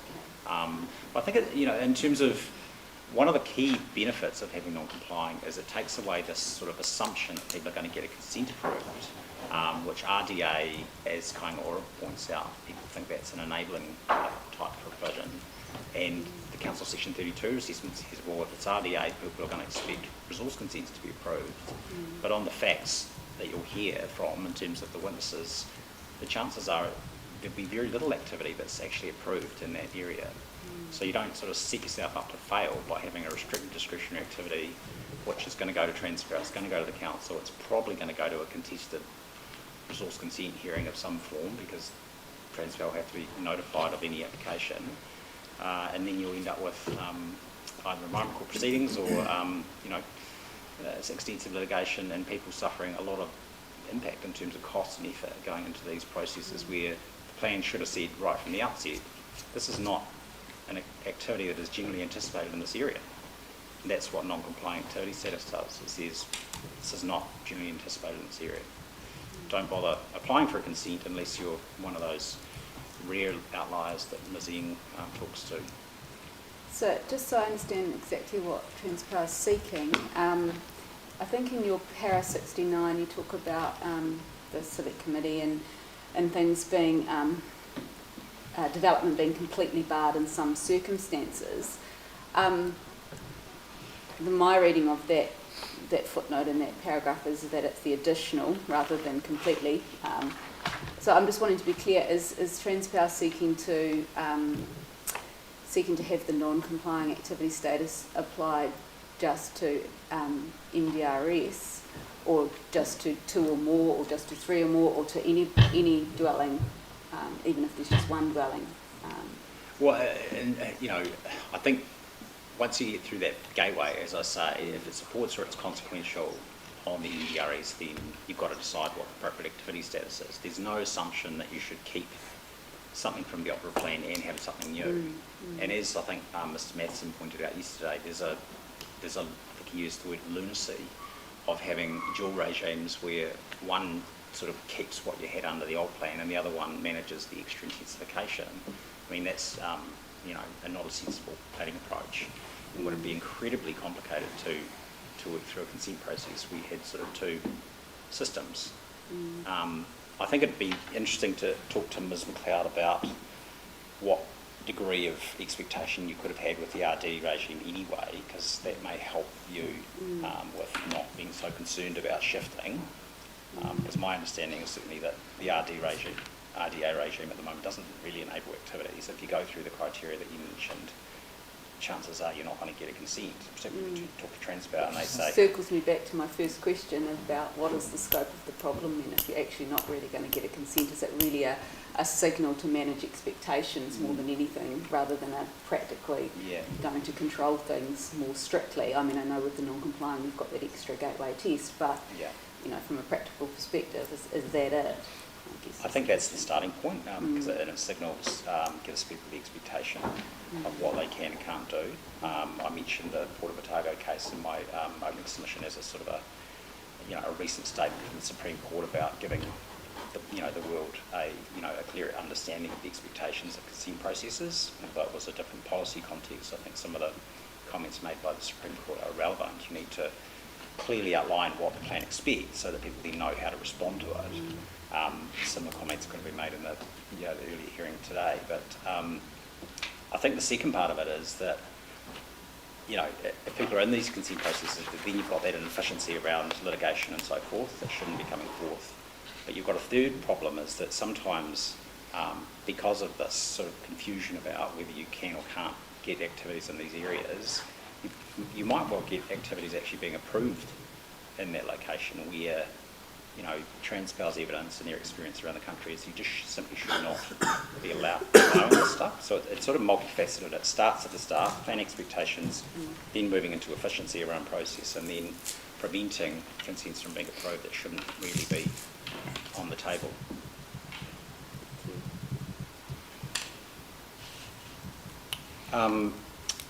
I've got a number of points to just talk to the consequences of if you interpret a Waikanae as establishing this sort of general legal principle that you can't be more restrictive than an operative plan. If that is a general legal principle, I want to point out some, what I would say are perverse and anomalous outcomes that would occur. And, as Commissioner Morrison, those are legal principles of interpretation say you shouldn't really interpret legislation in a way that results in those outcomes. The first point is that, and this is something that the Kapiti Independent Hearings Panel observed, that such a principle would mean a range of new rules to respond to the effects of intensification would be effectively unavailable, such as to manage new flooding and other infrastructure impacts. And not being able to manage such effects would have conflict with sustainable management of resources and wouldn't respond to the objective of the NPSUD and MDRS to ensure well-functioning environments. I think the panel in that case was concerned that if you can't be more restrictive than the operative plan, then how do you respond to all of this new flooding effect that it might occur because you've got much greater impervious surface around your district, or how do you ensure that you've got enough roads, or how do you even get down to details like managing earthworks and fencing and all of those other things that Section 80E refers to. That panel was clearly concerned that if you're applying a general legal principle, then those sorts of rules are off the table, and that's going to lead to perverse outcomes. It would also, in my submission, effectively make it legally impossible to introduce new qualifying matters, because clearly any new qualifying matter is more restrictive than the operative plan. If it's not in the operative plan, it's not controlled. If it's a new one, it must be controlling in a different way, and presumably having not been controlled before. And I think that has to be perverse and not consistent with the legislation, because there are two pathways to have qualifying matters, one being existing ones and one new ones. So why did the legislation bother to have a pathway for new if there was a general legal principle that says you can't restrict more than you did under the operative plan? That doesn't resonate with the legislation. It would also mean in this context... Doesn't it mean, sorry, I'm a little bit confused. Doesn't it mean it's just restricting you back down to the existing development, so you can have it disenabled back? So if there's a stormwater issue, for example, then you could put in an infrastructure or a stormwater overlay that required an assessment beyond what the operative plan applies for. So, for example, if you're allowed one single dwelling and a minor dwelling presently, then you could put on a stormwater overlay that required that beyond that level that's currently provided for in the plan, the qualifying matter would be you'd have to have an assessment done, and you change the activity status at that point. Is your submission to me that that's beyond scope? That's you could put that in the range of options available to you to manage this qualifying matter, and if you thought that was the extent necessary. But I think, I support what Mr. Matheson said. It just creates a lunacy, because you've got two regimes for the same site, and two regimes to manage stormwater, one for slightly more permissive and the other one to regulate more intensification. If you think about trying to model for those scenarios and trying to predict what people will develop and then develop a flood model which responds to, you know, it would just create, you know, with respect, chaos. I don't think the intention of the legislation is to preserve existing operative plan provisions and only put overlays on for the intensification. It's to say, if you need to control intensification, you have to get through that gateway first, and then after that, you just look at the merits. What is the most appropriate planning method? What's the extent necessary to accommodate the qualifying matter? And you do that in a fairly typical Section 32 way, by looking at costs and benefits, and in this case, giving effect to national policy direction, risks of acting, not acting, and so forth. So I don't think you need to feel constrained by this kind of idea that there's this general legal principle out there. It's not what the court said, for a start, and if it was what the court said, it would lead to these perverse outcomes, and it needs to be distinguished in this case. So your submission to us is that the KCDC IPI panel got it right in terms of the way that they approached the Wakana decision? I think, and that's probably the example that's perhaps almost the most useful, is that when the panel looked at it in the light of day, and they saw that, you know, the intensification, whether it was something they could have done under the op plan or not, the intensification would have essentially allowed a very significant cultural area to be destroyed.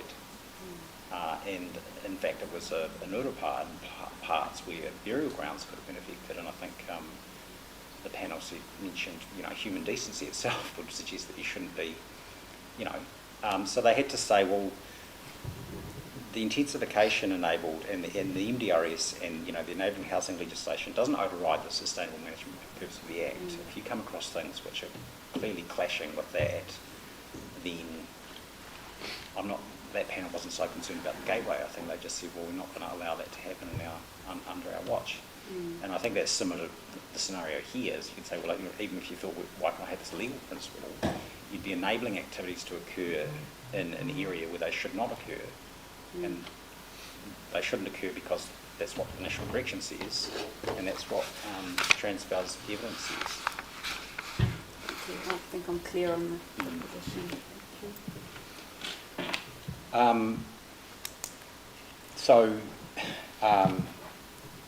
You know, if you've only got restricted discretionary available to you, and after having heard from Transpower you thought non-compliant actually was better, you wouldn't be able to do that. And how would that be a good outcome?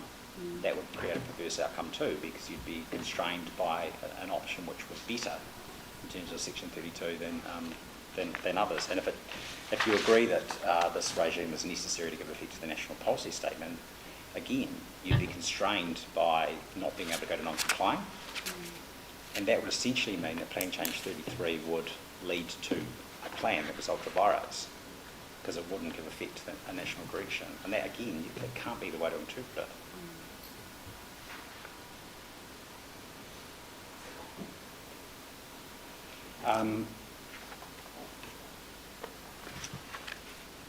I think it's important to get that, because that is probably the most important point in this case, is to see whether there's some sort of threshold here that has to be met. And I think all we have to prove is that the national grid provisions are necessary to support or are consequential on the MDRS. That's what the evidence has done. And then the next question is, what's the appropriate planning response? It's whatever is the extent necessary, and that needs to be evaluated on the facts and the policy that Ms McLeod talks to. I think it would be worth going back to the presentation by Kāinga Ora, but when I listened to it yesterday, it did appear that Kāinga Ora may have moderated its position on Transpower's approach, because I think Mr Mathern observed that lunacy of having these dual provisions, and that can't be a good way to do things.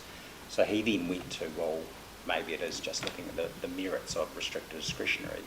And his legal position was that RD was the right approach, but with respect, he didn't apply the usual rigours of evaluating options under the statutory tests that he mentioned, and more broadly KO, and I think, well, Council in terms of the 42A hasn't really engaged with the detailed reasoning from Transpower's witnesses. And those witnesses do outline a range of benefits that outweigh costs and what is necessary to give effect to the UPCT. I just observe, and I don't want to be too picky here, it's not really my style, but Council for KO did refer to an inaccurate legal test for qualifying matters. He said the test is you must restrict development to the least extent practicable. I think that's the phrase he used. In my submission, the test is in fact only to the extent necessary to accommodate the qualifying matter, and that's in the statute itself. And my listening to it, the test offered by Council might suggest that you need to go further towards intensification than the test actually specifies in the Act, and I think that's wrong. And I think that that may well influence how much credibility you give to those submissions in due course with respect. So in conclusion, I submit that non-complying status for buildings in subzone A is necessary and appropriate to meet the relevant statutory provisions. There is scope for the panel to make that recommendation. Amending the rule needs to occur now to respond to the new intensification enabled by the NDRS. Otherwise, at best, failing to act will lead to new resource consent applications for new buildings within subzone A being lodged because of that expectation that people will have that we've talked about. That will result in debate and litigation where those buildings really should be avoided on their merits. And that outcome is inefficient and ineffective. It clashes with Section 32 concepts. However, at worst, resource consents for new buildings, and I made this point earlier, for new buildings within subzone A will be approved. And that outcome will lead to more severe issues, constraints on routine maintenance and access, delayed restoration of electricity supply, and in the worst case, appreciating that some of these safety risks are low probability but incredibly high impact, safety risks for property and even people. And in my submission, those are real and significant risks that, with respect, need to be prevented by this plan change. So, Transpower strongly seeks that its position be upheld, and those are my opening submissions. Does the only to the extent necessary test apply to the activity status? Or I think it so does. Why is it, if you can achieve, I guess, everything but the expectation of not getting a consent from an RDA, why is an RDA the minimum necessary? Yeah. I don't think it's, and the extent necessary, I don't think suggests the minimum necessary, it's just whatever is necessary. Only to the extent as necessary. a qualifier. That's right, only to the extent necessary. But it doesn't connotate, I guess, compromising the thing that the qualifying matter is trying to protect in the pursuit of enabling more intensification. It really has to be what is the appropriate planning response. And I'll probably hand over to Ms McLeod to talk you through the relative pros and cons of RD versus non-complying.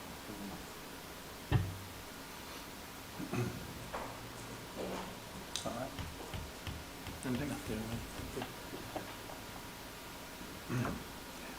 I mean, that's the crux of the issue from where I'm sitting.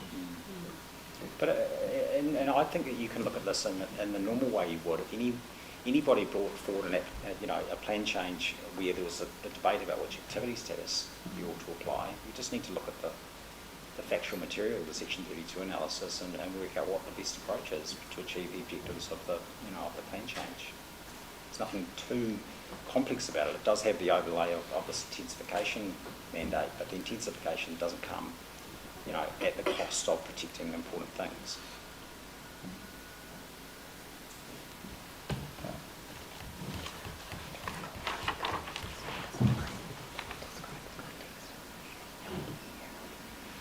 I think we'll pass to Mr. Thompson. Before he passes out, yes. Before Mr. Thompson. He'll take you through the factual context and just some of the issues that I've been trying to present to you in better and more accurate language, no doubt. I'll hand over to Mr. Thompson.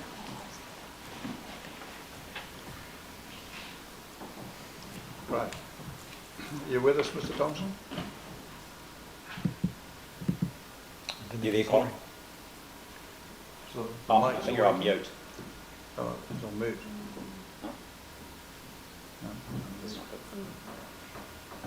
Can you hear us, Colin? No. No. Some.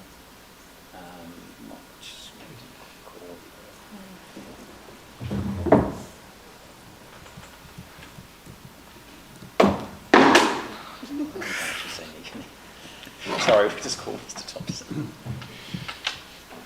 Just when you thought everything was there. Oh, yeah, it's good. It's coming up.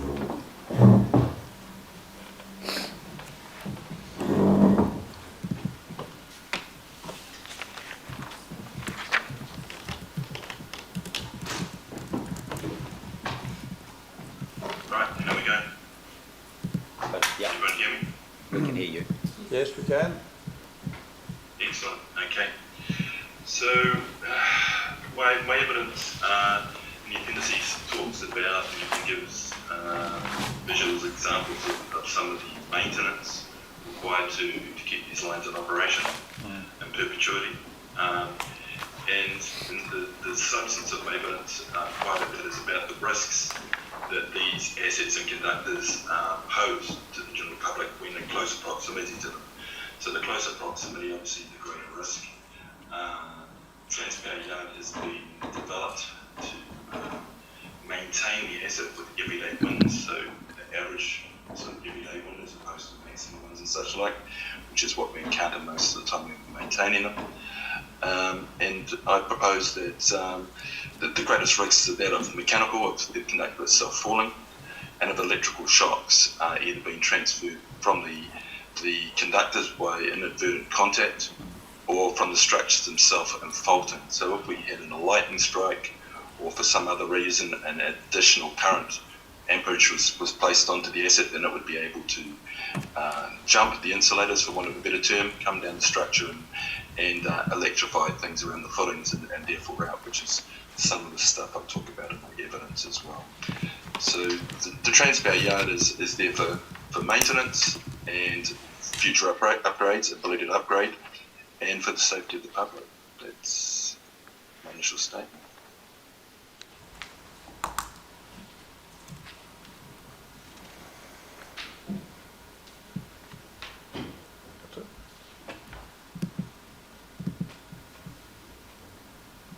Oh, sorry.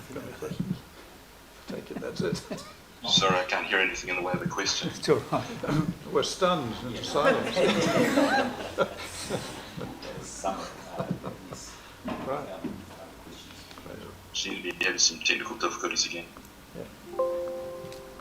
In your figure 2, under your 41, clause 41, you show a fairly scary sort of image of a conductor wrapped over a front porch. In your experience, Mr. Thompson, how frequent or how often would that sort of event happen? Oh, the photograph. That occurred in Auckland, post a reconductoring job with the failure of a mid-span joint. There's two answers to that question. How often does it happen in an urban area, and how often does it happen nationally? Fortunately, very rarely in an urban area. But in the last 12 months, by either a structure failing and coming down, i.e. Gabriella, or by a mid-span joint or such like failing, or a connection to a dowel falling, it'd be at least 4 times in the last preceding 12 months. So 4 times in the last 12 months? Okay. That I'm aware of, yes. That's my understanding. And that's, in terms of your 2 categories, that's within a residential area, or in a general sense? Those were rural. 2 were in the South Island in rural areas, and the 3rd was again on the DC line in a rural area, and the 4th was just outside urban areas on a river crossing near Redcliffe and Hawke's Bay during Gabriella when a tower failed. So is there any reason to believe that a conductor failure, you've said historically most conductor failures occur in rural areas, is there any reason to believe why? Is that just because there's more conductors in the rural area, or is there something about the rural area that's different from an urban area? No, it's just a percentage of the line that's an urban versus percentage that's in rural, I'd suggest. Right. In the order of about 90% of it. I can find out the exact answer. No, I think I'm guessing right here right now, but I can find out the exact answer if you desire. But I guess in the order of 85, 90% of it is rural. And I don't know whether you saw PowerCo's evidence. They were reflecting on different examples that that they'd had in different parts of their network. Those sort of incidents where buildings and work is undertaken in proximity to the national grid, is that something that you come across on a regular basis? It's relatively rare in the housing space, in the dwelling space, but it will happen with regards to other utilities building a power line underneath us, people like PowerCo, and designing the line to an everyday temperature, not what it would get up when it really heats up, so there's minimum clearances. We find it with carports, we find it regular with carports, hay barns, that sort of thing. Another regular thing that we have issues with is water irrigators, particularly in Canterbury area, where they don't take account for the fact that the position of the conductor will change during the course of the day. As the day heats up, the wind drops, the sun picks up, greater load comes on, more current will flow through the conductor, it will sag lower, and they won't have allowed to do that. And hence the requirement to stay a minimum of 4 metres away at all times. So in terms of your section where you start at 33, looking at management of risks, and Mr. Hinchley talked about the likelihood and the consequence. Can you give us any more advice as to what, other than what you've got in there, about how much of a likelihood these events are? Because, I mean, there'll be people who say, well, you know, this will never going to happen. This hasn't happened in the past. Why are we taking such a really restrictive approach to this? I'm interested in some comments on that. Are you talking with regards to the conductor falling, or are you talking with regards to electric shock caused? The whole range of risks that you've identified in you talk about flashover and a range of other things. So the whole range of things that... Whole range, okay. Yeah. So,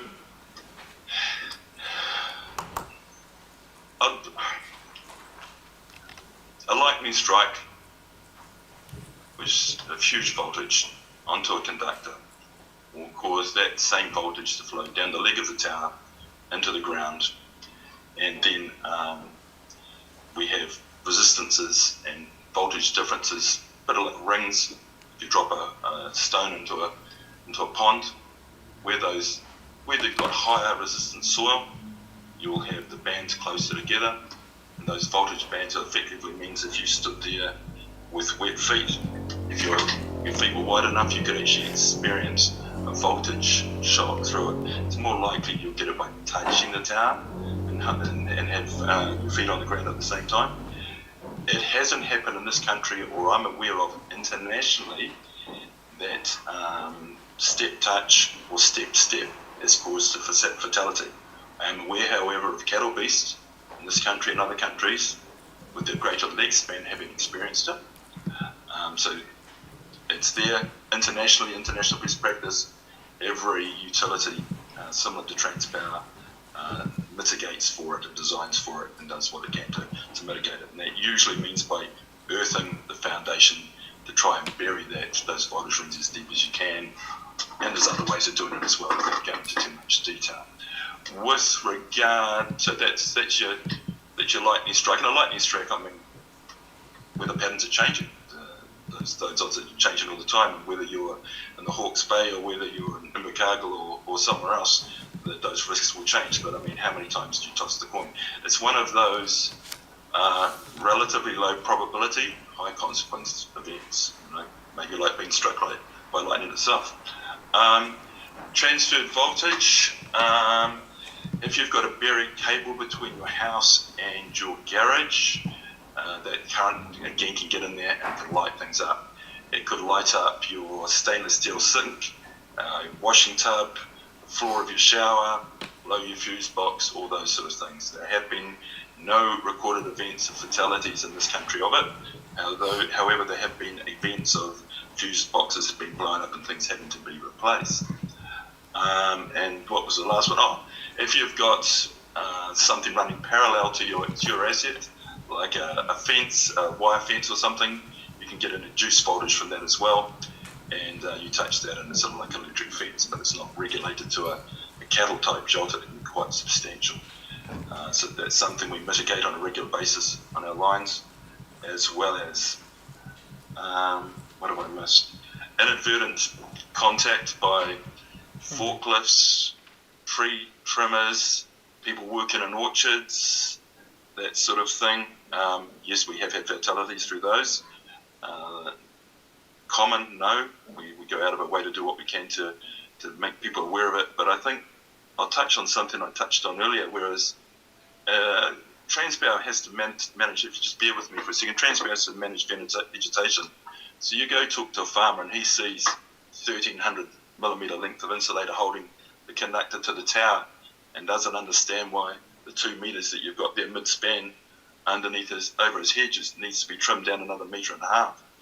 And the reasons for that are, as I explained, the conductor itself will expand markedly, particularly mid-span, not so much at the two extremities of the line, but mid-span with various inputs. So what we design our clearances to are 100% solar, 100% load at any given time, which is relatively unlikely, no wind, and basically the conductor will sag right down to that maximum position. So that is a cause for concern when people are working in and around our assets. They'll come there in the morning, they'll do a measurement, they'll put something there, and then they'll traverse backwards and forwards, lifting up tip truck trays or whatever else they might be doing, forklifts, and during the course of the day, that conductor will sag well within that 4 metres, and sometimes we'll have a flashover.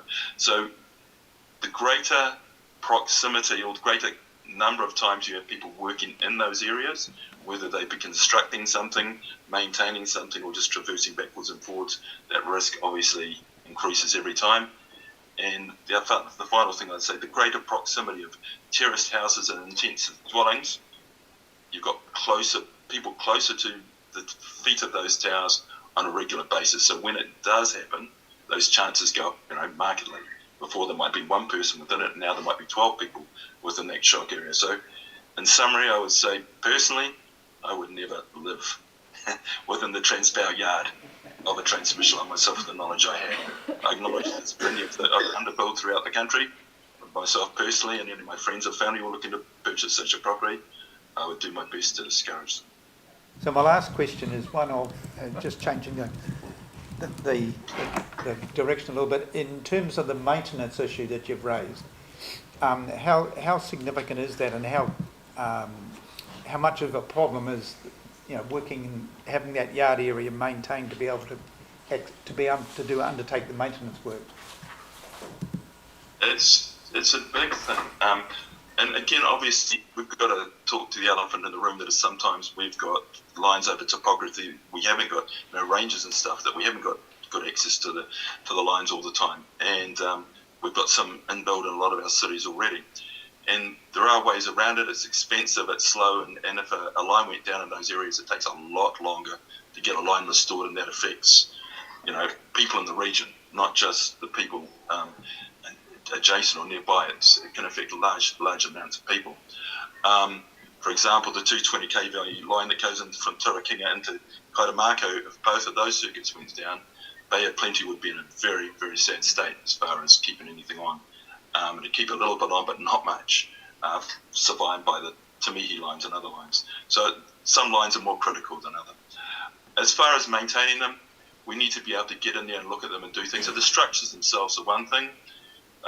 Admittedly, we don't have driving access to all of them, but the ones that we do, we protect that vigorously, because if you have to work on that structure, if you have to replace panels or anything else, having to fly in stuff, the cost and the issues, the downdraft, sometimes removing people from their houses because they're not under a suspended load when we're bringing stuff in, the embuggerance is of really high nature.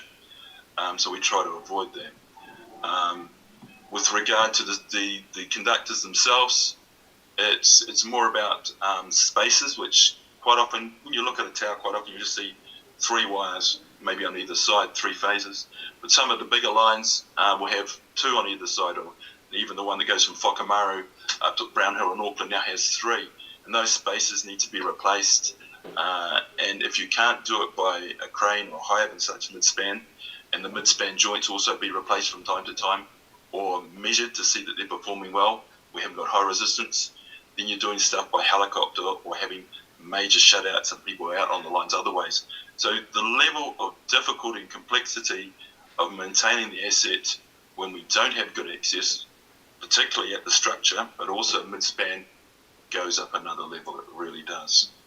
And just adding to that, if I may, go into the space of upgrading. And one of the classic examples here would perhaps be Pools Road, where the Haureni Tauranga asset presently goes down one side, and I believe Powerco's got one on the other side. I think we've got about 5 assets on that road. It's a double circuit line. We are presently looking to upgrade that. As you know, Tauranga has grown exponentially in recent decade, and the power, getting that around as much as your water and your other road and infrastructure has definitely become a concern. The voltage that we're presently running through there, we're looking to treble it on each side. And in so doing, we'd have to put different conductors on. Conductors are we refer to the wires as conductors. And in so doing, in that uprating, different conductors will do different things, have different characteristics. Some will blow out further because they're lighter relative to their diameter. Others will sit in the existing span and blow out that you have, which is what we always try to do, but they will sag lower, particularly if they're bigger. Even when we put additional tension on them and strengthen the towers, you'll still need to raise them further off the ground because they'll just sag lower, and that's an effect of the 3 times the current going through even a bigger conductor. So particularly with those 4 or 5 structures along there, what we'd be looking to do is we'd have to either raise the towers or replace those towers with taller poles. And there in itself wouldn't be an issue if it was a line in the country somewhere. You've got a bit of space around them. But in that particular area, you've got road on one side and you've got houses and such like, including Kainga Ora on the other. And the kicker here is we can't turn both circuits off. You can only turn one circuit off. So it becomes extremely difficult getting that to happen. What we'd probably have to do is put a bypass line, a couple of 5-10 metres to the side, getting close to that 12-metre corridor we talk about, out to the side of the existing structure temporarily, run one circuit down that, a whole new line down that, turn the other circuit off, raise the new structure or replace it, and then reverse all that, and you've got a structure in a taller place, and away you go. So you can see, if you didn't have that, the level of difficulty just amps up empirically from that again. It becomes more and more difficult. Are there places where we have these issues already? Absolutely. Would we change them if we could? Definitely. Are we keen to maintain what we have as an absolute minimum to maintain and operate that 12-metre yard? And that's the point. It's not a big land grab. It's a minimum that we perceive nationally that we require to maintain and operate upgrade. Thank you. Yep. Thank you. That's good. Just another follow up for me in terms of that question. How significant is it? I think my submission would be, well, significant enough to be in a national policy statement. It's a matter of national significance. There's 2 policies which deal with third-party activities. Policies 10 million, and as you know, I concur with that. There aren't many national policy statements, particularly not to protect infrastructure. So that's probably just one point. And then the third arm that I talked to a lot was that there's safety issues and then there's maintenance issues. There's also reverse sensitivity, so to keep that one in mind, but reverse sensitivity sits there as well. And there's a very clear policy requirement around that to avoid reverse sensitivity. And Mr. Collin has pointed out the examples of how that actually manifests. But I just wanted to just note that before I hand over. At that point, I'll just go to Ms. Eng. Thank you. Thank you, Chair and Commissioners. My name's Rebecca Eng. I'm Technical Lead for Environmental Policy in Transpower's Environmental Regulatory Team. And you will have seen my evidence already, which sets out my qualifications and experience. The main points of my evidence were to introduce Transpower, describe the national grid, its role in decarbonisation of the economy and the assets within the Bay of Plenty area in Tauranga City, address the mechanisms available to protect the national grid from the impacts of third-party activities, and set out Transpower's preferred national grid corridor approach, which has been developed in the context of the higher order policy as well as matters set out in the evidence of engineers, and Mr. Thompson's already provided that context in this instance. And fourthly, to identify the issues with the operative national grid corridor approach in Tauranga City, and in particular the restricted discretionary rule for buildings and structures in the subzone A.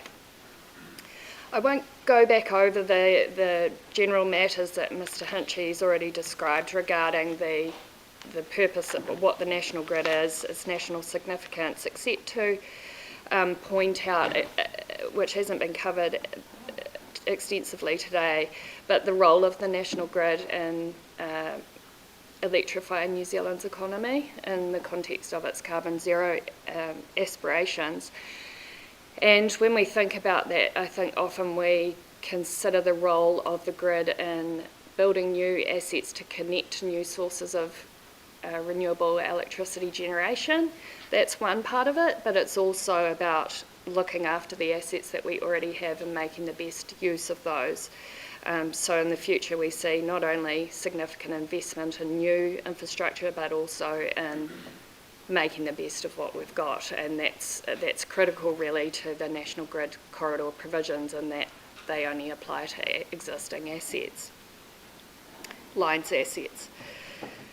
And Mr. Hinchy's already covered the extent that the assets within Tauranga City, and that approximately 3 kilometres of national grid lines traverse the high density residential and medium density residential zones proposed in PC 33.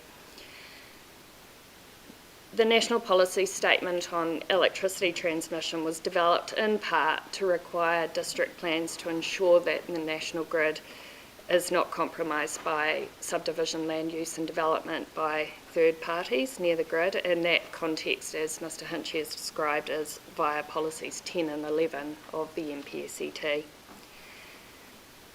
Based on my experience, it's critical that planning documents create clear expectations in relation to development near transmission lines in the context of the policy established within the NPSET, but also the evidence regarding the effects both on the grid and on others from locating near the grid itself. Transpower's developed a national grid corridor approach to give effect to policies 10 and 11, and it seeks to provide the same approach across New Zealand, because the assets and the challenges that Transpower faces in maintaining and upgrading them are all very similar, as are the effects, risks and effects of locating near the grid. So I would expect that Mr. Thompson would give the same or similar evidence if he was to appear at another hearing discussing these issues regarding the grid. The National Grid Corridor approach that Transpower now seeks to give effect to policies 10 and 11 of the MPS has been developed iteratively, albeit relatively settled since 2012.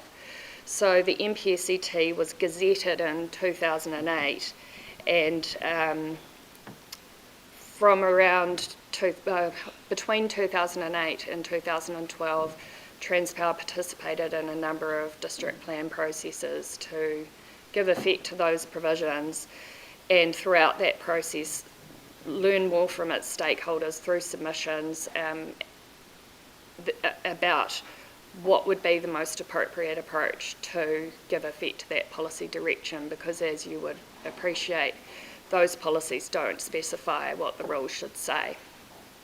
and giving effect to those policies 10 and 11. And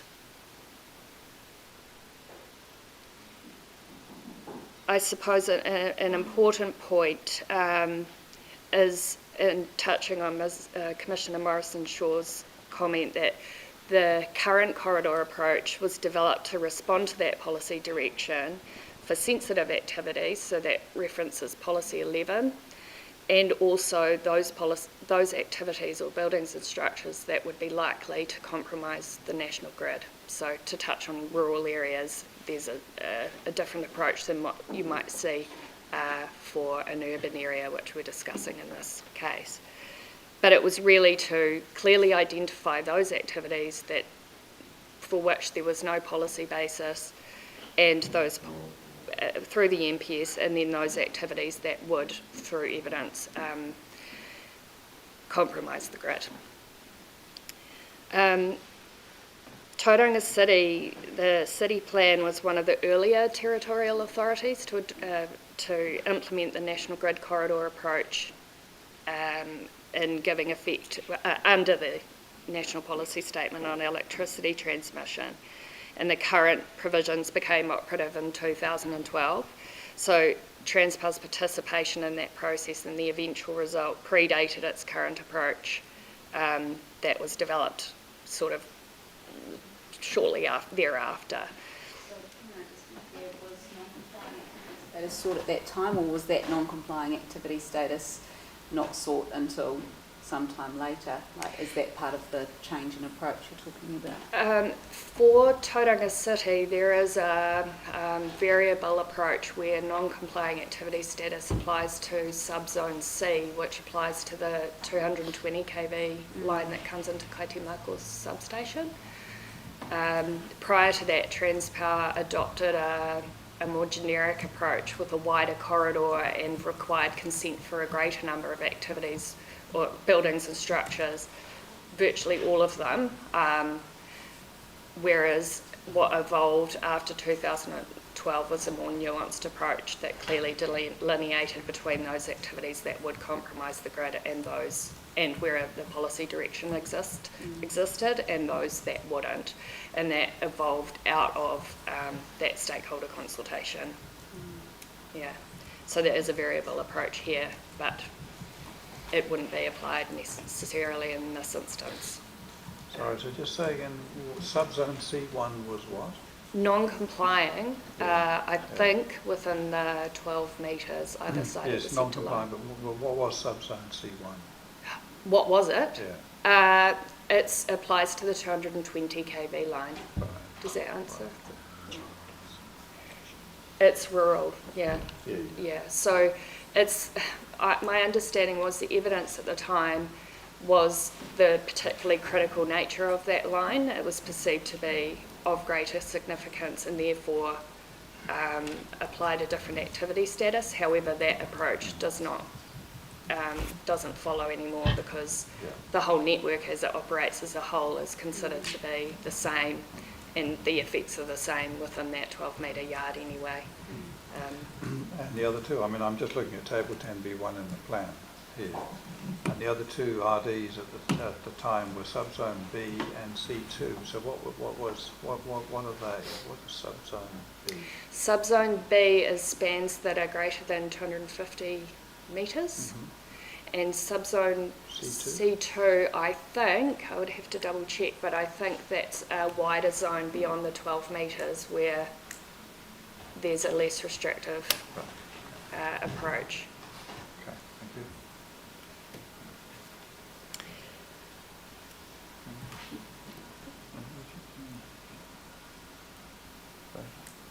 you. No? Go on. Thank you. So, noting that Tauranga City was one of the first councils to adopt a corridor approach under the MPSET, as I've noted, in Transpower's approach would consider that this is no longer fit for purpose, as I've explained. and that this activity status, as you'll see from the appendix of my evidence, is an outlier, with district plans now having adopted a non-complying activity status within that 12-metre yard.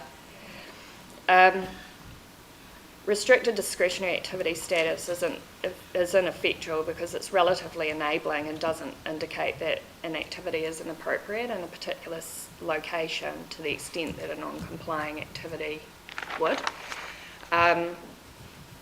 And it creates an expectation on the part of landowners and council officers that resource consent is likely to be able to be obtained. And I note by way of example, Kāinga orders expectations that restricted discretionary activity status will be viewed as generally anticipated. Do you have any examples of where it's caused an issue? Yes, so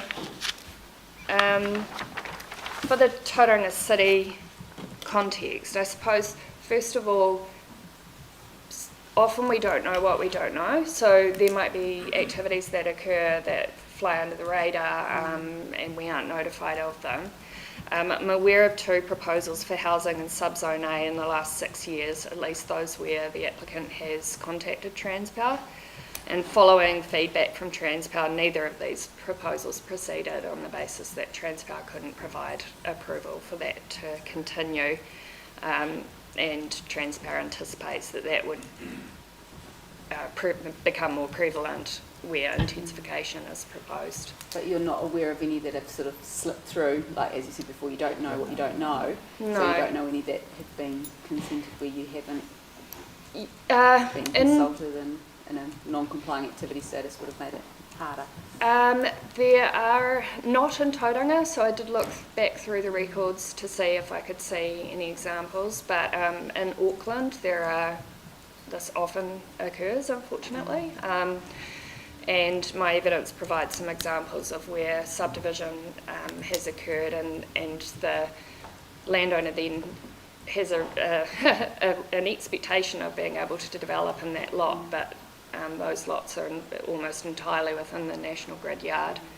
And I'm aware of a very recent example in Dunedin where a restricted discretionary subdivision application was granted without Transpower being contacted at all. So in that instance, I assume that the processing planner considered that all the matters of discretion that would apply for developing around new lots around the grid were satisfied by the application, and Transpower didn't have an opportunity to comment on that because that conclusion was reached independently.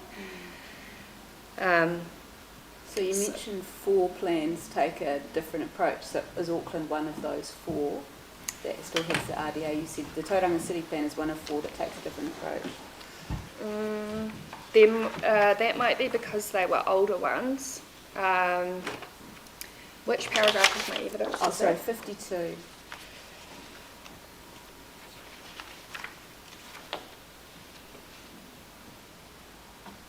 Just to clarify, Auckland uses the non-complying rule that we got litigated through the unitary plan process and would actually go up to the higher courts, but that was essentially the outcome in Auckland. So some of those examples are historic, based on the previous regime. Yes, important point. I think that those 4 might be older. Certainly none within the last, apart from Porirua City, which has since been reviewed again, there's none within the last 8 years at least that I've worked at Transpower that have a different activity status for that 12-metre zone than non-compliant. And is this the first opportunity since the RDA has been adopted, that back in, I think you said 2012, that Transpower's had to be able to submit to ask for this change, or because I know Transpower takes a very active role in consenting processes, but has there not been a plan change before this one that has been able to be made to? Yes and no. So Transpower submitted on plan change 26, which was withdrawn given this process, and we have had initial discussions on a consultation basis regarding the now paused city plan review. So that's the only opportunity that has come to light so far. And just maybe let me just ask a question. So in terms of hanging this on policy 11, do I take it that the key element of policy 11 that you're hanging it on is the back end of that first sentence, which is, and I'll just read it, local authorities must consult with the operator of National Grid to identify an appropriate buffer corridor, which obviously you've done, within which it can be expected that sensitive activities will generally not be provided for in plans. So this is the basis upon which you're also arguing it should be non-compliant, because that's the expectation of policy 11. That is the corporate approach, but I wouldn't want to stray, given that I'm not an independent witness in terms of that, but Ms McLeod can elaborate on that. Yeah, I just want to be careful on that. Yeah. But the corporate approach is certainly in recognition of that direction and the effects that we know. And I mean, I was wanting to ask the question, I have been for quite a while to ask the question. In terms of matters of discretion that are currently in 10B33 of the operative plan, and there are 7 or 8 required, what else would you expect in a non-complying activity to be covered? I don't think I should answer that. No, it's a general question. I don't mind who answers it. Well, my interpretation of those matters of discretion, and again, I'm not independent, is that they don't cover reverse sensitivity, if I'm correct. I don't have it in front of me, and sensitive activities. So they're almost too generic to be of particular help to the effects that might arise from sensitive activities in particular. So the risk of structural integrity of the transmission electric line, the risk of electrical hazards affecting public safety and risk of property damage, the risk of development and activities causing electrical faults resulting in disruption, and so on and so forth. They're pretty broad. Yeah. So I mean, I accept the argument that Ms. Hinges made that you know, we don't want to give the impression that you can get a consent. Put that to one side. I'm just wondering what else you would see covered in the application. Maybe nothing. I suppose the corporate perspective would be on that Transpower wouldn't give written approval in 99 occasions out of 10 for a sensitive activity. Sorry. Yeah, maths is not my strong point. I'll stick to policy. 99 times out of 100, it wouldn't. Yeah,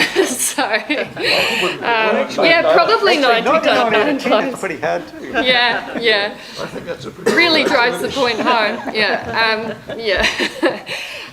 So our team that deals with proposals for sensitive activities in that location would most of the time not give approval, knowing the effects, the potential effects on the grid and of the buildings and people that wish to locate there, and the policy direction. So that's the corporate perspective that makes the activity status potentially misleading and puts Transpower in the position of being bad cop pretty much every time, unless there's really extreme circumstances. But I think there may not be many where if you're expecting to see more intensification, it's more likely that there's going to be a greater number of houses rather than rebuilding of one here and there. Can we flip that around? I mean, what sort of consent does Transpower give? I mean, what are the sort of things that you would expect to be consented? Are there any? Maybe there are none. The model regime that Transpower advances in its submissions for plans now is a two-tiered regime where you have a clear list of non-complying activities, being sensitive activities, and those that have the potential to compromise the grid. So, for example, in a rural location, that might be a milking shed under the conductors, a wintering barn, commercial greenhouses that aren't easily moved, are at greater risk of the matters that Mr. Thompson's already outlined. And then there's a list of all the things that are acceptable, that are permitted. So they might be things like in an urban setting, garden sheds, perhaps garages that can't be converted to sleep outs,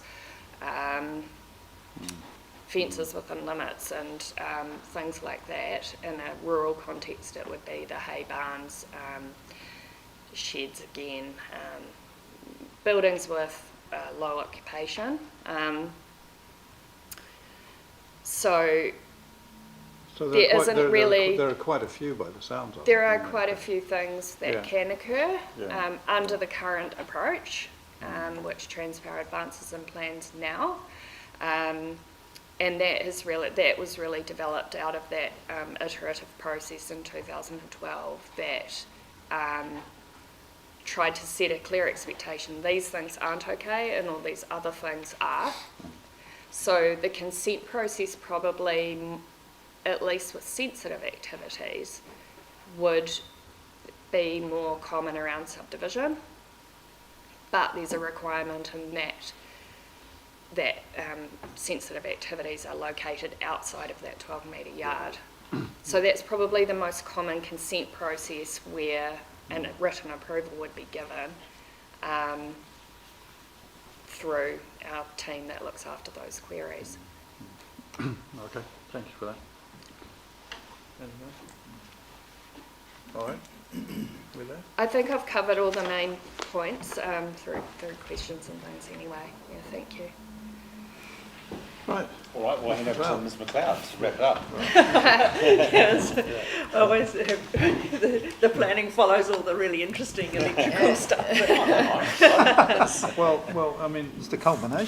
Free to just leave your evidence and just talk to the issues that we've raised if you want to. I mean, Yeah, certainly. I can just run very quickly through the highlights if you like. Just introduce myself. I'm Nancy McLeod. I'm a planning consultant. I've assisted a number of infrastructure providers along with Transpower from back when the more standardised approach was developed through, at the time I was working at the Christchurch replacement plan and dealing with the scrutiny of that evidence, and have watched this process evolve over that time and participated in a number of district plans. My evidence, just by way of architecture, it confirms agreement with a number of the recommendations in the 42A report, and I think it's just important to note that there's a lot of agreement around a number of the submission points that Transpower have made, and similarly, as a planner, I've agreed that those are appropriate. And then Appendix B to my evidence sets out precisely the amendments that I support in my evidence to the proposed plan change, including those that I support in the 42A recommendations. My evidence confirms that there's actually no dispute around the inclusion of the National Grid as a qualifying matter, and I think we've got there this afternoon on that as well, and I don't know that that's the matter at issue here. And probably the most critical part of my evidence, of course, is in relation to non-complying activity status for buildings and structures in that subzone A. I know it's the proposed plan change as notified included the non-complying activity status, and the Section 32 report and the analysis included in there very clearly confirmed that the non-complying activity status was necessary and the most appropriate.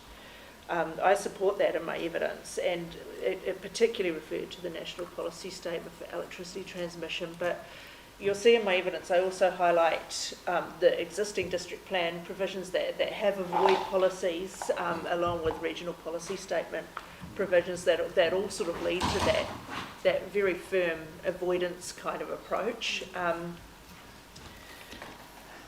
Now, the Council's Section 42A report hasn't supported the non-complying amendment in the proposed plan change, but that's not a merits argument, it's purely based on the Waikanae decision. There's no consideration of the merits as such, whereas in my evidence, as I've gone back to look at why non-complying activity status would be the most appropriate, and provided a whole lot of reasons why. And perhaps you've heard a lot of the more legal, the policy reasons, but I've also looked at it from the practical planning kind of perspective. And there are, for instance, at the section 1 of the city plan says, you know, non-complying activity status is the status where an activity is generally not anticipated, whereas it gives a different direction for restricted discretionary activity that really is quite inconsistent with the policy direction that you as decision makers are grappling with. Similarly, I looked at some of the other qualifying matters that have been introduced as new or carried over as existing qualifying matters, and it's relatively consistent with the approach in Plan Change 33 to have non-complying activity status for qualifying matters, and that is giving that clear signal that in some places the residential development intensification just isn't appropriate. And again, I would say that that's consistent with the strong policy approach in the MPSET that has flowed through into the RPS and the operative plan provisions. Probably the other thing I did note is that I have worked on a number of district plans assisting Transpower throughout the country, and my evidence has consistently supported non-complying activity status, including for those cross-boundary reasons that are so critical. In my experience, every district plan, particularly in relation to residential activities, those sensitive activities, has always included a non-complying activity status. And I can probably leave it there and take questions and perhaps respond to some of those matters that you've raised this afternoon. I guess one of the things in the back of my mind is that this might be a Pyrrhic victory anyway, mightn't it, given that non-complying activity is disappearing under the NBEA. But anyway. Watch this space. Maybe some time. Yes. I do have a question just in relation to your para 90.1, in that you talk about, and it picks up on the question that the chair just put to sorry, the names are not, excuse me, Ms. Ng, in relation to whether or not further restricted discretionary criteria could be added to cover off things. And in that paragraph you talk about that it confines the consideration of an application to the listed matters. Is it not possible to draft criteria that would pick up on the points that you've said that aren't covered by the existing in that paragraph? It is possible to do that, and I think that at the moment they're inadequate to give effect to policies 10 and 11 of the MPSET, and the one key area, of course, is reverse sensitivity, which doesn't come through any of the threads of those 6 or 7 matters of discretion now, and it's clearly a matter, and particularly policy 10 of the MPSET, that is absent. Technically, how would a reverse sensitivity apply, since there's no prospect of inhibiting Transpower's activity, which is typically what a reverse sensitivity argument is? If there was a greater level of intensification near the national grid, that could give rise to complaints or sensitivities around, for instance, health, noise. Sometimes transmission lines can create some level of noise, and back in the about 15 years ago, of course, electromagnetic fields were a big issue as well. So more intensification, more people living close to the lines gives rise to the possibility to those complaints, and the constraint, for instance, on Transpower uprating the lines. Back in the day, I worked on the uprating of a transmission line across Auckland, and it attracted thousands of submissions, and it was an existing line that people just didn't want more power to go down. Yeah. Okay. I'm not persuaded, but that's fine. Just to, Mr. Thompson's still here, he does talk about some of the examples of reverse sensitivity piece in his evidence. There's obviously there's a lot more complaints that then lead to submissions, opposing projects and opposing. Yes, I'm not sure those are and real those sensitivity. things. They are complaints. That's right. I think they are in a way because they tend to continue this this restriction on your activity. They put pressure on councils to ramp the controls down to make things more enabling for other activities, and over time, the cumulative effect of that erodes away the existing thing you had. I think Mr. Thompson makes the point that a lot of these lines were built in rural areas and they had nothing around them and no buildings and so forth. But over time, with people coming in and wanting less restriction on activities within them, they've started to severely compromise the grid in many cases, and he's given multiple examples of that. I think that's all reverse sensitivity in action. We don't have to agree.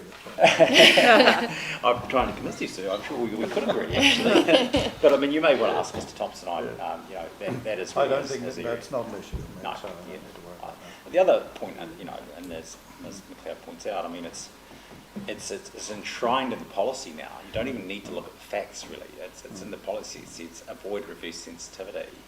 And as we know from the policy statement, reverse sensitivity does occur, and that's why it's being promulgated. Good try. I'll come back to you. I mean, are the complaints made? I mean, for instance, I know when they've been working on overhead lines, which are sort of 400 metres away from my place, I was indoors and I couldn't work out what the noise was and realised there was probably 10 guys up there jet washing it and blasting it and whatever, ready to be repainted, which went on for a number of days. So does that cause an issue in urban areas? Because that was incredibly noisy, and it's, according to Mr. Thompson, it's either sort of every 7 years or every 14 years, depending upon how well you can do it, given other constraints. But I mean, that was in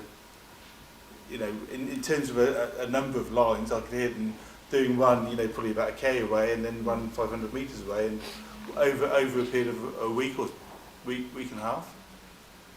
So does that cause issues for you in terms of people, seeing that as an issue? Because you're looking at pylons in this instance, which are much closer to housing than those ones that I was hearing were. And I guess that's one for Mr. Thompson, really. Yes, I don't know if he's managed to hear that or not. I don't know how good the mic is.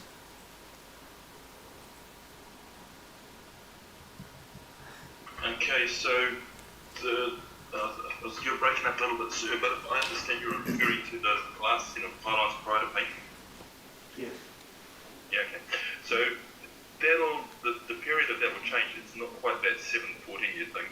The 7-year thing is inspection of all items along the line and such, like in a very good condition. It goes out to 14. If they're not in great condition, you come in, and those are largely the state of the paint on the tower, insulators, hardware, such like, and there's wear and tear from aeolian vibration as much as anything as well as the marine corrosion. So we have zones within the country where it varies. I'll try not to go too long with this. The zones where the country where it varies, for example, somewhere in the middle of the South Island, it's pristine. We've got conductors up there that are 65 plus years old, never had to be replaced. Whereas in Wellington and parts of Auckland and sometimes around New Plymouth as well, with the northwesterly salt-laden sea breeze coming in, we'll be replacing conductors every 25, 30 years. That applies to the painting of structures as well. So depending on where they are and how prone they are to marine sea breezes, the speed of it. Does it cause disturbance and such like? Rurally, not so much. No, people accept it. The fact that we've just got to encapsulate the garnet and stuff that we blast with is doing business. It obviously supports my case for the maintenance of structures. Obviously, the closer these people are to these structures in urban areas are allowed to build in, the more difficult it is for us. There's areas in, for example, Newlands and sort of northern Wellington, where we actually have to put canvas and PVC covers over the top of roofs and such like to catch the garnet and such like to stop getting everywhere else. So is it more difficult with the stuff there? Yes. Do we have issues in a rural area? Largely no. Does a 12-metre yard assist us with managing people in that when we do have to paint? Absolutely. As an aside, a lot of the 110 lines these days, we're looking to change those structures to poles the smaller lines to poles rather than maintaining the towers. The whole of life costs are better for the country for us doing that, and obviously the embuggerance to the landowners is a lot easier too, rather than all that blasting, painting and such. Did that cover your question? No, thank you. Oh, sorry, yes, thank you. I mean, to some extent, just to come back to the argument, this process is sort of an example of reverse sensitivity in action. I mean, you've got the transmission lines that are already there, they're the existing infrastructure. You've got, let's say, KO's the example of the new person wanting to take advantage of this intensification. They want to essentially enable intensification. As we know from Mr. Thompson and Ms. Eng, that will lead to compromises on the grid. So it's kind of a, we're in reverse sensitivity as we speak. I think I'm getting there. I've just made a note. Oh, that sounds progress. I just had a question around your para 45, and it was just a clarification question. You say there that non-complying status should be confined to basically the zones that PC33 affects, the MDRZ and the HDRZ, and that Transpower supports that. I was just wanting clarification that that's the case from Transpower, but not seeking it more broadly across other zones through this process. That's the intention, yes. Yeah. And what's the activity status for the zones that aren't affected by PC33? Is that RDA still, or Yeah, apart from those zone nuances that Ms. Eng mentioned, I think. Yeah. Two RDs and one ANC. Yeah. I mean, I think that's where scope really does kick in, yeah. And that's why Transpower had sort of, I guess, pulled back to focus only on the intensification zones of this hearing process rather than trying to pursue all those changes. All of those changes are clearly necessary based on the same sorts of reasoning, but we just have that legal constraint. Of course, we'll have to go back to the council and see what that come through in the next plan change.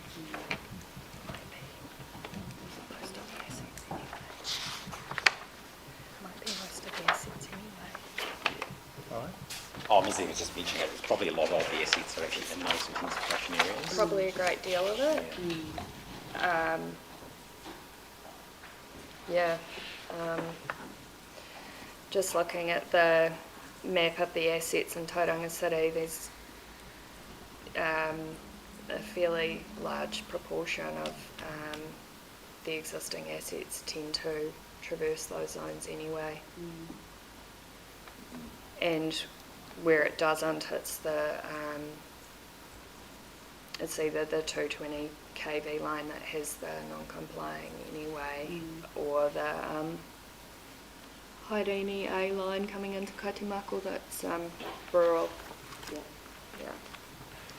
Thank you. All right. Anything else? Back to Ms. McLeod. Have you finished good. with Ms. McLeod? Yep, thank you. Okay. I've got a couple of questions. Just before we finish. No, oh, sorry, sir. Yeah. That's all right. Yeah.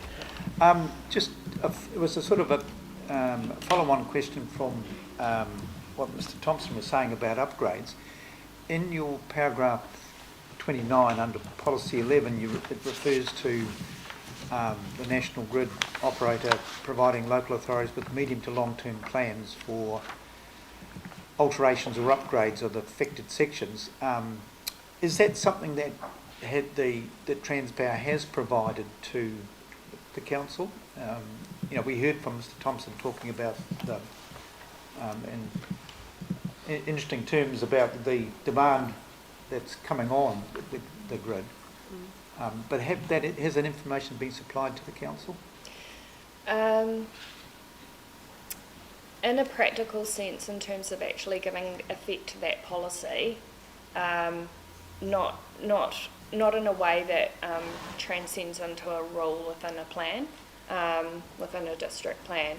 However, when we consult, when we meet with councils ahead of a notification, we will tend to share any plans that we know of that are taking place, and also as part of active projects that we might want to consult with the councils about. For example, we recently closed a consultation on the Western Bay of Plenty Regional Development Plan that looks at upgrades necessary to keep electricity flowing into Tauranga in light of its growth.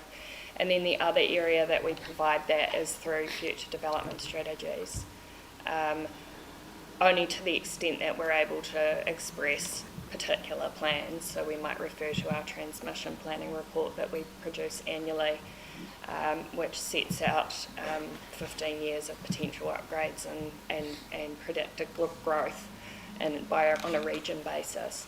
Right. Yeah. I can probably just add to that quickly that in a submission, typically if there is something known, it will be indicated in any submission on a district plan.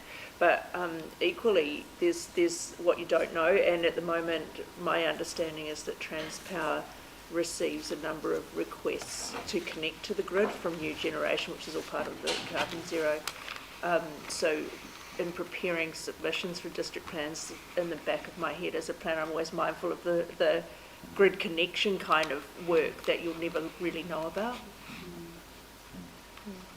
Yes, so this seemed to be the other way round, was about upgrades that Transpower were looking to do that would inform local authorities in their decision making on consents, rather, because you're saying that there's in some situations about what you don't know you can't comment on, but if the local authority had more information about, for example, the upgrade that Transpower was planning on Paul's Road, that may be of relevance to the council when they are considering applications, particularly if you're looking at high density down there and the extra conductors or the larger conductors that were being proposed.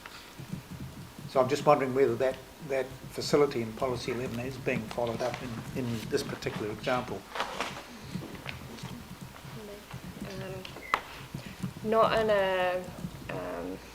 It's not in a particularly tangible sense. Okay. In terms of that policy being given effect on plans, in my experience of Transpower. Just to insert, it's probably just contextually that policy in terms of assisting local authorities was about the first go at providing the corridors. Right. Because there wasn't any corridors prior to this national policy direction. Yep. So I think the idea was that Transpower needed to go and speak to local authorities about its plans and its upgrade intentions and so forth, to then design the appropriate first buffer corridor. Right. But after that, obviously we now have corridors, including in Tauranga. So it's I don't know that is a sort of an ongoing commitment here. But I think what Transpower is saying is that they routinely publish their plans to the extent they know them across a 15-year period. I think Mr. Thompson mentioned an upgrade project that's going on. Yeah. So what consulted on and those sorts of things. Yeah. So what I'm meaning there, it may, in terms of the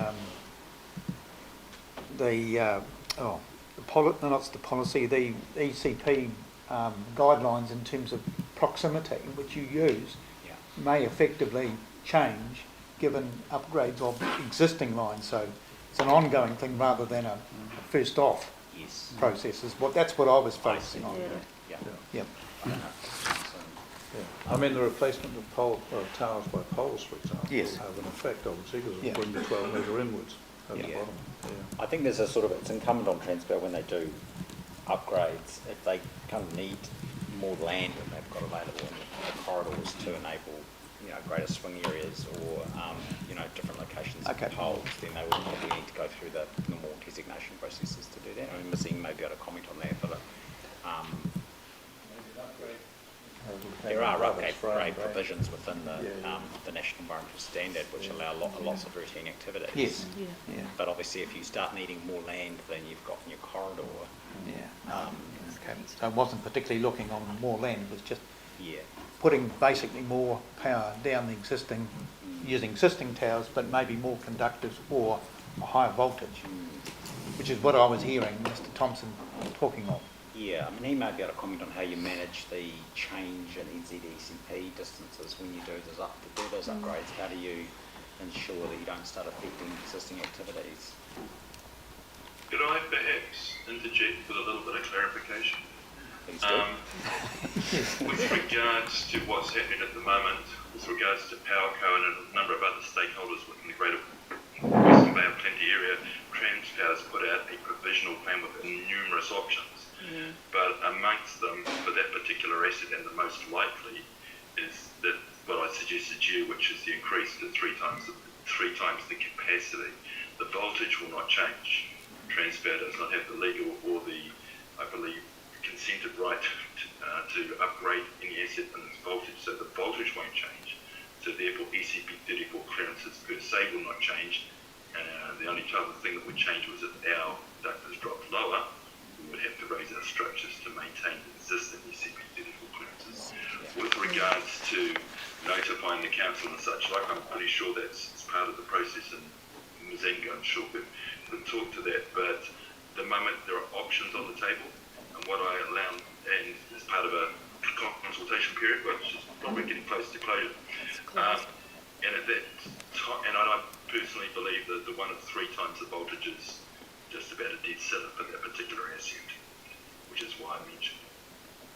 So I'm sure the council will be interacted with in the not too distant future with regards to what that may mean. I hope that clarified a bit. There'll be a short list next year, so it's still all long list options at this stage, but the consultation's closed.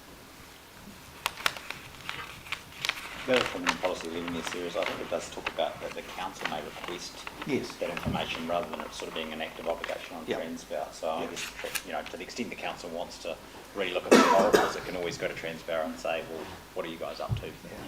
So, all right, well, hopefully that answers the question. Thank you. Me? Very good.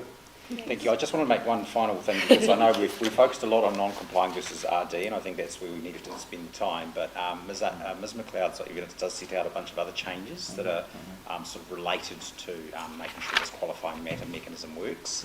And she hasn't probably covered that in a lot of detail, but it is in her evidence, and we do, Transpower does seek those changes be made. So just to, as a, polite reminder not to forget that to the smaller stuff, which is also important.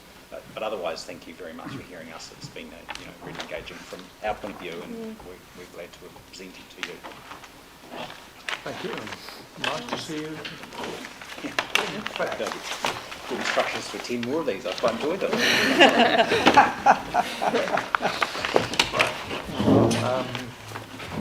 Well, that's the end of submitters process. What do you want to do now? Do you want a 10-minute break before we? It's really up to what the panel might do. We're looking stunned. I think 10-minute break might be useful. 10-minute break? Yeah, right. Sounds like a 10-minute break. Can you give an indication as to how long you might want? Okay. Okay, fine.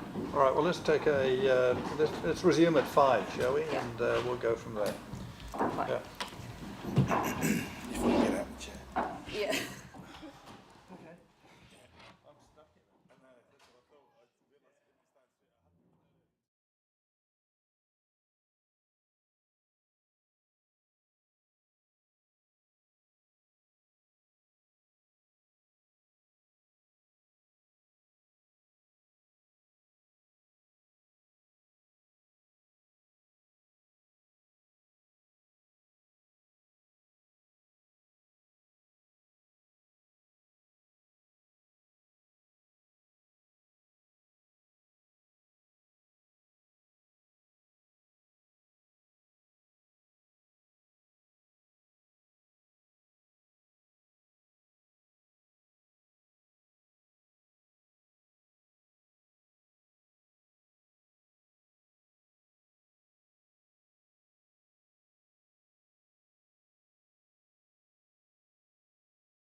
right, you're on your own. Yeah, I am. You've been deserted. I mean, the team's still there in support. Just wanted to start off by thanking the panel. Thank you very much for the last 7 days. I know it has been long, and through our opening statement, you would have got a feel for a number of matters that we've traversed in terms of proposed Plan Change 33 and our response to the submissions received. And then those following 5 days, you also would have heard a very wide breadth of submitters and their concerns, or amendments that they're seeking to the plan change. So yeah, thank you for your time, and also thank you to the submitters, because I know that a lot of them put a lot of time and effort to be present and to prepare for the hearing. For this, my verbal closing on behalf of Tauranga City Council, I don't really want to cover all aspects. I know it's been already a very long day, but I did think it might be beneficial just to give you a kind of a quick overview of some of the kind of key topics that we have felt has come through strongly in some of the matters that we'll need to cover in our proposals, that we will do a written closing statement to cover off quite a wide range of matters that have been covered over the last 7 days. One thing that I've noticed in terms of the submitters that have presented, particularly today, was there has been a shift from council in terms of what we proposed through public notification of Plan Change 33, and then some changes and amendments that we have made in response to submissions. So particularly around Policy 3 and giving effect to Policy 3, and where and how we've applied that high density or proposed high density residential zone. So you would have seen through our opening statement that we have taken a slightly different approach around our town centres to have that transitional height from the medium density residential zone, MDRS, and having then 4 stories, and then 6 stories really centred around and supporting around those town centres.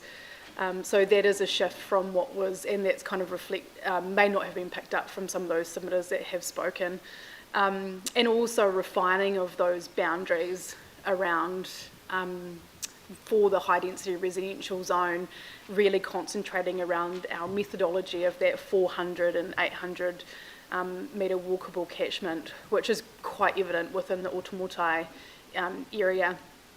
So there was a comment or a question around in our opening statement, and what we intend is to provide you that map of overlaying those walkable catchments with the extent of the proposed high density residential zone, so the panel can get an idea of how those walkable catchments are reflected on the ground through the proposed high density residential zone.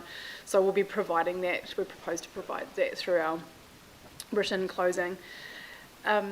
Also in terms of Policy 3, we had a number of submitters who were representing a centre, a commercial centre, and whether that is what type of commercial centre that is and how that sits within the city plan has been traversed by a number of those submitters, such as Tauranga Crossing, Blue Haven out in Papamoa, Excelsa, and in great depth around the Mount Maunganui North. So we will review and be considering all of those verbal submissions, expert evidence and legal submissions, and we'll provide commentary where we consider necessary through our closing statement. There was also, I suppose, a bit of a question around what has been delivered in Tauranga and getting a real feel for the number of 4-storey, 5-storey, 6-storey type development that has occurred over the last 10 years, so we can provide that information. In terms of, there also has, through the submissions or submitters, been quite a bit of discussion and questions from the panel around understanding the difference between the operative city plan and what's proposed through Plan Change 33. So one of those, which was I think quite evident today, was the retirement villages. and understanding that difference in terms of the objectives and policies that sit in the plan currently and what is proposed, and how we propose to address that. Another one was around the Mount Maunganui precinct and what that enables and the extent of that Mount Maunganui precinct for activities such as visitor accommodation versus that activity status within the wider zones. Moving on to just consultation engagement, there was a lot of discussion, or has been a lot of discussion between submitters and questions asked of the panel around what engagement has been undertaken. And so where relevant, we will be providing minutes and providing some clear direction in terms of Council's perspective on that engagement that has occurred and the outcomes, I suppose, the purpose of that engagement and the feedback that was provided through that engagement. You've heard from Mr. Button in terms of the landscape assessments that have been done. So there is the wider citywide landscape assessment and also the specific Mount Maunganui coastal landscape assessment that has been undertaken. And so one question that was raised from the panel was around having that 3D model to understand what those height limits and exceeding those height limits mean within the plan. So Mr. Button's in the process of providing that 3D modelling, which we're more than happy to provide. And also that question around, there was quite a bit of discussion throughout in terms of the difference between the operative height, including the permitted intrusions, versus the MDRS. So we will be providing that architectural testing. And so in terms of Council's position, while we've always provided the height is the same, we completely agree with submitters that have raised, but the bulk of that additional, or that height in those top kind of 2 metres, is quite different in terms of what is enabled between the MDRS and operative text. Also in terms of some submissions or comments yesterday around the rule framework for the Mount Maunganui Coastal Environment Plan, we will be re-looking at that rule framework and ensuring we have really clear matters of discretion or objectives and policies where relevant around those proposed plan areas. Moving on to Smith's Farm. So Smith's Farm, really there was 2 submitters that you heard from in terms of Regional Council and Mr. Collier on behalf of Urban Task Force. So Mr. Collier is happy.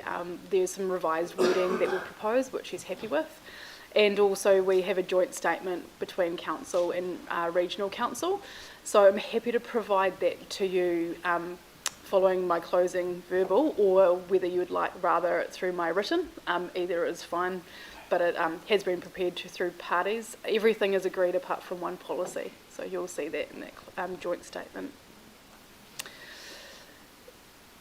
When we were at the Mount, at the Surf Club, we had 2 days where there was a lot covered in terms of the issues and concerns of submitters in terms of the Mount Maunganui area and Council's recommendation in terms of giving effect to Policy 3.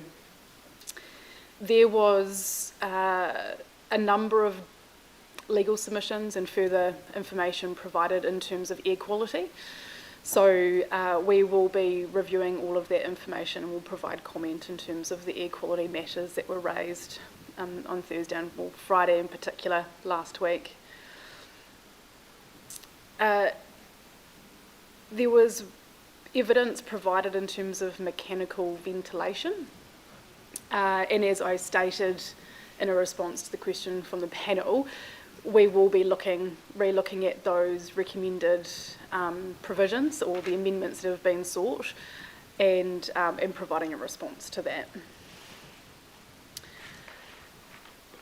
There was also, I suppose in particular, it was Kainga is the only submitter that has really raised, or is the only submitter that's raised in terms of papakainga provisions within the plan. And we've set out within our section 42A, we have papakainga provisions. Those provisions apply to rural zone land, a rural community marae zone, urban marae community zone as well. So we do have those provisions existing in the plan. It doesn't just sit with rural. So we are still comfortable with our approach to those Papakanga provisions. That was discussed at length through the preparation of the plan change and with tangata whenua, and it was never sought that we had any changes or amendments to the proposed zones in terms of enabling that Papakanga. Noting that the direction we have received from tangata whenua is that they seek quite bespoke responses depending on where their land is, the position that they're in. And in some cases, it's not about the rules that sit within the city plan. It's about what are the other levers that council can use to enable and promote and provide for the aspirations of that land trust. But we do have, in particular, one hapu that we're working with closely in terms of revising the rules.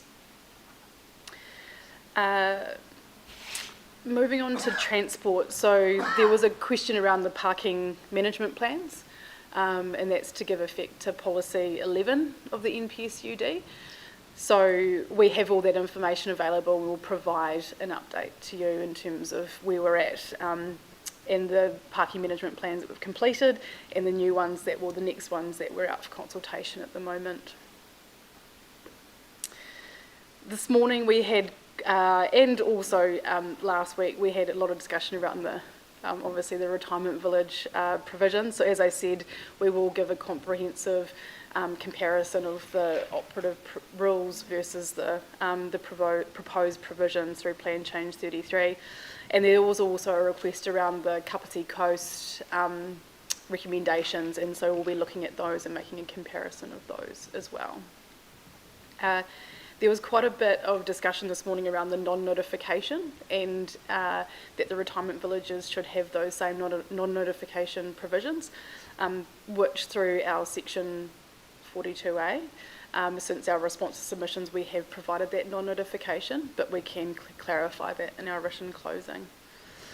At the end of yesterday, there was a request for Mr. Collier to provide a review of Miss Williams' evidence.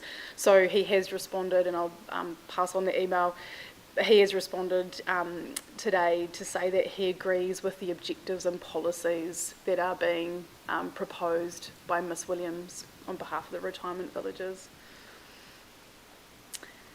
And of course, it's not really a hearing without a number of legal questions. And there has been, I would say, Waikanae has been at I suppose, the top of a number of those questions, and it has been traversed from, obviously this afternoon with Transpower, to how it applies to a diagram that currently sits within our plan. So we've been taking note of kind of those questions, and we will be, our legal counsel will provide a supplementary legal submission to consider a number of those questions that have been raised by the panel in terms of how we believe that Waikanae is applied to Plan Change 33. Also note that there has been a number of supplementary legal submissions that have been provided over the last week. So we'll also obviously be reviewing those, and where necessary, where we consider it appropriate, we'll be providing the panel with feedback on that. And that's also with something like 60 plus, pieces of expert evidence, submitter evidence, documents that have been tabled. So, yeah, again, acknowledging the large amount of reading that has been put in front of the panel. We will also obviously be working through all of that information provided, and where we see necessary, we'll be responding to matters that have been raised through those written documents. So that's everything that I wanted to cover. I suppose it's a very quick snapshot. We have considered, I suppose, a breadth of matters that we do need to consider and provide a written closing statement on. So if it is, if the panel is happy, we would recommend that we'd provide that by the 2nd of December. To cover off all those questions that have been raised and matters that we need to respond to. If that's not okay, then let us know. We're happy to negotiate. Oh yeah, sorry, that's not. Yeah. It's an early Christmas present. Yes, it is an early Christmas. Something to read over Christmas. But yeah, once again, thank you. More than happy to answer any questions, or if there's any matters that you consider that I haven't covered that are very important for council to respond to. More than happy to take that on board.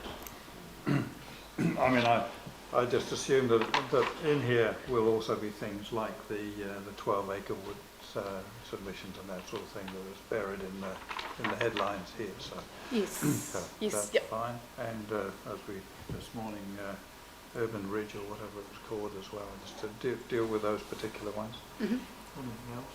I guess just the spatial plan. That's the relationship. That's due. I think on the 4th it's going up to council. Is that right? Correct. That was also a little bit within our recommendation of the 2nd of December. We'll be able to provide you the report because it will be live on that day in terms of going up to the 4th of December. So we'll be able to give you a very clear update on where that so the 4th is the actual meeting date, but the agenda will be public before? Yeah, it's public. The Thursday or Friday, whatever it is, before. So yeah, we'll be able to provide you that direction, assuming that it gets to that 4th of December meeting date. And I assume that Otamotai is not in that same frame at all. So the spatial plan for Otamotai has been adopted by council.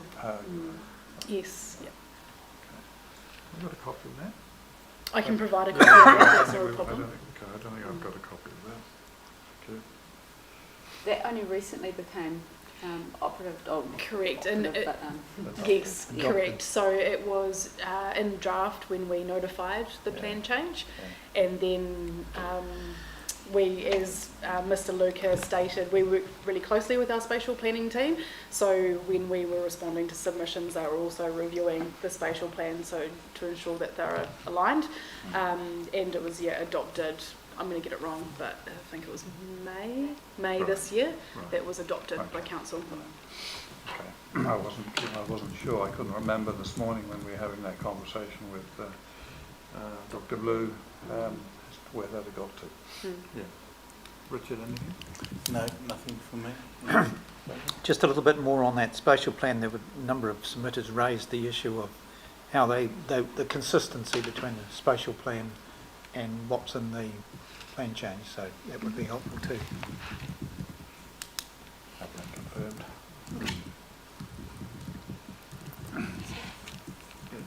All right.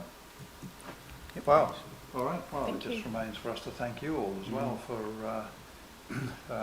dogs and all. Especially the dog. Yeah. I was going to worry Luke and tell him why the dog was here, but I decided not to. No, thanks very much for the attention that you've also given to obviously in the detail of PC 33 and the work that you are now going to be doing over the next month. And we look forward to receiving that in due course. And we are we're on notice to have our recommendation out by the end of March, so that's what we'll be working to. So thank you everybody, and Jeff.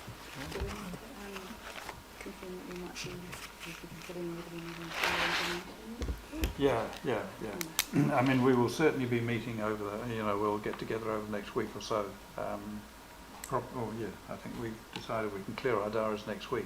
So if there is any additional information that we're looking for, we'll send that one through as soon as we know what that is. So that might be a few other things. Well, there will be a few other things, I'm sure, coming out of that.